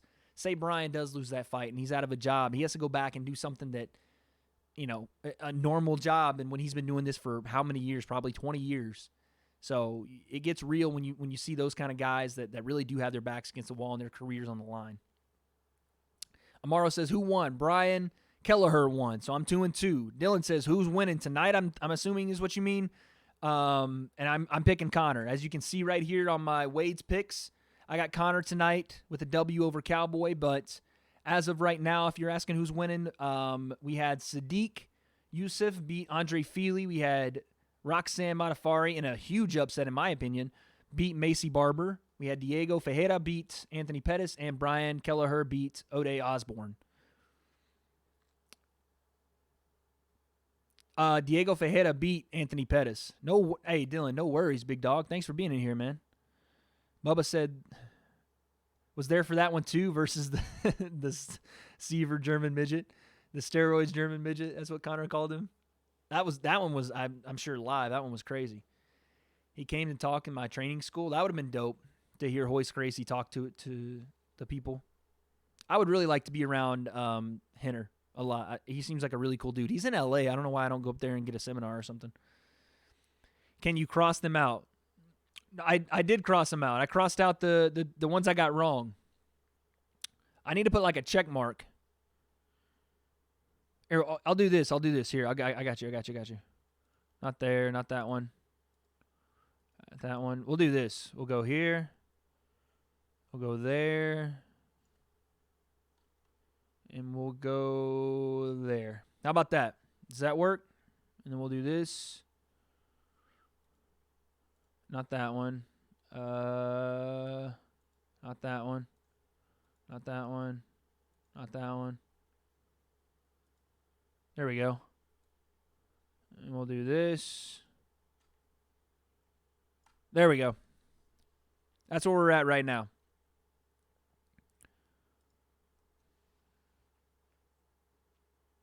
There we go. All right. We're about to have Alexei Oleinik, who's had, by the way, Alexei Oleinik, who's had 71 pro fights. I don't think you guys really heard me. 71 pro fights. That's crazy. When does Cowboy and Conor fight? I would say there's not like an exact time. We're at 8 o'clock right now. This main card's going very quick. We only have 2 more fights. So the max that we have before Conor and them fight with, pre-fight amping and walking to the cage and promos, I would say maybe a safe bet, Dylan, would be come back in an hour or stay here for an hour and hang out with us. But if you got stuff to do, I completely get it. Come back in an hour and Conor and Cowboy, that would be a safe time. Even if you're early, that would be a safe time. Just because if, say, Alexei gets a submission here and Holly or Raquel or Maurice knocks Alexei out or if it ends quickly in these 2 fights, you could see this in an hour. 74 fights sound like a Muay Thai 22-year-old. I know. Muay Thai fights happen literally like 3 times a week. Cowboy started out, his first fight was like 2 weeks after he had begun training. Same with Max. Israel Adesanya said he competed in a 6-fight tournament that was over 2 days. I think John Jones had the same kind of experience before he got into the UFC. John was 6-0, but he only fought for 2 days. He fought in 3 fights in 2 days. Like 3 fights one day, 3 fights the next day, and he came into the UFC at 6-0. I think that was right? Or maybe it was 6, he was like 9-0, but he had 6 of those fights on 2 days. Something like that. John had like crazy like record. You'd think, man, he's just going through people. But it was in 2 days. Okay, that's it for me. Big match tomorrow. Guys, give your love to K.E. Daniel. He's got a championship fight tomorrow. We're hoping for that knockout. We're hoping for him to come out of it with good health. And, yeah, man, he's going to come back with that belt on Monday for the live stream. Guys, show some love, man. That's one of our guys right there. That's a Wade Concept supporter. That's a Wade Concept flag wearer. So good luck, everyone. Make sure you send it to him. All right, Noah's back. Awesome. How have I been? Man, Dylan, I've been good, man. How you been? I've been good. Life's good. I got a new job. I'm working as a video game YouTube channel hoster. If you guys want to check out my YouTube gaming channel hosts, it's at I'll put it in the chat, actually. You guys can go. This is the channel right here. You guys can see me over there. Type that in. Well, I put an underscore. I meant to put here, we'll do this. I'm a freaking niff. Thanks, man. I appreciate it, Dylan. That's the name of the channel right there, Gminio. I host for them now I work over there part-time, and then I'm working at the sports marketing company I've been working at for about a year and a half now. So pretty good gigs, man. I'm excited. It's something I want to do. I want to do this MMA stuff, and I also want to cover gaming. So I'm a big fan of both. Thank you, Bub. I appreciate that. Guys, make sure you go and either follow, subscribe to my man Dylan. Shout out to my brother, man. He's been in here for, I think, a couple months, maybe a year. Dylan's been with us. So if you guys are looking for a new channel to kind of check out, Dylan's my guy, man. Go check him out. But yeah, I'm excited, man. It's been a fun couple of months for me. I'm getting into the gaming stuff, which I've always wanted to cover more. I think I've got a banger coming for you guys Monday. I've got a most toxic moments in gaming coming for you guys on that channel, so that'll be a fun one. You guys got to check that one out. All right, we're about to get started, though. 24 people in the chat. Oh, my God. Your boy is moving up in the world. Just playing. All right, here we go. Fight starts. Alexei. Oh! Maurice Green with a kick to Alexei right off the rip. Sorry, headphone users. Sorry. That was a nasty kick. Jesus. Appreciate that, Dylan. All right, man. Maurice Green's dangerous. And Oleinik gets caught, for sure, in the striking. Oleinik definitely needs to... you follow any comedy podcasts? I do. I will let you know, Bubba, as the round ends. I follow a couple, actually. Oh, there we go. Oleinik gets the back. As Maurice tried to throw some wild-ass stuff. I don't know what he was trying there. Alexei Oleinik's got the back standing and drags Maurice Green to the ground here. He's got Maurice's back, but he's behind him on the ground. Maurice is trying to fight the hands. Maybe look for a Kimura. Oh, if he can spin, Oleg. Oh, he let it go. Olenek getting on top. So he's already looking to get this. Now Olenek in side control. So let's see what he does with this here. I mean, Olenek obviously has got nasty submissions on the ground from the top especially, and from the bottom with that Ezekiel choke, as Devil was talking about earlier. You're a good streamer. I appreciate that, guys. Thank you so much. About to go do 20 push-ups. Go get it, man. Go do your thing. I will watch you while I go to sleep. My new favorite YouTuber, Daniel. I appreciate it, man. Thank you so much, man. Appreciate it. Appreciate it all, guys. Love you guys. All right, we got Olenek here in side control. He's looking for this.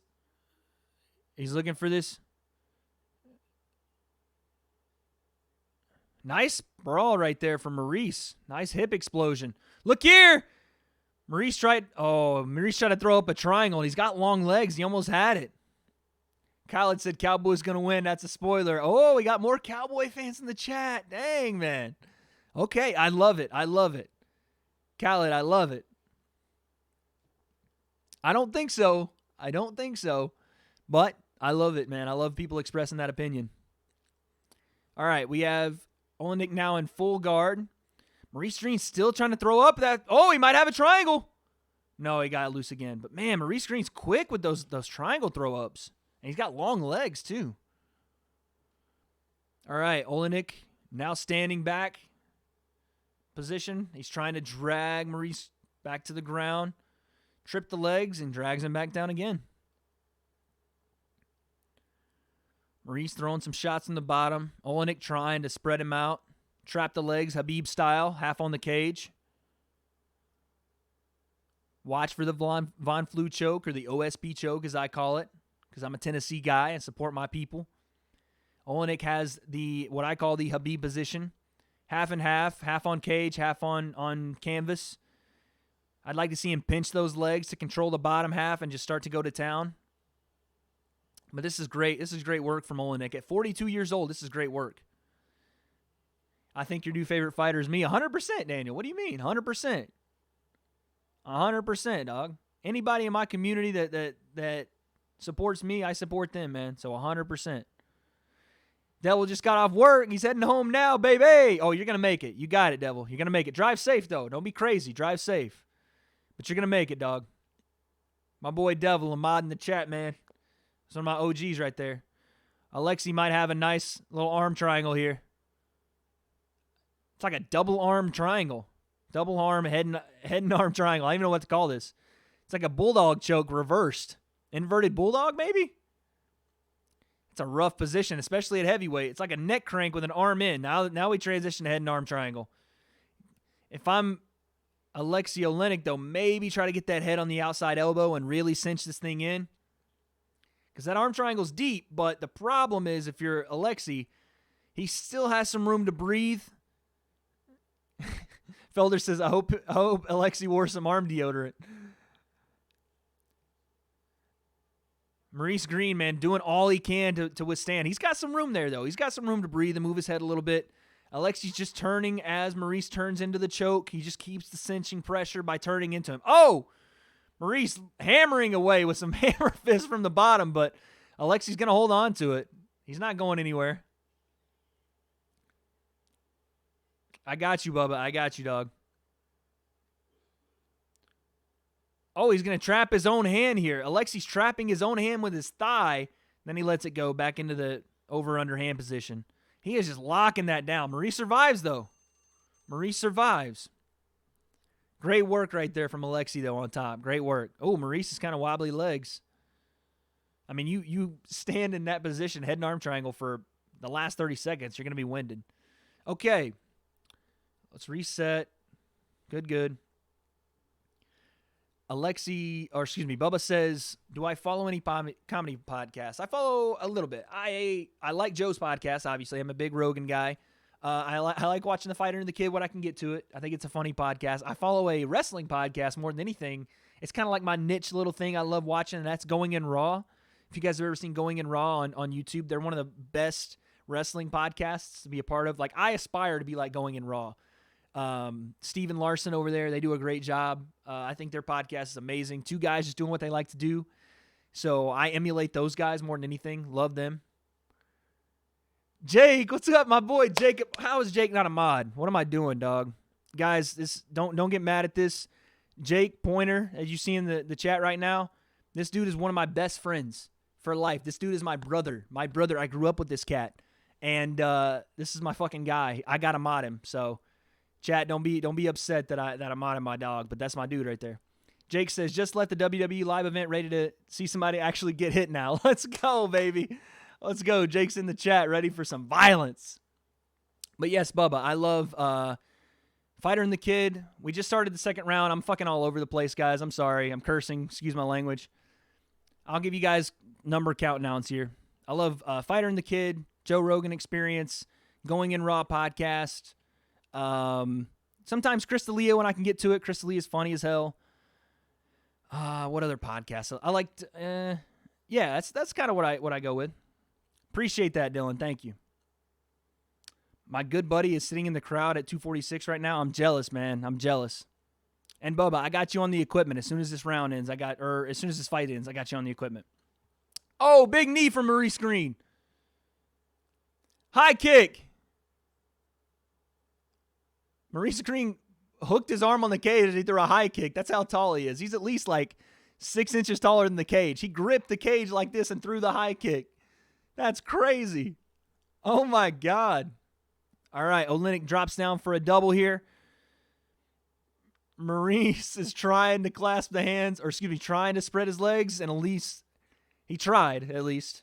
But Alexi does get the takedown, and he gets it away from the cage and immediately tries to work for that head and arm triangle again. Immediately. So we have Alexi trying to work for head and arm triangle, staying in half guard. So, as everybody knows, Alexi Olynyk loves the Ezekiel choke. And he looks for it from the top. He looks for it from the bottom. The guy lands it in every position. So, don't be surprised if he lands another Ezekiel choke here. And he's trying to clasp his hands and look for it right here. If he can get into mount, he can definitely get that choke. Or if he can just get to full guard, he can definitely get the Ezekiel. He's probably more effective out of full guard. Maurice has got to try to buck his hips and get his arm back inside. Because Alexi's going to land this. He's tightening up that Ezekiel. He's tightening up. Oh, he let it go, though. I thought he was actually going to get it. But Joe Rogan makes a good point. Alexi's arms have got to be just tired as hell from holding on to that head and arm triangle and this reverse kind of grip, that over-under grip.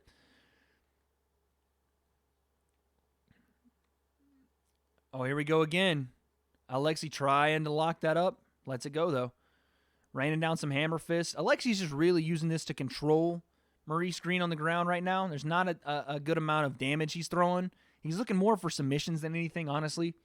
But his arms are gassed out. Look at this. Maurice Green trying to try for a Kimura. From the bottom, he's looking for a Kimura. If he could flip Alexi over and really kind of cinch this in, he could get him. What he needs to do, Joe makes a good point. What Maurice needs to do is slide that right knee in between Alexi's legs, but he let it go. Man, he's had a couple attempts at that Kimura, man. It was close.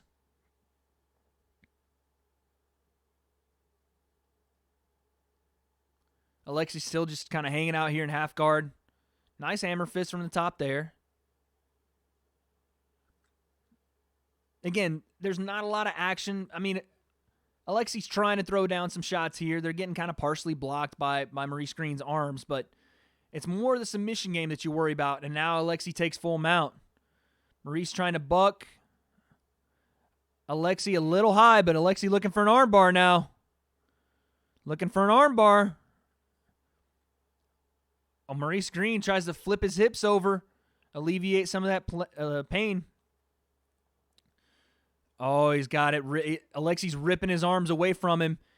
He's using his own arms to pull Maurice Green's arm away from him. And now he's let it go. And Alexei's just going to start twerking on this. Not twerking. Torquing on it. Oh, yikes. He's pulling that thing.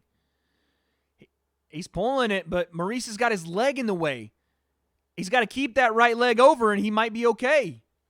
He's got to keep his foot down. Oh, he tapped. Oh, man, he tapped. He was that close to getting out, too. God, he was so close. But Alexei Oleinik gets it, and he can realize, I think Maurice realizes how close he was to getting out. Maurice had kind of reversed north-south position to alleviate some of that pressure with the arm bar. His arm was straight out. Like, it was definitely probably hurting him. But he had his leg in the face of Alexei, and if he would have just stuck his right leg down and pulled away, he could have raked that arm back. But he did, man. He outlasted it as long as he could. Props to Maurice Green. But Alexei Oleinik does get the submission, and that means your boy is staying without a loss in the last 3 fights, guys. I'm undefeated in the last 3 fights. Let's be honest, guys. I'm undefeated for the night in the last 3 fights. All right, let's put the red line up. Let's make sure we got it in the right position. That's not it. That's not it. That's not it. There we go. So we go there. Alexei, man, just a master of positions in the submission game. A master of positions. 42 years old, still finishing fights. Congratulations to Alexei Oleinik. Wow. Darian, I didn't know that. I will take it as a compliment, but I'm a one-woman kind of guy. So, I hate to break it to you. That's great and everything. Thank you. But Kelsey is the one and only. So I don't know what to tell you. Chat, if somebody in chat is looking, we got somebody here, Darian, that's looking for some love. So show him some love, guys. Oh, I know, Darian. I'm just saying I'm a one woman type of guy. Like I like women first off, and I only like one, which is Kelsey. I just wanted to kind of clear that up in one sentence versus having to do the whole explanation. But I 100% confirm that you are a dude. That's why I said show him some love in the chat. So chat, show my man Darian some love. He's definitely forward. So if anybody in the chat's looking for that type of guy, my man Darian's got it for you. Appreciate you being here, though, Darian. Appreciate you being here for the fights, man. If you want to hang out, we're going to be watching them all night tonight. We got 2 fights left.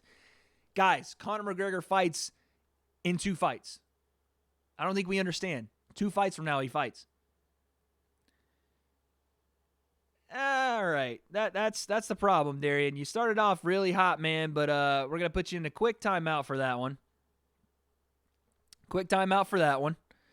Appreciate you, Dylan. I appreciate you, Darian. Just, let's keep it respectful. I don't want to have to I don't have to keep, I don't want to have to do some things and put you and hit you with the bop. I don't want to do that. But let's keep it respectful. If not, then you can find somebody else's stream, brother. I appreciate you being in here, but we don't do that here, bro. You know what I mean? Alexei's got an interview right now with Joe. Guys, don't even worry about it. Moving on. We don't even worry about it. We just keep it moving. People got their way in expressing themselves. Obviously, that's his way. No big deal. That's why you hit him with the timeout, like so. And obviously, we established that. We understand that doesn't fly here. And if he wants to, stay in this community and be a part of it, then we change the way we do things. But if not, then, he can go on his way and figure it out. But Darian, like I said, quick timeout. Just switch it up a little bit. We don't do that here. But a great win for Alexei, man. That's a big win. The guy's 42 years old, still just choking people to death. Arm bars. Bruce, are you showing the fight or going to give a play-by-play? Just curious. Mason, what's going on, man? How you doing? I've been great, man. I've been chilling, honestly. I've had a really cool couple of months. I got a new job. I've been just trying to grind a little bit, man. Happy to be here. How you been is the question. How have you been? Miss you, man. Christopher says, are you going to show the fights? I won't actually. Oh, Ludacris in the crowd.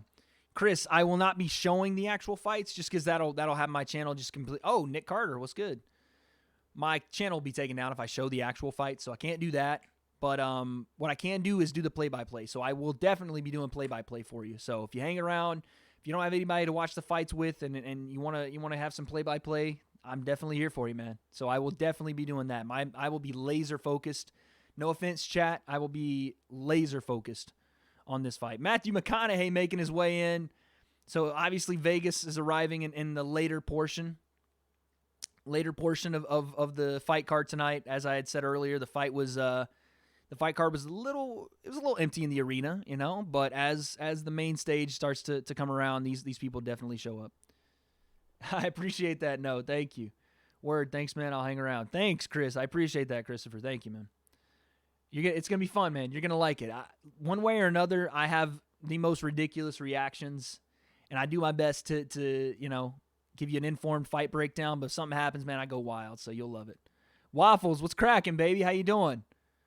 That's great. I'm happy for you. Keep grinding for that bigger bag. I've been good. Hey, man, always. And that's good to hear, man. I'm glad you've been doing well. I love when my community is thriving outside of just the WA concept and doing their own thing. First time on my channel, wow me 100%. You don't even have to sweat it, bud. Don't even have to sweat it. I will definitely wow you. Not only me, but the community itself, man. It's not just me. I'm the guy in front of the camera, but everybody in the chat makes this community what it is. So you'll definitely see something that's going to have you coming back for sure. So I appreciate it, Chris. But yeah, Mason, I've been good. I'm glad to hear you've been good, man. Like I said, I love to see when my community is thriving outside of just me and thriving outside of just the podcast. So I love to hear when you guys are doing stuff. Like my man Daniel just said he's kickboxing for a championship tomorrow, and my boy Devil just got off work. He's grinding. Dylan's grinding on his channel. My boy Panic's doing his thing. My boy Bubba's starting. Okay, Bubba, let's talk podcast, bro. I didn't forget about you. Let's talk podcast while they're doing these promos for John Jones. So, equipment, you said it. So, I'll read off Bubba's message again. He said, thinking about starting a podcast. Can I maybe get some insight and info on equipment? Be back soon. My little guy just woke up. Bubba, when you get back in the chat, let me know. Let me know, or somebody let me know when Bubba's back in chat, and we'll talk about equipment and stuff. Dylan says, McGregor will KO first round, my prediction. Head kick or left hand for the win? Who you got? Okay, so I have Conor winning. I do think that the Cowboys team is very aware that Conor's a quick starter. Amaru says, I'm still here. Amaru's still grinding with us. Still been here. Amaru's been here 4 hours with us. That's crazy. Appreciate you, Amaru. I do think that Cowboys camp's very aware of how fast Conor starts, and I think that will be something that a lot of people, and especially people chirping Cowboy about how he's a slow starter. I think Cowboy's going to hit the ground fast, come out fast on Conor, as fast as he can, and at least try to make Conor uncomfortable, put Conor in uncomfortable positions. Maybe as Conor's coming in, maybe pop that right hand out, maybe switch some stances, get Conor in a position he's just not seen from Cowboy. And then I think he's going to shoot a double or shoot some sort of takedown on Conor. After Conor gets just into range where Cowboy thinks he can shoot, he's going to shoot on him. I think he possibly could win the first round, Cowboy. But I do think after Conor gets his cage legs back, he comes back in the second and starts to put it together on Cowboy. And I think he drops Cowboy in the second and finishes the fight in the third with a check right hook out of southpaw. I don't know why. That's the shot I've been seeing for Conor. I think that step back, check right hook as Cowboy comes in on those kind of forward lunging combinations. If you guys watch my breakdown on Cowboy, sometimes he kind of throws caution to the wind and starts those 4 or 5 punch leaning in forward running combos. And I think Conor has that ability to knock out guys going backward, and he can pull something slick on Cowboy, and that's what I think happens. Check right hook, puts Cowboy down, and maybe he finishes him on the ground with a straight left. But I don't think Conor gets caught with that head kick. As much as Cowboys camp has talked about it, and as much as even Conor admitted that he's changed his style a little bit and the hands are higher looking for that high kick, I don't think that Conor gets caught with it. But I do think it's going to be an interesting fight. I don't think Conor's going to walk right through Cowboy. If he does, far be it from me to act like, the Mystic Mac isn't the Mystic Mac, but I do think this is going to be an interesting fight. I just think Conor, over time, has a better distance control, better timing, a better use of his magician kind of sorcery in the cage to make guys think he's in range when he's not, uses his kind of jutting of his chin, his leaning forward to give the illusion that he's in space when actually he's going to step back and drop a left hand as you move forward. Conor senses patterns in fighters really quickly too. If you throw a shot once or twice early in a fight, he reads it, makes the read, and adjusts. I think he's just a really good reader of reactions. And out of that, and plus his skills that he says he's developed over the last year and a half, I think Conor gets it done. Chris says, I like that, and I agree. Conor's hands are quick. He sneaks one in to drop him. I'm with you on that. Yeah, man, that's what I think. I think he drops him with it. Daniel says, my coach texted me and said I need to go to bed or when I come tomorrow, I have to do 100 push-ups. All right, Daniel. Peace out, brother. Go get that. Good night, man. Everybody shout out Daniel. Have a good night, brother. Go get the strap tomorrow. We're rooting for you. We all are rooting for you here at the Wade Concept. Conor gets the KO or TKO. No says Conor gets the TKO or KO in second round. 3 minutes and 27 seconds in. Wow, that is a precise prediction. I know it's too specific, but imagine if he did. What if he actually did at that same exact time? That's crazy. Yes, sir, Daniel. He distracts with that right, tapping and swatting the left hand. 100%. Yeah, Conor's a really good magician. I've always said that Conor is a good reader of reactions, and his pressure forces guys to meet him, right? They either vanish or they meet him. Either way, Conor's in the advantage, because if you back up straight, you're going straight into the cage, and then Conor pushes you to your right, which usually you wouldn't see lefties push guys to their opposite hand, but Conor loves to throw that left hand almost like a baseball pitch, where he overextends and his back foot comes off the ground when he throws. It's just crazy sometimes. Conor throws that much behind the left hand. But if you don't and you meet Conor's pressure, which I think would be in Cowboy's best interest to do, appreciate you, Darian, my guy. Listen, what's done is done, big dog. Welcome to the community, man. We're ride or dies here at the Wade Concept, and I ride for my community, so no sweat. Hey, Darian, it's no sweat, man. No big deal at all. You're my guy. You're part of this community. We love everybody that comes in and contributes, man. So no sweat off my back. No big deal at all. Like it never happened. But yes, I think that Conor, which I think Cowboy should come forward and meet Conor's pressure with pressure. But what Conor does, it's so good. And not a lot of guys do this in MMA. He's an aggressive counterpuncher. And what I mean by that is he moves forward on guys and he pressures guys. Forward, and gives you the illusion that he's going to throw and just be wild and crazy. He's going to come forward and launch at you like a fireball, only to draw out the attack, right? Only to draw out the right hand, as he did against Eddie Alvarez. Or the lunging right hook, left hook from Jose Aldo. Or the big right hands that gassed Chad Mendez. All that stuff is an illusion just for Conor to go, got it, read it, step back, left hand, or step back, uppercut, high kick, whatever it is. What kind of merch do I have? I was thinking about doing merch for a little bit. I think we're a little bit too small. By the way, I'd have to take a shot of apple juice for the submission win. Cheers, chat. Cheers. By the way, you already know what we're drinking. The proper 12 apple juice. How have I been? I've been good, man. I've been good, Darian. I don't have any merch, though, right now, Mason. If you guys want it bad enough, obviously we'll go back to the drawing board on merch. Kelsey designed my one and only merch. It's somewhere around here in this room. We have my merch somewhere. She designed my first design. If you guys go way back to 2017 and my Wade Concept designs and the merchandise that we had then, it wasn't necessarily for sale. We were just doing it so that I could have like a logo on a shirt. So when people asked me what it was, I could tell them it was my podcast. So we do have some old school logos that we would love to throw on some shirts if you guys are interested. Memphis says, is it break right now? Yes, we're on a break.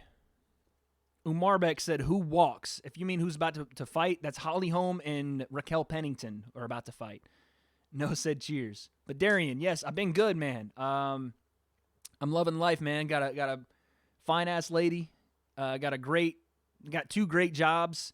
Doing what I love with this podcast, wanting to grow this podcast, and it seems like the people that are in my community want to grow it as well, so they're always with me, supporting, coming in and making this thing what it's worth, because listen, without the people like you guys, like Darian, like Umarbek, like No, like Daniel, like Chris, like all the new people that have come in tonight and discovered this podcast, without you, I don't really have anything to do, so thank you guys for being a part of it, but I love this, man. This is the shit I love. I love talking about fights. I love interacting with you guys. So I'm good, man. I hope you are as well. Chris says, do you think Cowboy comes out with a jumping knee to start? It's a gamble, but also dropped people. If Cowboy comes out with a flying knee on Conor, I mean, balls of steel for Cowboy, but I don't think he does that. I think Cowboy comes out and kicks Conor's legs. I think Cowboy's best idea to fight a guy like Conor, who does sometimes have a lot of forward pressure and does have a lot of weight on his front leg, to kick those legs. I think Cowboy should eat those legs alive. Now, I know it's easy for me to say, and you look back and you're like, why hasn't anybody kicked Conor in the legs? Because Eddie did it once and Conor fell to a knee. Well, mostly because Conor gets out of the way. He's great at timing the leg kick and sliding away. Or he checks it. But I think Raquel Pennington has AirPods in. I think Cowboy's best option would be to kick Conor's legs. Flying knee would be dangerous. It could be something to shake it up. I mean, why not? I mean, this is one of those fights where if you're Cowboy, you really have nothing to lose. So maybe why not just throw a flying knee, but I don't think it would be in his best interest. Panic's back. What's up, Panic? Darian, I like the stream. Appreciate it, man. Thank you. Memphis, yes, it is on a break. I think we already said that. Wager, a really good streamer. Thank you, Darian. I appreciate it, man. Thank you so much. I try my best, but again, it's not me, man. I'm just the guy on camera. It's you guys that make this what it is. Umar Beck says 60% Conor, 40% Cowboy. Yeah, that's pretty much what it is, man. That's kind of the line so far. I had a little poll on Twitter, and it was like 80-20. But as far as the people that are in the MMA community and the hardcores like us and you guys in the chat and myself, it's a little 60-40. A lot of people are saying, and I don't necessarily agree with this, but a lot of people are saying if it's within 2 rounds, then we have a win for Conor. If it goes past that, then Cowboy's probably going to take it. I don't necessarily agree, and that's why I have Conor winning by 3rd round stoppage. Conor needs time in that cage. He's been out for a year and a half. I'm not saying he's not going to finish a fight if he can, but I think it is in Conor's best interest to get more time in that cage, more experience, more, ring rust alleviated, whatever it is. I think Conor wants more time in there. And I don't think more time means a Conor loss. I think if he's more efficient, if he is in better shape, like he says he is, if he's truly dedicated like the Conor of old, we've seen Conor go 5 and he's only 1-1. It's not like Conor is a losing record going 5. He's 1-1, and in the second Diaz fight, he had some issues there in the 3rd round and in the 4th, or excuse me, 3rd round and in the 5th. But in that 4th round, he showed us something. And even in the Khabib fight in the 3rd round, he showed us something. He's not going away. He just has to conserve or has to approach the fight with more of a efficient mindset, right? We're not throwing to throw, we're throwing to kill. Oh, man, what is good, everybody? Gerald, what's good, man? Oh, my. Gerald at OG. What is up, man? Good to see you again, dog. Everything's good, Gerald. Everything's good. I hope everything's good with you. Darian says you should definitely stream the Chiefs versus Titans tomorrow. I would, but I got a date with my girl tomorrow, so I can't do that. I can't cancel on dates with my girl. Memphis says Conor will win it. Okay. I like it. Repping. Christopher says, best stream I found. Appreciate you talking and actually answering questions from everyone. You may seem to only answer the same people. Many seem to only answer the same people. I will hit that sub and like button. My man, I appreciate that, Chris. I do. I love talking to all you guys, man. Everybody's opinion in my chat matters, man. Every single one. Even if I don't agree, even if it's not something that necessarily I know the most about, you guys come into my chat, you're like I said, I'm behind the camera, but you guys are just as much a part of this community as I am, and you have just as big a voice as I do. So that'll never change. He's done it all with Nate Diaz. Yeah, he's gone 5 with Nate before, so I think that 100%. I'm lonely, can I third wheel? Nah, Darian, you can't, man. That's just me and the lady tomorrow, man. I appreciate it, Panic. My guy, Kelsey is. She's the best. That's just me and her tomorrow. Always good, brother. Good, man. That's good to hear, Gerald. That's good to hear, man. Missed you, brother. Thanks for getting in here and chopping it up with us. Umar Beck says, when does it start? We have Holly Holm and Raquel Pennington about to fight right now. So as soon as this fight's over, it's Conor and Cowboy, guys. As soon as it's over, it's Conor and Cowboy. But Darian, listen, I know you can't third wheel, but listen, you always got me here at the Wade Concept. So Monday, when we're on stream again, You best believe I'm here with you, dog. So don't worry about it. I got you. Let's go, baby. Let's go, Gerald. That's the shit that I love, man. When my OGs come back and even, like you new people that are in tonight that have just discovered the channel, you guys are now OGs. You guys are now my people. So anytime you guys pop in the chat, I can't tell you how excited I get to see people coming back and participating and being a part of this community. That shit gets me so hype. I love that shit. As much as I get hyped for new people coming in, my OGs coming back, I love that. How was that, Booger? Yo, it was making my voice, every time I talked, it was making my shit like tingle, so I had to get it out of there. Darian's observant, man. I like that. You know those boogers that, like, if they're in your nose, they make your nose kind of like itch because when you talk, it's just like vibrating. Had to get that shit out of here, man. That's funny. Okay, we have Raquel Pennington about to fight Holly Holm. I predicted yesterday if Holly loses this fight, we might retire. Jake, hey man, it is what it is, dog. Let's go, baby. Let's go, Gerald. Like and subscribe, man. I appreciate it. Jake, look, you get it, dog. Jake acting like he ain't got that schnoz like I do. I know my boy Jake, and he's got that schnoz. He knows what I'm talking about with the boogies. See, No gets it. I want to donate. You need to get a donate button. I had a Patreon for a little bit, but I didn't do it just because I didn't feel like I was at that level yet. When I get to that level, we'll do some donates and all that stuff later on. I don't do that for all that. I appreciate always donations, all that stuff will be appreciated when the time comes. But I just want to hang out with you guys, man. If you guys feel the need to donate, we'll set something up and figure that out, and that'll be amazing. And I couldn't thank you enough. And I would never ask you to do that. Obviously, never will ask you to donate to me. But if that's something you guys want to do, we'll set it up. You just let me know. Diego, thank you for the sub. My man, I appreciate that. All right, guys, here we go. We got the fight starting right now. Like I said, keep this in mind. If Holly loses, I think she retires. I don't think she loses, but if she does. Don't worry, Mason Barton picks his nose too. Facts. Big facts. Okay, here we go. Fight starts. Chris, I will get to that over-under stuff you're talking about in just 1 second. Oh, Duke lost to Louisville. I got you. 1 second, Chris. All right, here we go. Holly takes center of the cage. Do not sleep on Holly, man. One of the best kickboxers we've ever seen. Even though I think she's been, the fight game has caught up to Holly just a little bit. She's still very dangerous in the striking. Very dangerous. Great timing. Great ability. If Holly loses, she's next in line for the title. Hilarious. Jasmine, what's cracking? I will get to you 1 second. But Holly is still one of the best technical kickboxers in women's MMA. Just because she lost, and even though I didn't think she lost to Germaine Durandame, just because she lost that fight and lost to Amanda Nunes, she is still very, very dangerous. Trains at Jackson's and New Mexico, has those teep kicks, those stabbing low kicks to the knee. Both ladies feeling each other out. Holly's still staying in center of the octagon. Both ladies doing a good job of feigning. Holly throws that teep to the knee, that side kick. She's going to hit that as much as she wants.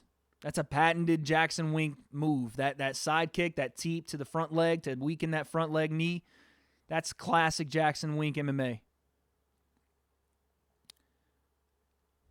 Holly in the second. Okay. I think I have Holly by unanimous decision. Amaro's still here, baby. My man Amaro's still rocking. Both ladies center of the cage now, doing a lot of feinting. Raquel blitzes forward, lands a right hand. All right, we're clinched. Guys, don't forget how strong Holly is in the clinch. Even though she lost that fight with Cyborg, she was pushing Cyborg up against the cage and handling her in the clinch. Holly's strong in this clinch. Diego says he's rooting for the preacher's daughter. Let's go, baby. Let's go, Diego. Panic says Holly third round TKO. Okay. I'd love to see Holly get a win here, man. I'm a big fan of Holly.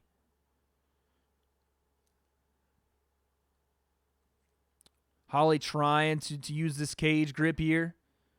Throw some shots inside. Under grip for Holly. Raquel probably needs to get an underhook if she can. and maybe slide out of the side, but Holly's doing a good job controlling with her own underhook. Right there, Raquel tried to escape, couldn't get away because of the underhook from Holly. And again, Holly's very strong in these positions, guys. Very strong. And again, Joe Rogan just alluded to it. Great head position, too. Just keeping that noggin right under Raquel Pennington's cheek. Just pushing her straight into the cage, which not only does it not let you go anywhere, it's just super uncomfortable. Imagine someone putting their full force on your cheekbone. That's what Holly's doing with the full weight to Raquel right now. It's just super uncomfortable, and also doesn't let you go where you want to go. Doesn't let you escape to the side that's open. Doesn't let you transition to the side that's locked down. Raquel still can't get that underhook. Now Holly just transitions side. Now she has an underhook on the left side, hitting her with some nice hammer fists. Good knee to the body right there from Raquel, but Holly's still controlling this action on the cage here. Jasmine, I appreciate the peace sign. I'll get to it. I'll get to what you said. But Germany, shout out Germany for Jasmine, guys. I'm not sure what that message said. I just saw 5 minutes, but shout out to Jasmine. Holly's doing a good job of controlling, not only by keeping balance with her foot on the outside of Raquel, but also with that head position. Just smashing Raquel into the cage. Referee's taking a look, seeing if he wants to separate, but there's enough action here going on, I think. They're asking Raquel to get her own underhook, but Holly's doing a good job of just not allowing it right now. And again, Holly is so damn strong that if she wants to keep Raquel here, she's going to keep her here. Remember, guys, Holly has fought at 145 pounds, so she cuts a little bit to get to 35. Now, I do think this is the better weight class for her, but she does cut to get here. Raquel turns around for a split second, but then Holly just regains position. Nice knee to the body right there from Holly. You got 28 seconds left, guys. No says Holly's got this. This first round, if is anything to conclude, then Holly damn well does have this. Now Raquel reverses position here. But Holly gets out. Raquel trying to work for a single. Holly might have a guillotine. Raquel's trying to take Holly down, but Holly's holding the arm-in guillotine, standing. God, Holly's ripped up, man. First round's done. Okay, chat, let's go. Okay, Jasmine, I didn't see what you said. 5 men.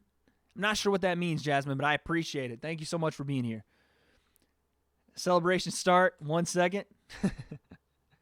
Waffles says, I think Conor's going to win. I'm with you. I'm with you, Waffles. I think Conor's going to win. And shout out to Waffles, man. What a name for a YouTube channel. Who doesn't love waffles, guys? Who doesn't love waffles? So, yeah, man. I'm with you, Waffles. I do think Conor's going to win. All right, let's see what Holly's corner is saying to her. I think that's 1-0 Holly, guys. I think that's 1-0 to Holly. Raquel's corner is telling her to try to rit through and get that underhook. Stuff that I think Raquel already knows, but doesn't hurt to tell your fighter, right?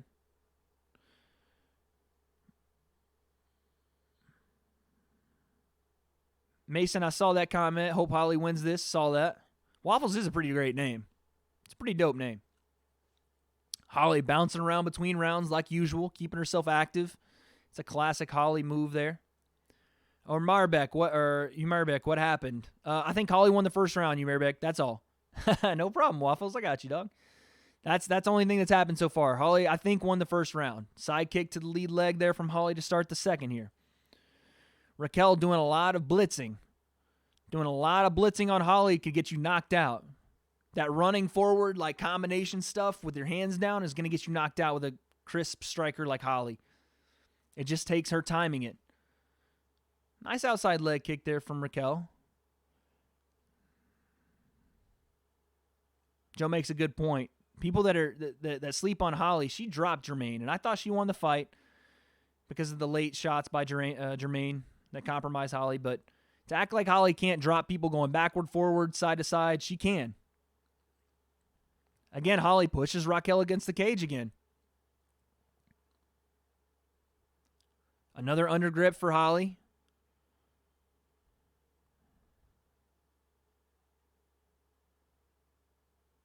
Holly trying to get double unders here and really take control in the cage.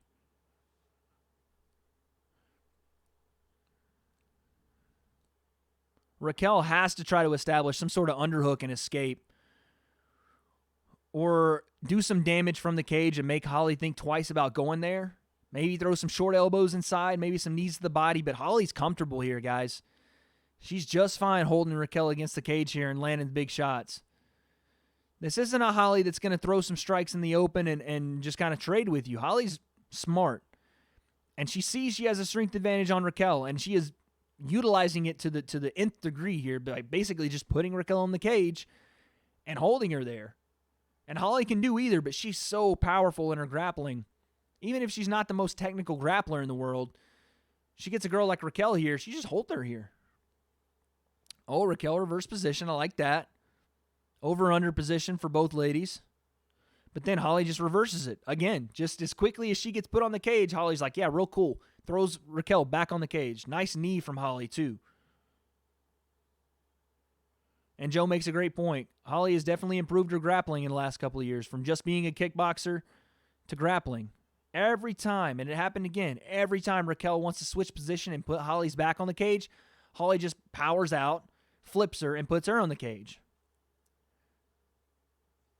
And again, it happens. If you are going to score this fight, there's not a lot of action as far as striking going on. If you're going to score this fight, you're going to look at how Holly is just, I don't want to say manhandling, but woman-handling Raquel across the cage and pushing her into the fence and landing knees to the body, and that's going to be the difference, especially in these first 2 rounds so far. Raquel has a Muay Thai plum on Holly's head, and here come the boos from the crowd. They don't like this kind of stuff, but this is a fight, guys, and not everything is pretty. Now Holly breaks. There was a side kick to the body. I think maybe the boos got to Holly and she broke. So here we are in the middle of the cage. But that's dominant for Holly to do. She knows she can get that whenever she wants it with Raquel. Raquel, middle of the cage, and here Holly grabs, clinches again, and puts Raquel in the cage. This is domination. I know it's not the most interesting fight in the world to watch, but this is a dominant fighter expressing their dominance. Same thing Khabib does to people. If you are good at something or you have a statistical advantage on somebody, why not utilize it? Raquel Pennington's corner is trying to get her to push up on Holly's underhook, try to dip, rip over the top, and escape out the side, but Holly's just so strong, man, and she's keeping great balance with this position. Gerald's pumped, man. Let's go Holly from Gerald. Poop, says Darian. Yeah, it's not the most interesting fight in the world, but it is domination from Holly if she can continue to do this to Raquel Pennington. Sounds good, Darian. And Joe makes another good point. Look, people loved Randy Couture, and this is how he fought. He puts you into the cage. He utilized dirty boxing, knees to the body, and then off the clinch, he would hit you with something. This is the same way he fought.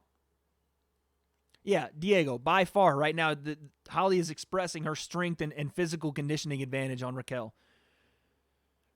If Raquel can't escape, it's not the referee's, responsibility to separate them. It is her responsibility to find a way to get in an advantageous position, because when referees separate dominant positions, it's just an excuse for a fighter to look to the referee.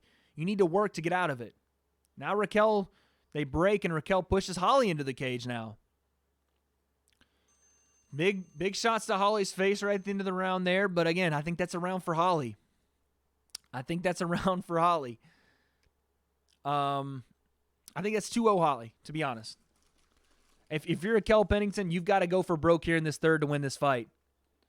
This crowd is kind of dead, which isn't a bad thing, because you have Conor and Cowboy to revitalize and re-energize this crowd in the main event. But I would have liked to be honest, I would have liked to seen Anthony Pettis and Diego Ferreira be the co-main for this fight. I don't know how the workings of cards and the matchmaking works, but I'm not sure why they weren't the co-main for this.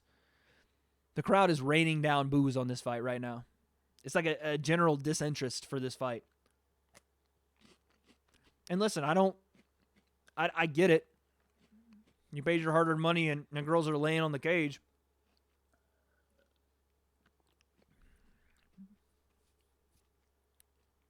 But at the same time, if it ain't broke, don't fix it, right? If you're Holly's corner, she's not coming in here to impress the crowd. Obviously, she's coming in here to win the fight. They want to see a knockout. Yeah, they just want to see action, to be honest. And yeah, to be fair, they probably do want to see a knockout. But here we go. Shit, I didn't start the round timer. I'll close it. I'll do it, though. Third round started. I'll be better about the round starter for the main event, I promise, guys. 4:45, 4:44 left here in the third. Oh, Raquel lands a nice 1-2. Both ladies standing middle of the cage. Raquel coming forward, as she should.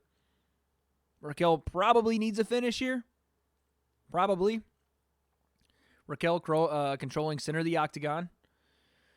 They clinch.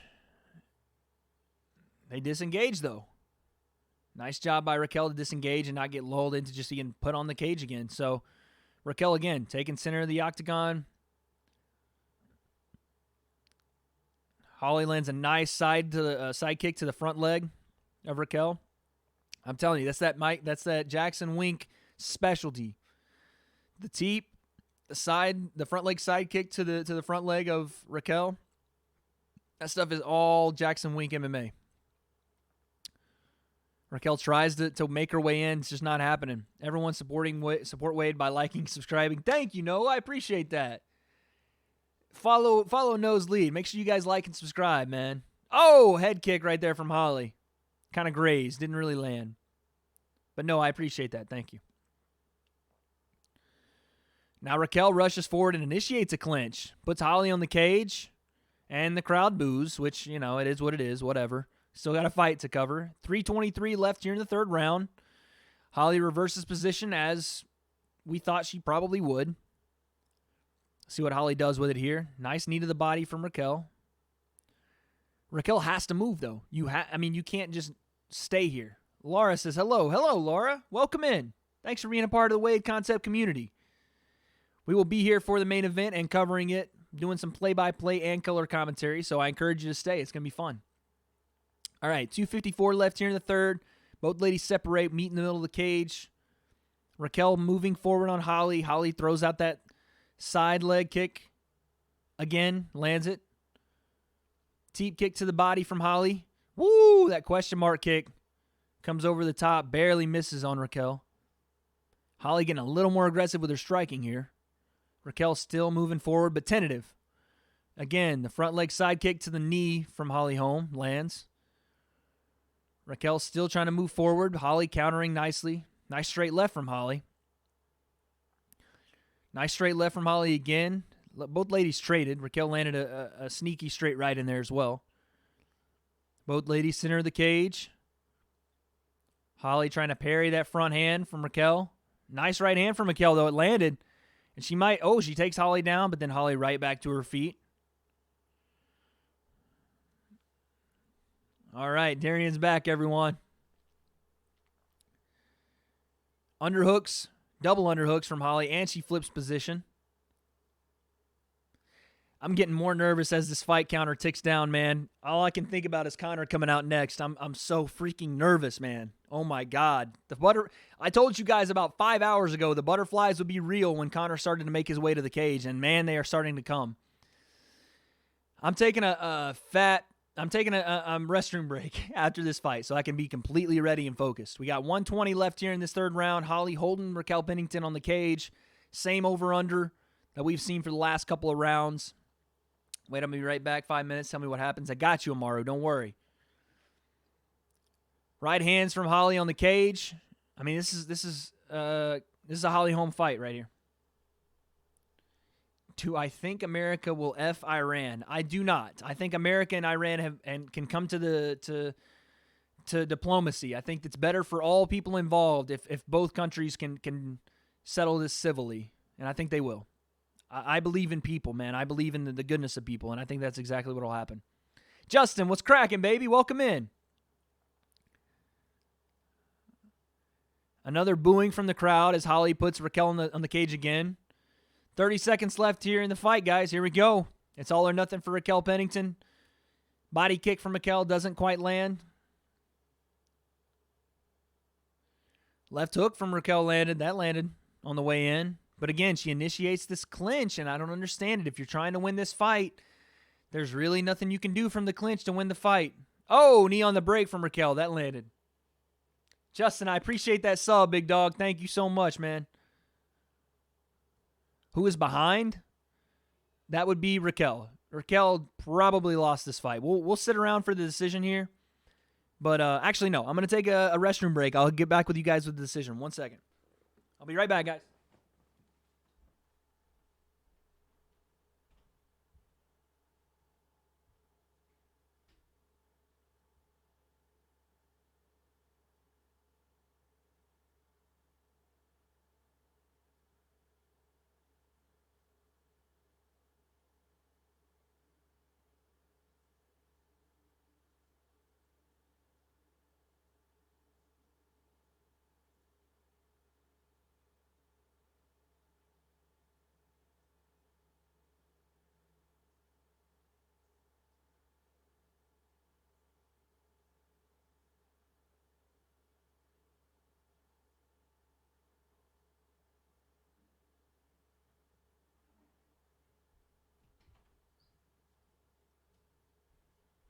Oh, my goodness. We're back.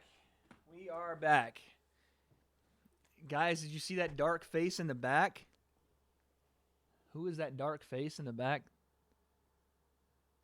We got 33 people. That's right, baby. What's cracking? You guys are playing with that whole dark face in the back shit. What are y'all talking about? Y'all are crazy. Who is behind you?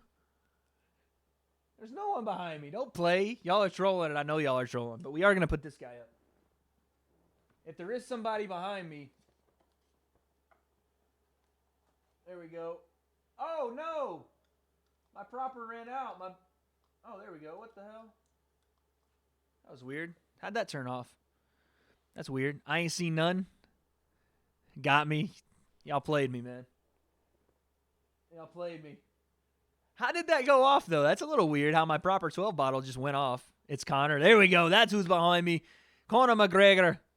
All right. Holly takes the victory there, guys. Unanimous decision. I don't think that surprises anybody. But Holly admits that she wishes she would have struck more with her. That shout out worked. It did. It did. They got me, man. Guys, with Holly losing, you realize this means that I don't have to wax my legs. I don't have to. You guys lost. Chat, what you think? I won wagers. Yeah, the fans are a little pissed, but they're not, they're just excited to see Conor. I don't think they're super pissed. But chat, what's up? Your boy won wagers. Let's get it. James Rhodes says, it would be cool if Cowboy KO'd Conor. Not going to lie, it would definitely shock the world if Cowboy KO'd Conor. Did Holly win? Yes, Darian. Holly took a victory, unanimous decision. I think we all saw that coming. So, yeah. I said Holly would retire if she lost. She didn't lose. I was going to go watch the main event, but I'm going to stick to the stream. My guy, Waffles. Listen, Waffles, I'm going to look in the camera and tell you this. Do not miss the main event. This is history you're missing if you don't watch the main event. Please enjoy history. Don't miss out on history on the count of me. If anything, if you got a mobile phone, watch me on the mobile phone and then watch the main event. But if you have to choose between the two, please go watch the main event. I would never tell you to watch me over history.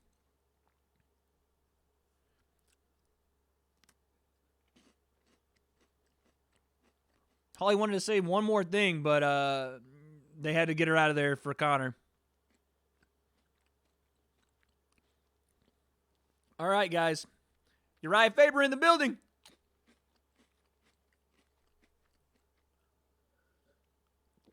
Dave Batista's in the building. Let's go, Dave Batista. David Spade is in the crowd. Okay. Chat. I was trying to see them get their hands wrapped. Yeah, I don't know why they didn't. Clarissa Shields is in the building. Interesting. Tyson Fury's in the building. Oh, Tyson Fury is in the building. Waffles, I appreciate it, dog. Don't miss history on account of me, man. I would never. I will see you afterward. We will chat. We will chop it up afterward. I appreciate the support, though, big dog. Okay. Yes, Conor is up. Ladies and gentlemen, we have Conor McGregor finally back. Conor McGregor is finally here, guys. Oh, Jorge Masvidal in a robe. They're interviewing Jorge, guys. Jorge says he has a vested interest in this bout. He's wearing a Versace robe, and that's it. That's all Jorge's wearing right now.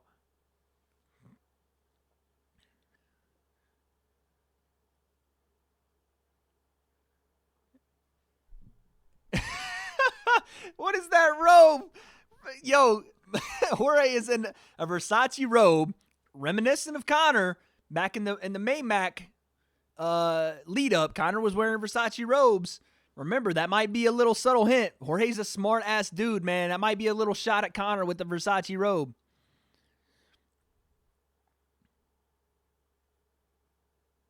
Woo! Jorge says, how does a matchup between... Jorge said, Megan O'Leary asked Jorge how a matchup between her and Conor goes. He says, my hand gets raised rather fast in a violent way. Woo-wee! Wild man, for sure. Gerald said, did you see how much money Dan Blazarian is betting on Cowboy? I didn't see. Let me know, though. I didn't see that. They're going to go live there for the walkout. UFC will go live. Yeah, 100% they will.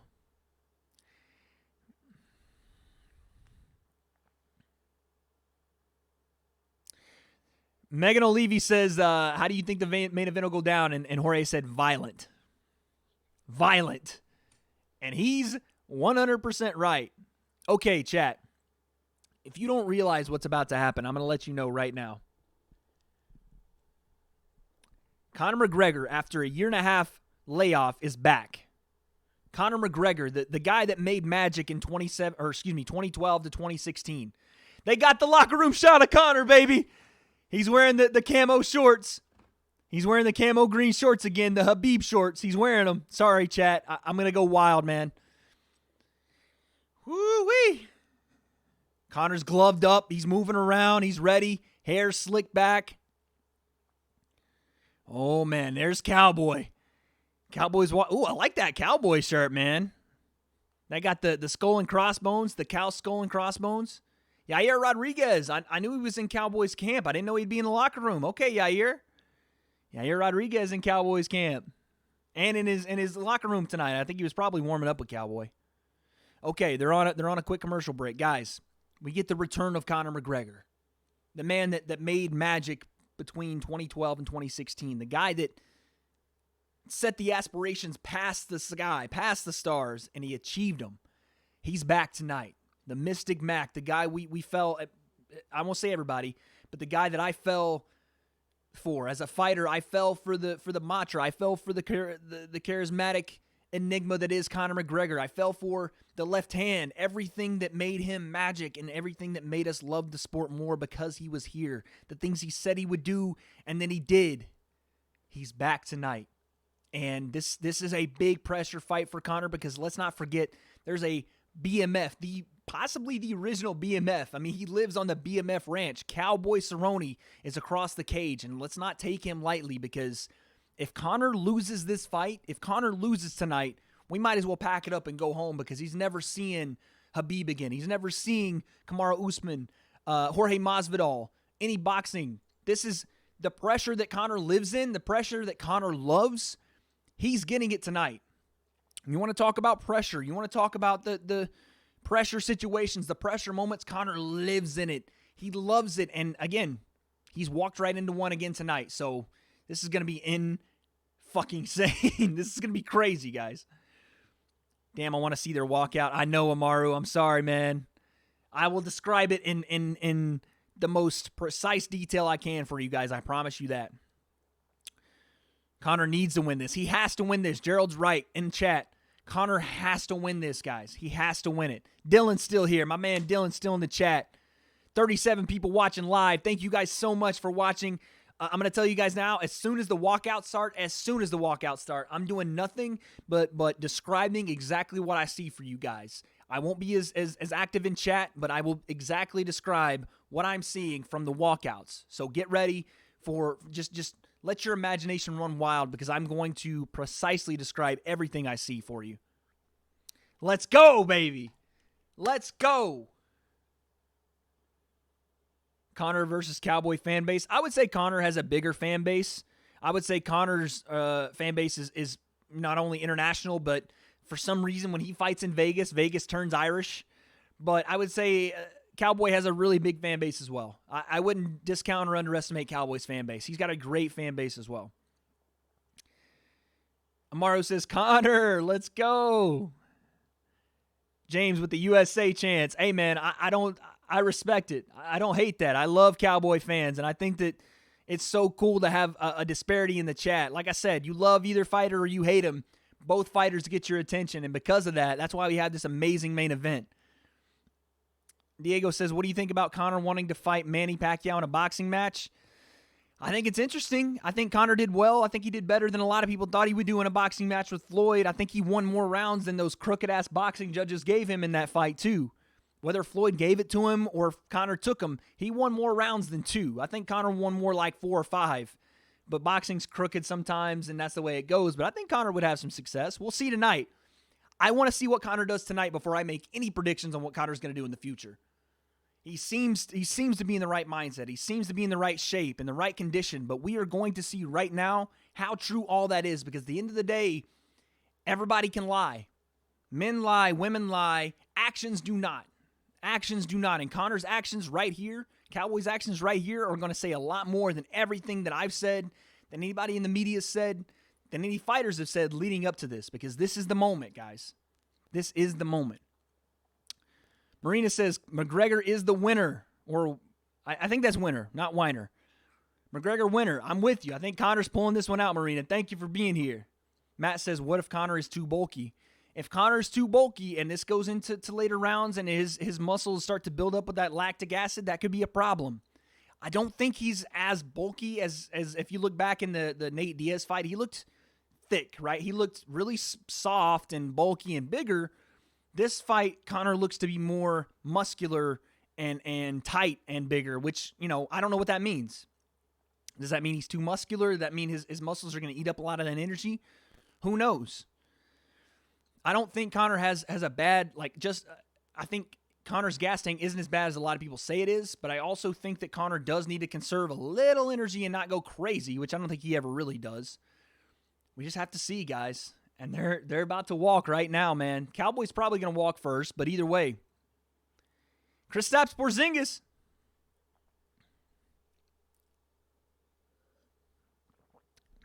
Kristaps Porzingis, the unicorn. In the crowd, baby. Are they walking out? Not yet. Not yet, Amaro. I got you, though. I will let you guys know every detail, everything as they walk out. I'm going to put my clock up already just so I don't have to worry about it, and I'm going to keep my mouse on the start button so I can just beep, click it. Okay. Announced teams talking about the differences in how Cowboy wins versus how Conor wins. I think we've broken it down ad nauseum.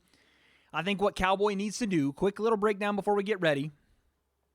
No wonder they're not streaming yet. Yeah, not yet. They're wasting some time here with the announce team because those fights ended really quickly.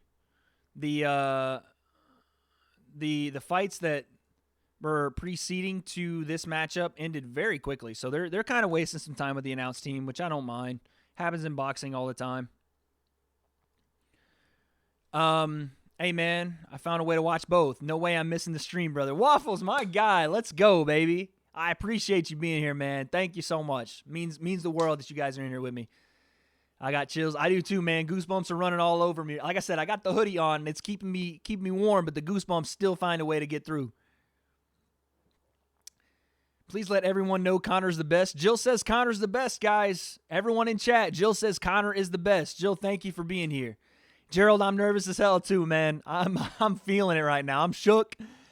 I'm nervous. I'm literally shaking, and the butterflies are up to my neck right now. And when Conor walks, I might not be able to speak.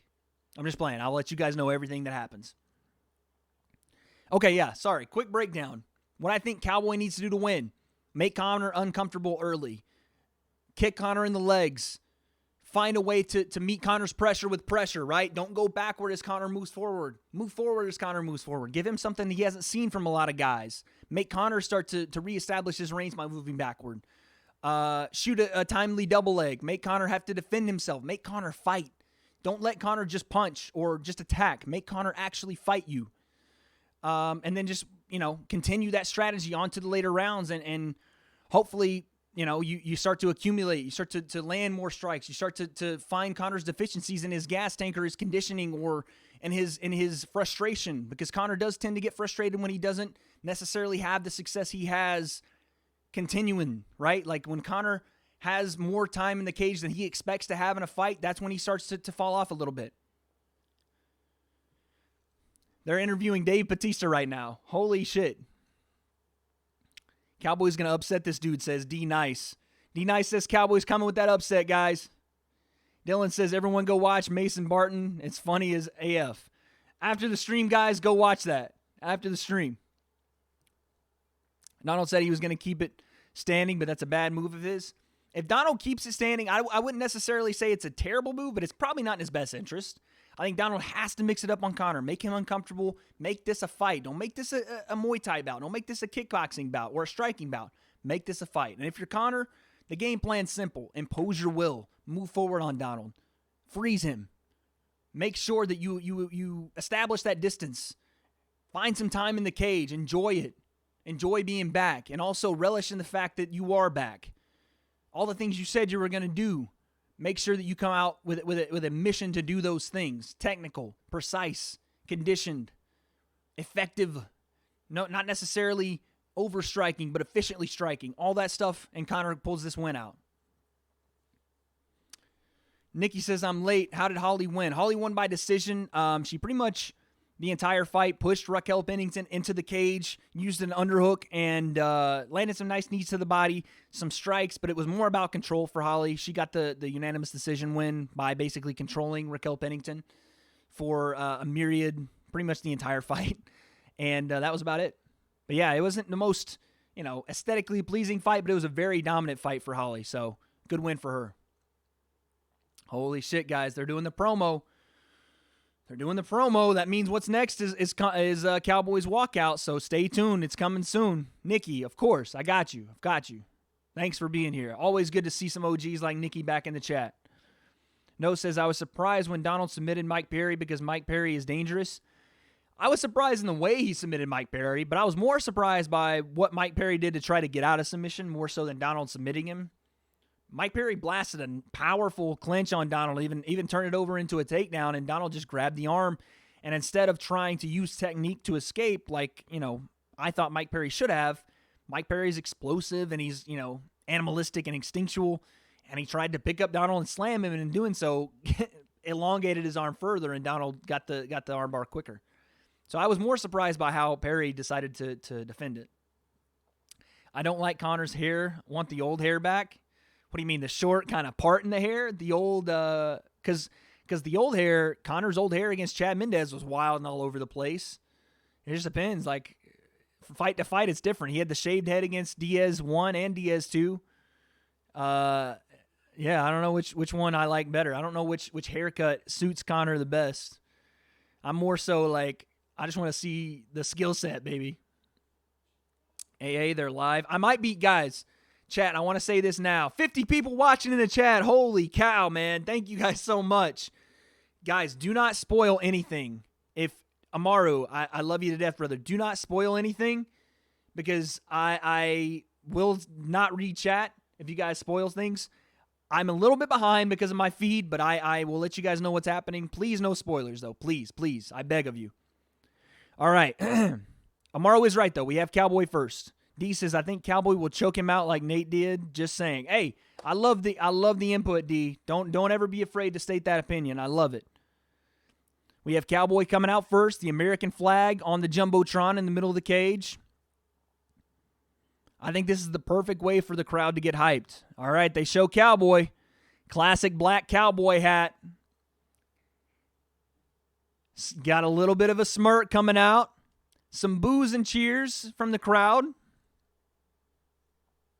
No, we're walking out right now, Matt. For everybody that's asking, we are walking. Cowboy is walking right now. We are walking right now. Dylan, we can watch Mason Barton after the stream, man. I will watch it after. Right now we got matters to attend to, big dog. Conor, TKO third round. I like the pick, Brendan. All right, Cowboy just entered the arena. The camera phones are on him. The flashes are out. Cowboy walks out to Cowboy, oddly enough. I want to be a cowboy, baby. I want to be a cowboy. Okay, Cowboy comes up to his kid. He kisses Danger, kisses the wifey. Cowboy's grandmother's there. He gives her a hug and a kiss. That's what he does it for, guys. That's what he does it for. That's Cowboy's his number ones right there. The kid, the wife, the grandma, they're all there. He gives them the kiss. Whoo-wee. Amaro said he's seen him going out, bruh. That's crazy, Amaro. I'm going to be exact, but 327 in the second round. Guys in chat, remember, No said 327 in the second round is when Conor gets the job done. Aldi, thanks for the sub, man. Appreciate that, guys. Thank you so much, Aldi, for that subscription. Thank you so much. Welcome to the Wade Concept community. All right, stats for Cowboy. Most wins at 23, performance awards at 18, and most finishes at 16 in UFC history. I mean, he pretty much owns every record in the UFC history books. The guy owns them all. All right. Cowboy's in the cage. He's stalking. I'm just waiting for the music to go down, and here comes Conor. I just can't wait, man. He is. Cowboy looks calm. He looks composed. He doesn't look overwhelmed by the moment. He doesn't look... Okay, the lights go down in the arena, guys. The lights are down in the arena. Nothing yet. But Cowboy does look very calm in there. Yep, here we go. Foggy Dew. It comes on the loudspeaker. Here comes Sinead. Sinead O'Connor. Sing my man Conor McGregor in. Sing him in. Matt says, oh shit, you're damn right. D, I cannot show the fight. I'm sorry. It would break TOS, get my channel shut down. Can't do it, but I will be here play-by-play for you. I got you. Sinead rings out through the T-Mobile Arena. Everyone on their feet, guys. Everyone's on their feet. I wish I knew the words. I don't know the words, but it sounds so nice. Jesus Christ, man. They haven't. Oh, there goes Conor on the big screen. There's Conor on the big screen. Peering into the camera, stalking, staring into it, making his walk to the cage. The Notorious. Woo-wee. Oh, you guys are, I got you. Mason and Dylan, I got you guys. Okay, there it goes, Notorious. They changed the music. Here comes Conor. Bare chest, no t-shirt on. He's not wearing that goofy-ass action figure shirt. Bare chest Conor walking to the stage. Conor looks composed, looks cool, looks focused. Eyes peering. Doesn't look overwhelmed. He said, get out of my way, security guard. I'm walking through. Wait, he's super calm. I seen him. Super calm. He looks nice. Amaro's right. He looks super calm, composed, focused. Whew, my goodness, man. All right, I got to, guys. I'm sorry. I gotta get something. Before the fight starts, before they face off, before they hit the McGregor, all that, I gotta get something, guys.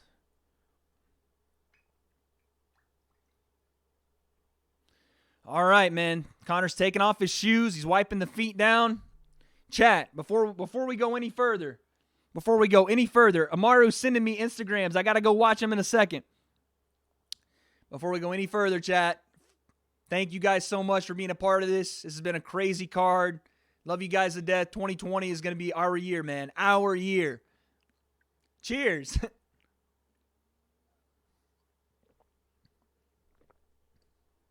Jesus Christ.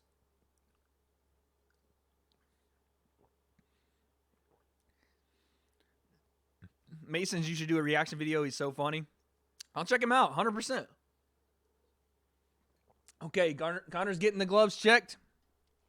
All right, they're letting Conor into the cage. He turns around, does his salute to the crowd, bows at him, and here we go, baby.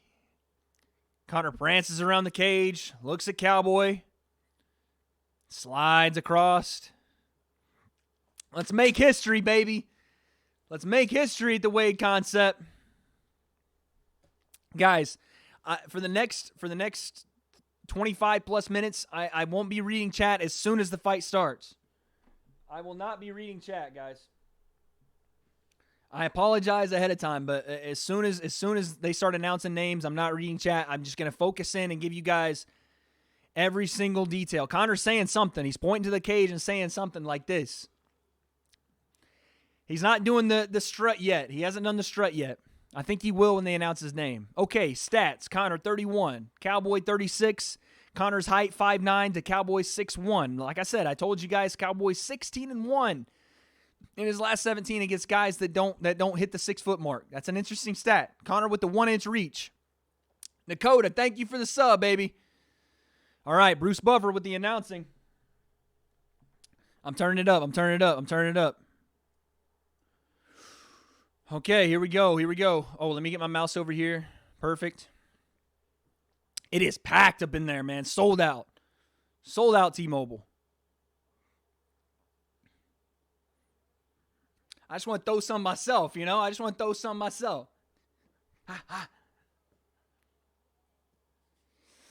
Oh, man. Here we go. Bruce Buffer doing the advertisements, doing the announcings. 52 people in the chat. That's crazy. Let's go, baby. Amaru's my guy with those shout-outs, man. Thank you so much, Amaru. Mason Martin's YouTube vid, funny as hell. I'm going to check it out for sure, guys. I'll check it out. All right, here we go. They're going to announce Cowboy here.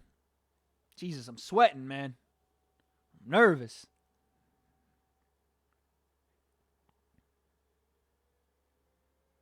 The classic "It's Time" from Bruce Buffer.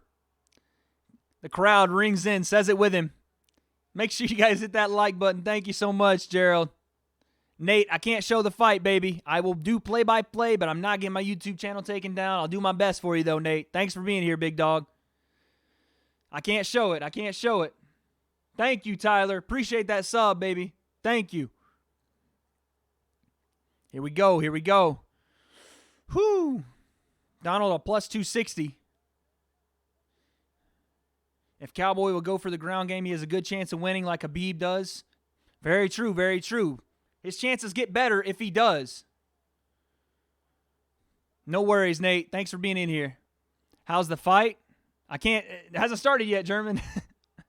I will let you guys know. Focused on completely this screen now. No more on the chat. Oh, snap. I had 20 subs tonight. Thank you, Amaru. All right, they're shouting out Conor. Bruce Buffer is introducing Conor. Here we go, man. Conor is a minus 310 favorite. He looks relaxed, man. Looks very relaxed in there. Not a care in the world going on with Conor. He looks at the ground for a second, but just peers into the stands. Does the walk, kisses the hands. The true Conor McGregor experience. He lives it in the middle of the cage. They give the drone cycle cam on him. All right, guys. Here we. Oh yes, thank you, so much for that. I will not forget the timer. Here we go, baby. Oh, Donald's focused. Donald is focused. Conor's checking out that chin of Donald. All right, man. Here we go. Holy shit. Oh, my God, man. Here we go. I got timer for you guys. All right, baby. Here we go.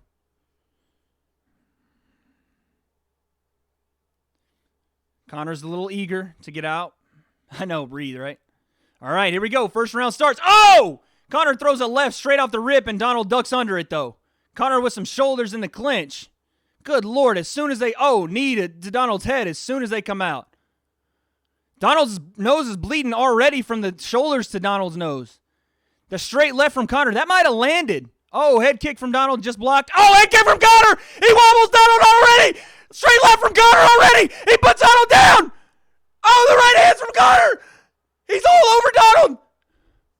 Cerrone's trying to survive. Donald's trying to survive. He's hurt bad. Conor's raining down shots. Oh, he's going to stay. It's over. Oh, my God. Oh, my God. Conor wins smoothly. Conor wins smooth. Oh, my God. A huge, huge victory for Conor McGregor. Oh, my God. He broke Donald's nose with a shoulder, y'all.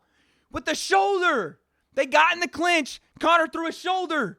And Donald broke his nose and Conor finished him.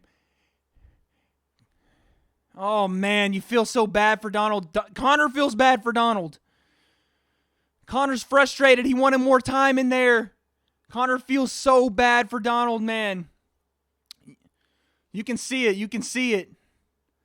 Damn, that was fucking crazy. Oh, my God. Shout out, Nate. Thank you for the sub. Holy shit, that was so fast. What just happened, guys? So Conor came out, threw a straight left. It missed. Donald clinches, and Conor throws the classic shoulders, the jumping shoulders to Donald, and it broke his nose, guys. It broke his nose. It broke Donald's nose, and then Donald tried to, stay in it. Donald throws the head kick and misses.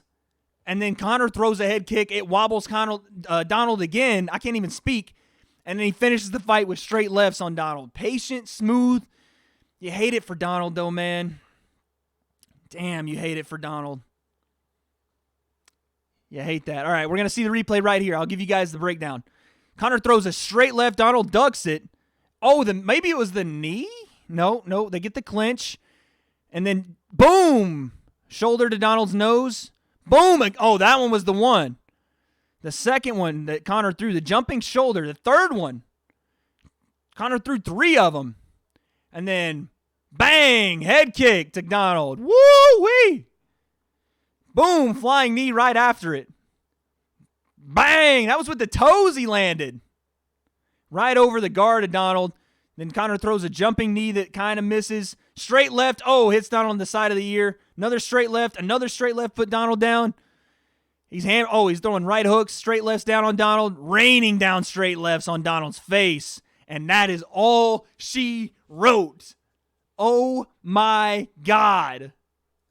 Holy cow, man. Oh, my Lord. Woo-wee. Yes, Dakota, I am streaming all the main events this year. I do this every Saturday, baby. If you're new to the channel, I do this every single Saturday. So that's unfortunate for Cowboy. Amaro says he's hitting different at 70. I jumped out of my seat, guys. Holy shit. What the hell just happened? What in the hell just happened? All right. They're going to announce the decision. Donald's face is so messed up. It was 40 seconds. 40 seconds in. Damn, you got to feel for Donald, man. Conor with a TKO victory. Gets back in the win column. I did not expect that quick. Oh, my God. Holy shit, man. I mean, that's crazy. That's crazy. All right, here we go. Here we go. Joe's interviewing him. Conor looks fresh, looks healthy.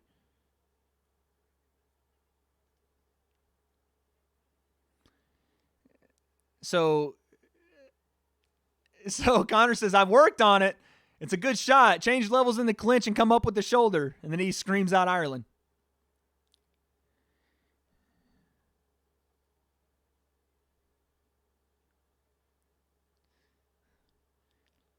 That's true. Conor says he's the first fighter to secure knockout victories at featherweight, lightweight, and 170.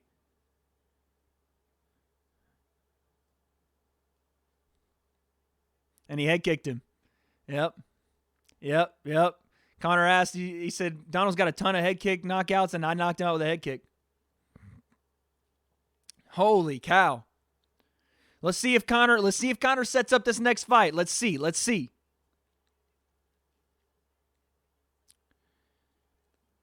Donald ducked under the straight left. Bang. Donald ducks under. If he wraps those legs, he tried. Conor did a good job of sprawling after that left.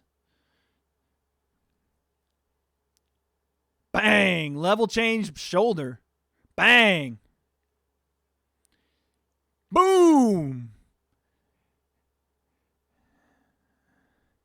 Oh, my Lord. Conor was an animal after that finish. I told you guys, when Conor gets people hurt, he finishes them. Never fought a fight that big. Never fought a fight that big. And I don't even think...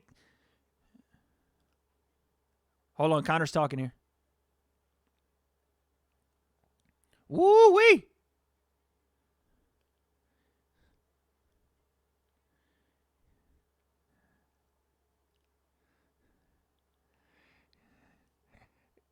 Conor says, this is for my mom. The UFC can crown all these champions, but they can't do what I just did.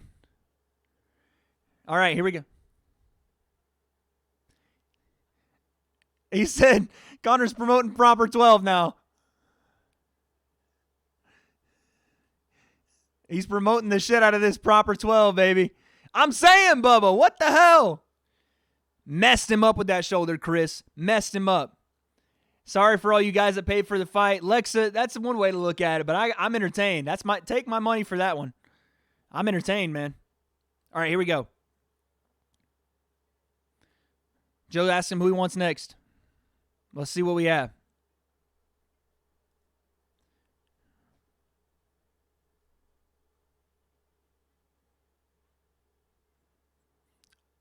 Oh, here we go. Here we go. Here we go.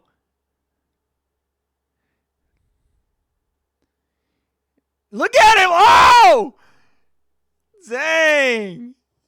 Yo, he said, look at that fool in his stupid house coat, that little tick. Tony Robbins in the cage. Oh, my God. So much shit's going on right now. I don't know who he was talking about with the house coat line. Oh, here we go. Cowboys doing interview. Guys, I will get to all the comments in 1 second. I'm so sorry. Elbows. Cowboy doesn't even know what happened. It was a shoulder. Cowboy's grandma comes into the cage and gives him a big hug, man. You hate it for Cowboy. You hate it, man, but this guy's a fucking legend regardless, man.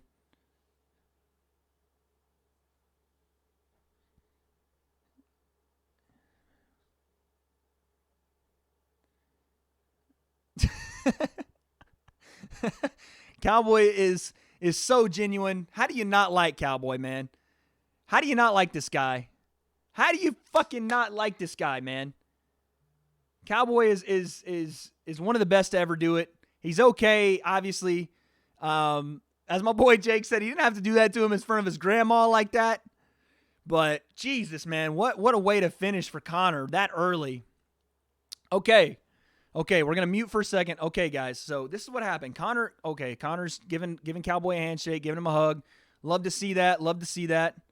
Conor's giving Cowboy's grandma a hug. Oh, you got to love that. You got to love that. You got to love that. You got to love that. That's so cool, man. That is so cool. Okay.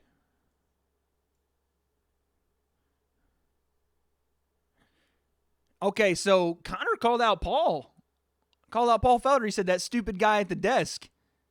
That's crazy. He said, he didn't say Paul's name, but he said, that stupid guy at the desk.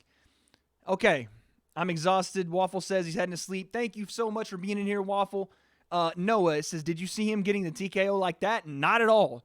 Noah, not at all. I did not see Conor shoulder striking Cowboy in the clinch, following it up with a head kick and the power left hands after it. Look at those left hands. Jesus Christ. So no, I didn't see it happening like that. Okay.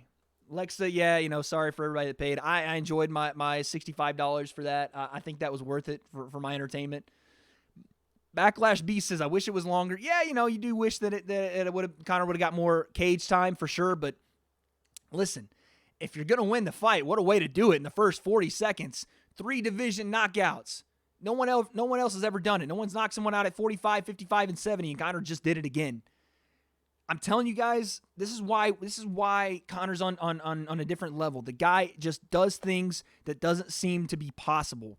Conor holds 2 of the fastest UFC knockouts in main events. The guy is incredible, man. I was all wrong. I didn't think Conor was going to head kick Cowboy and put him down that way. That's crazy. Crazy. When I saw the first punch from Conor, it was like, oh, let's go. He's already won. I didn't even have time to get settled in. I was like, all right, here we go. And Conor comes out with a lead left. Donald, good on him. He ducked, got out of the way. But as soon as he ducked, he tried to grab at Conor for the takedown. Conor somehow in midair sprawls his legs back, gets his legs out of there, and hits him with the up shoulders out of the clinch. And if you guys don't know what I'm talking about, Conor had an over grip on Donald and using his shoulder to Donald's nose, which no one expects to happen, right? When you get into a clinch, you don't expect guys to shoulder check you in your nose and break your nose. So this is Donald's face, the mic, right? His face is right here on Conor's shoulder. Conor, right, hits him like that and gives him about 3 more of those. So, it broke Donald's nose. They separate. Conor throws the head kick, leads up with big left hands, fights over. Crazy shit, man. Oh, my God. Wow. Shout out to Waffles. He's out of here. Panic, what happened? That's what happened, man. Unbelievable. Bubba says he's going to get that 170 strap. They cut to Kamaru, and he was yawning. Conor said, look at that guy in his house coat. I'm assuming he was talking to Jorge. So that's the fight, in my opinion. I've been saying that. That's the fight next, man. 4 words.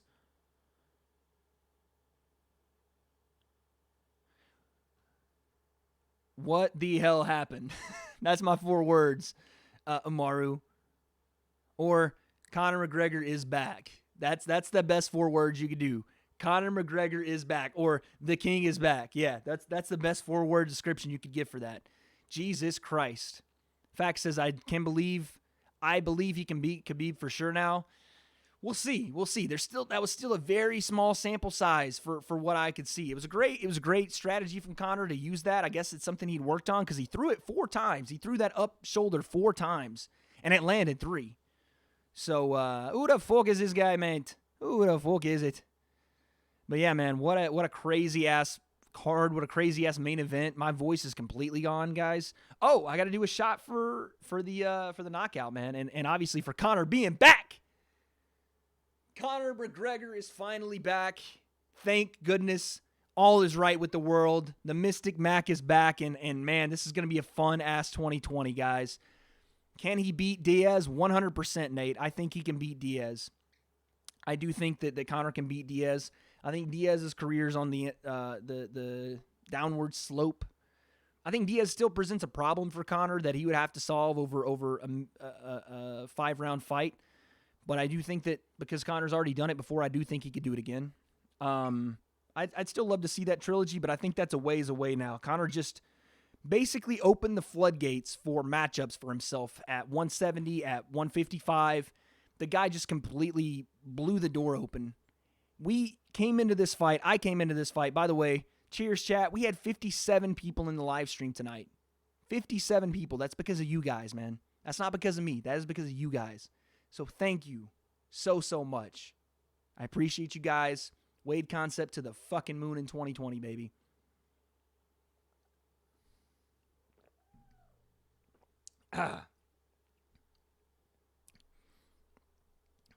Jesus. That is strong stuff. Apple juice is strong, guys. If you're not an apple juice drinker and you're just starting apple juice, take it in moderation. Mason, I will check your video out, Mason. A lot of people, Dylan, Fax, I think, was even saying it. Nate, no, not Nate. I think Darian was saying check out your video. I definitely will. I'll check that out, man. Darnell says Donald took a dive. I don't know how you call that a dive. Donald's face looked like it had been rearranged. I don't necessarily think that was a dive. I think Conor caught him with a freakish attack that not a lot of people use, a jumping upward shoulder. And listen, Amaro puts it pretty clear right here. He says, I can't lie, I was kind of doubting Conor after his first loss. After this, I'm like, who the fuck is this guy? Never doubt again. Listen, I haven't doubted Conor since probably the Diego Brandao fight. I haven't doubted the guy ever. And he just continues to prove. I know it was very quick. It was a small sample size. He caught Cowboy with one of the weirdest things I've ever seen somebody get caught with a jumping shoulder. But the head kick itself was crazy. But Conor is one of these guys, man.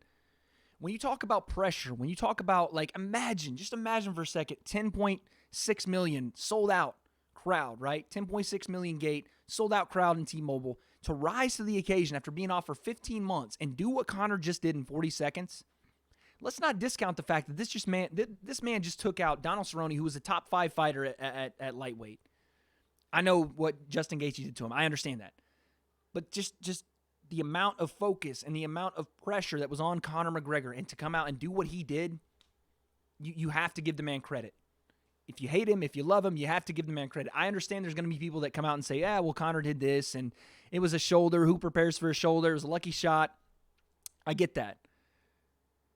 Mason took the video down because he's scared.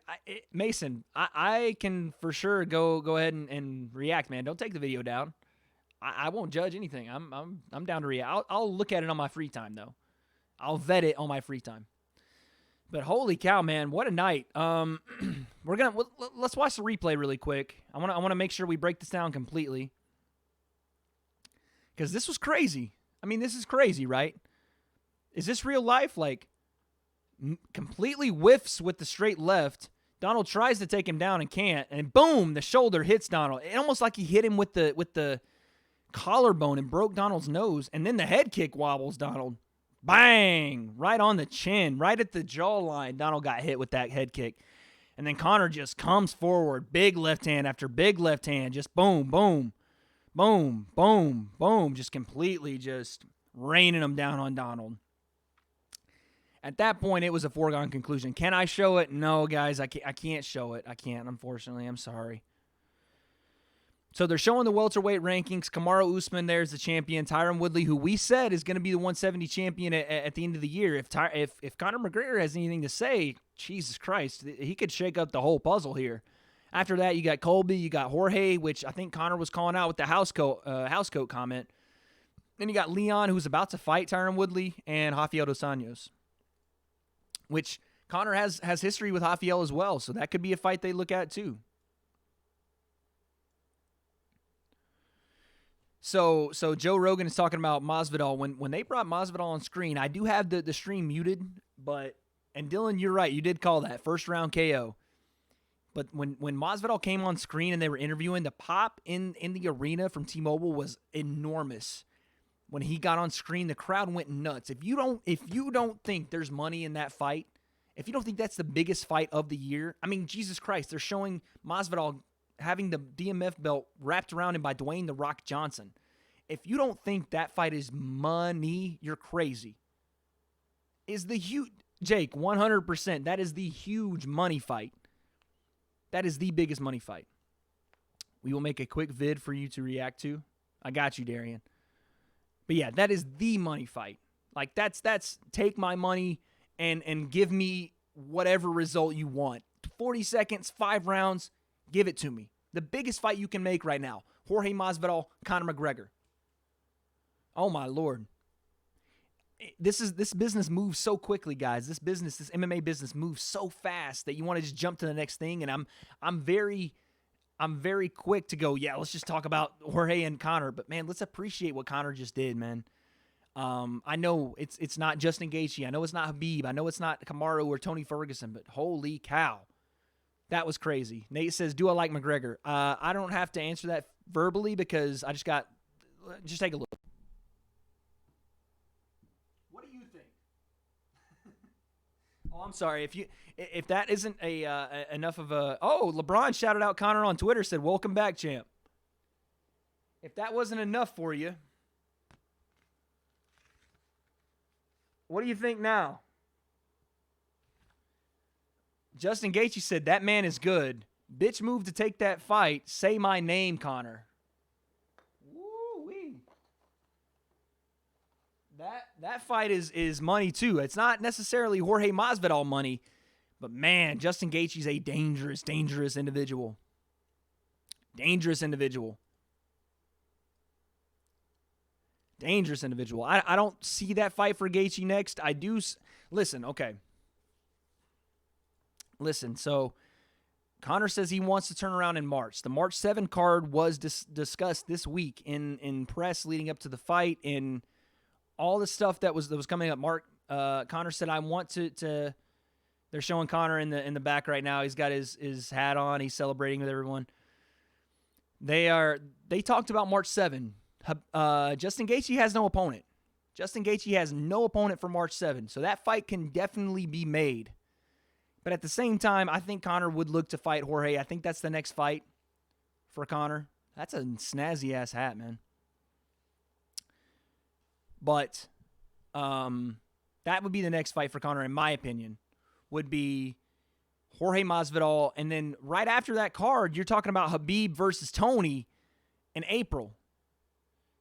And while it is, kind of far-fetched to talk about Khabib and Conor again right now, you look at it and you think about it and you go, okay, Khabib got the drop on Conor. 100%. He beat him. Flat out, square. Dominated him over 3 rounds. Conor won the 3rd, I thought.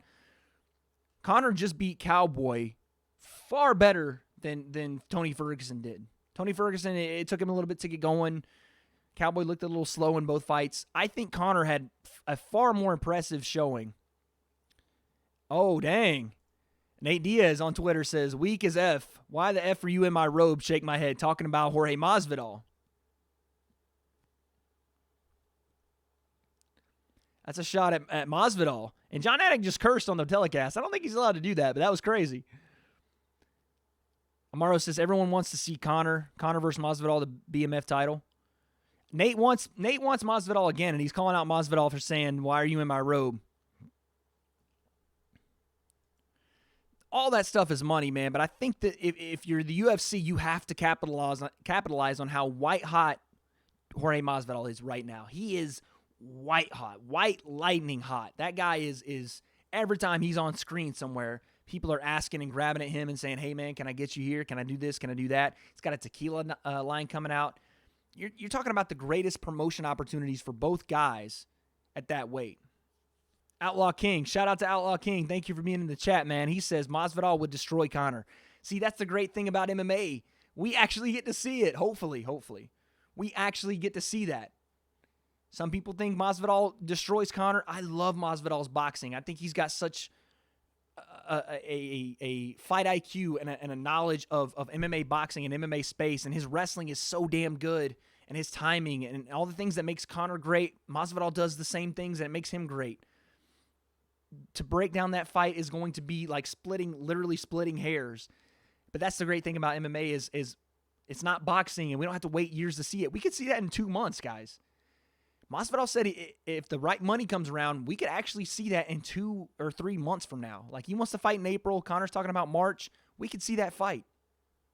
So this is insane that we're talking about it, but it could very well happen. And Masvidal, don't forget, used to fight at lightweight. He's not a big 70, so that's not a crazy out-of-the-realm thing to think about. So, okay, quick recap. Yeah, man, Conor came out and did his fucking thing, guys. I mean, he came out and did what he said he was going to do. A crazy way to get Cowboy hurt. I've never seen really anybody get hurt by jumping shoulders in the clinch. I'm going to go watch the interview with Conor, or the press, or the post-fight press conference. I'm going to go watch that in a little bit, but I'm going to get you guys out of here with this. Yeah, man, this was a great card. I cannot believe the support from you guys. If you are new to our channel, if you guys are new to, ready for the reaction video? If you guys are new to the channel, make sure you guys like and subscribe. My boy, Luke, just like my boy Jake. Luke, man, you got to get on YouTube so I can mod you in the chat, man. But you guys, thank you for coming in and supporting. My boy Matthew, he says, peace, homie. Thanks for the stream. Hype AF. Thank you so much, Matthew. I appreciate you being in here, man. All the new people that dropped by, thank you so much. Nate, Matthew, Outlaw, appreciate you guys. Darian, my boy Jake, of course, as always. Amaru, Darnell, thank you so much. Panic, Mason, Fax, Nate, I think I said your name already. Bubba, a really knowledgeable user. Thank you for being in this community, man. I love all these new people. Thank you guys so much. Chris, of course. Dylan, Waffles, all you guys. Thank you so much. Devil, my man. My man. What did we say, baby? What did we say, dog? Mod Maru? Amaru, it'll get there, baby. Don't worry. Don't worry. Keep doing your thing in chat. Keep supporting. You know what? Fuck it. Amaru, all right, man. You really did shout me out tonight. You did your thing. There you go, dog. There you go, man. But listen, Amaru, if I catch you slipping, that's your ass, all right? So keep it going. Keep supporting the channel. I appreciate you guys. Amaru, you just got mod. Congratulations, brother. Yeah, quick recap. Conor did his thing. Cowboy came out. I mean, how can you prepare for a jumping shoulder? Conor did that. Landed a nice head kick. I got you, Amaru. I got you. Kasan, what's good, baby? You're coming in right at the end, but I appreciate you being here. Thank you so much. Guys, tune in Monday. We are going live with our post-fight live stream. I didn't lose predictions, but we'll have something special for you Monday regardless. Because I like to reward you guys for being in here and being part of this community. So regardless of the fact that I win or lose wagers, you guys are going to get something special Monday. So tune in for that.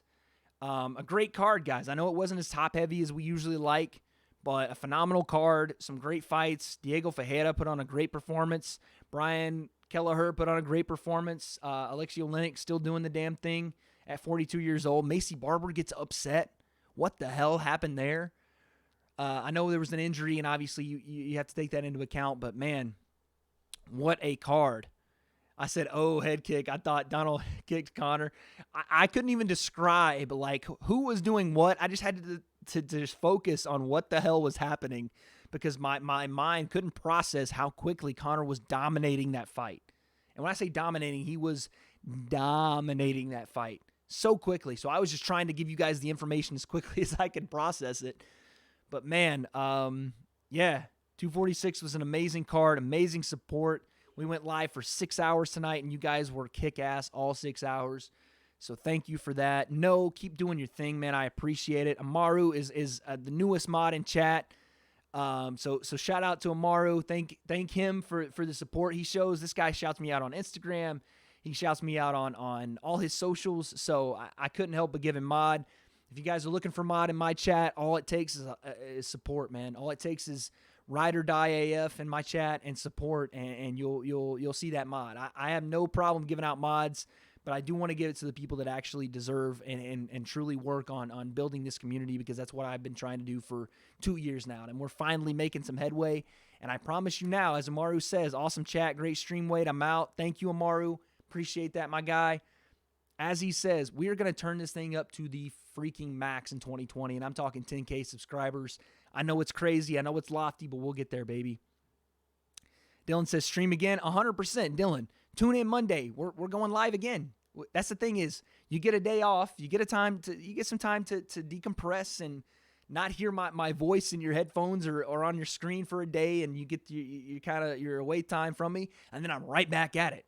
And not only are we going live Monday, we're going live Thursday for predictions, and then we're going live again Saturday for for Curtis Blades and Junior Dos Santos. So we're right back at it, baby. Thank you, Dylan. I appreciate it.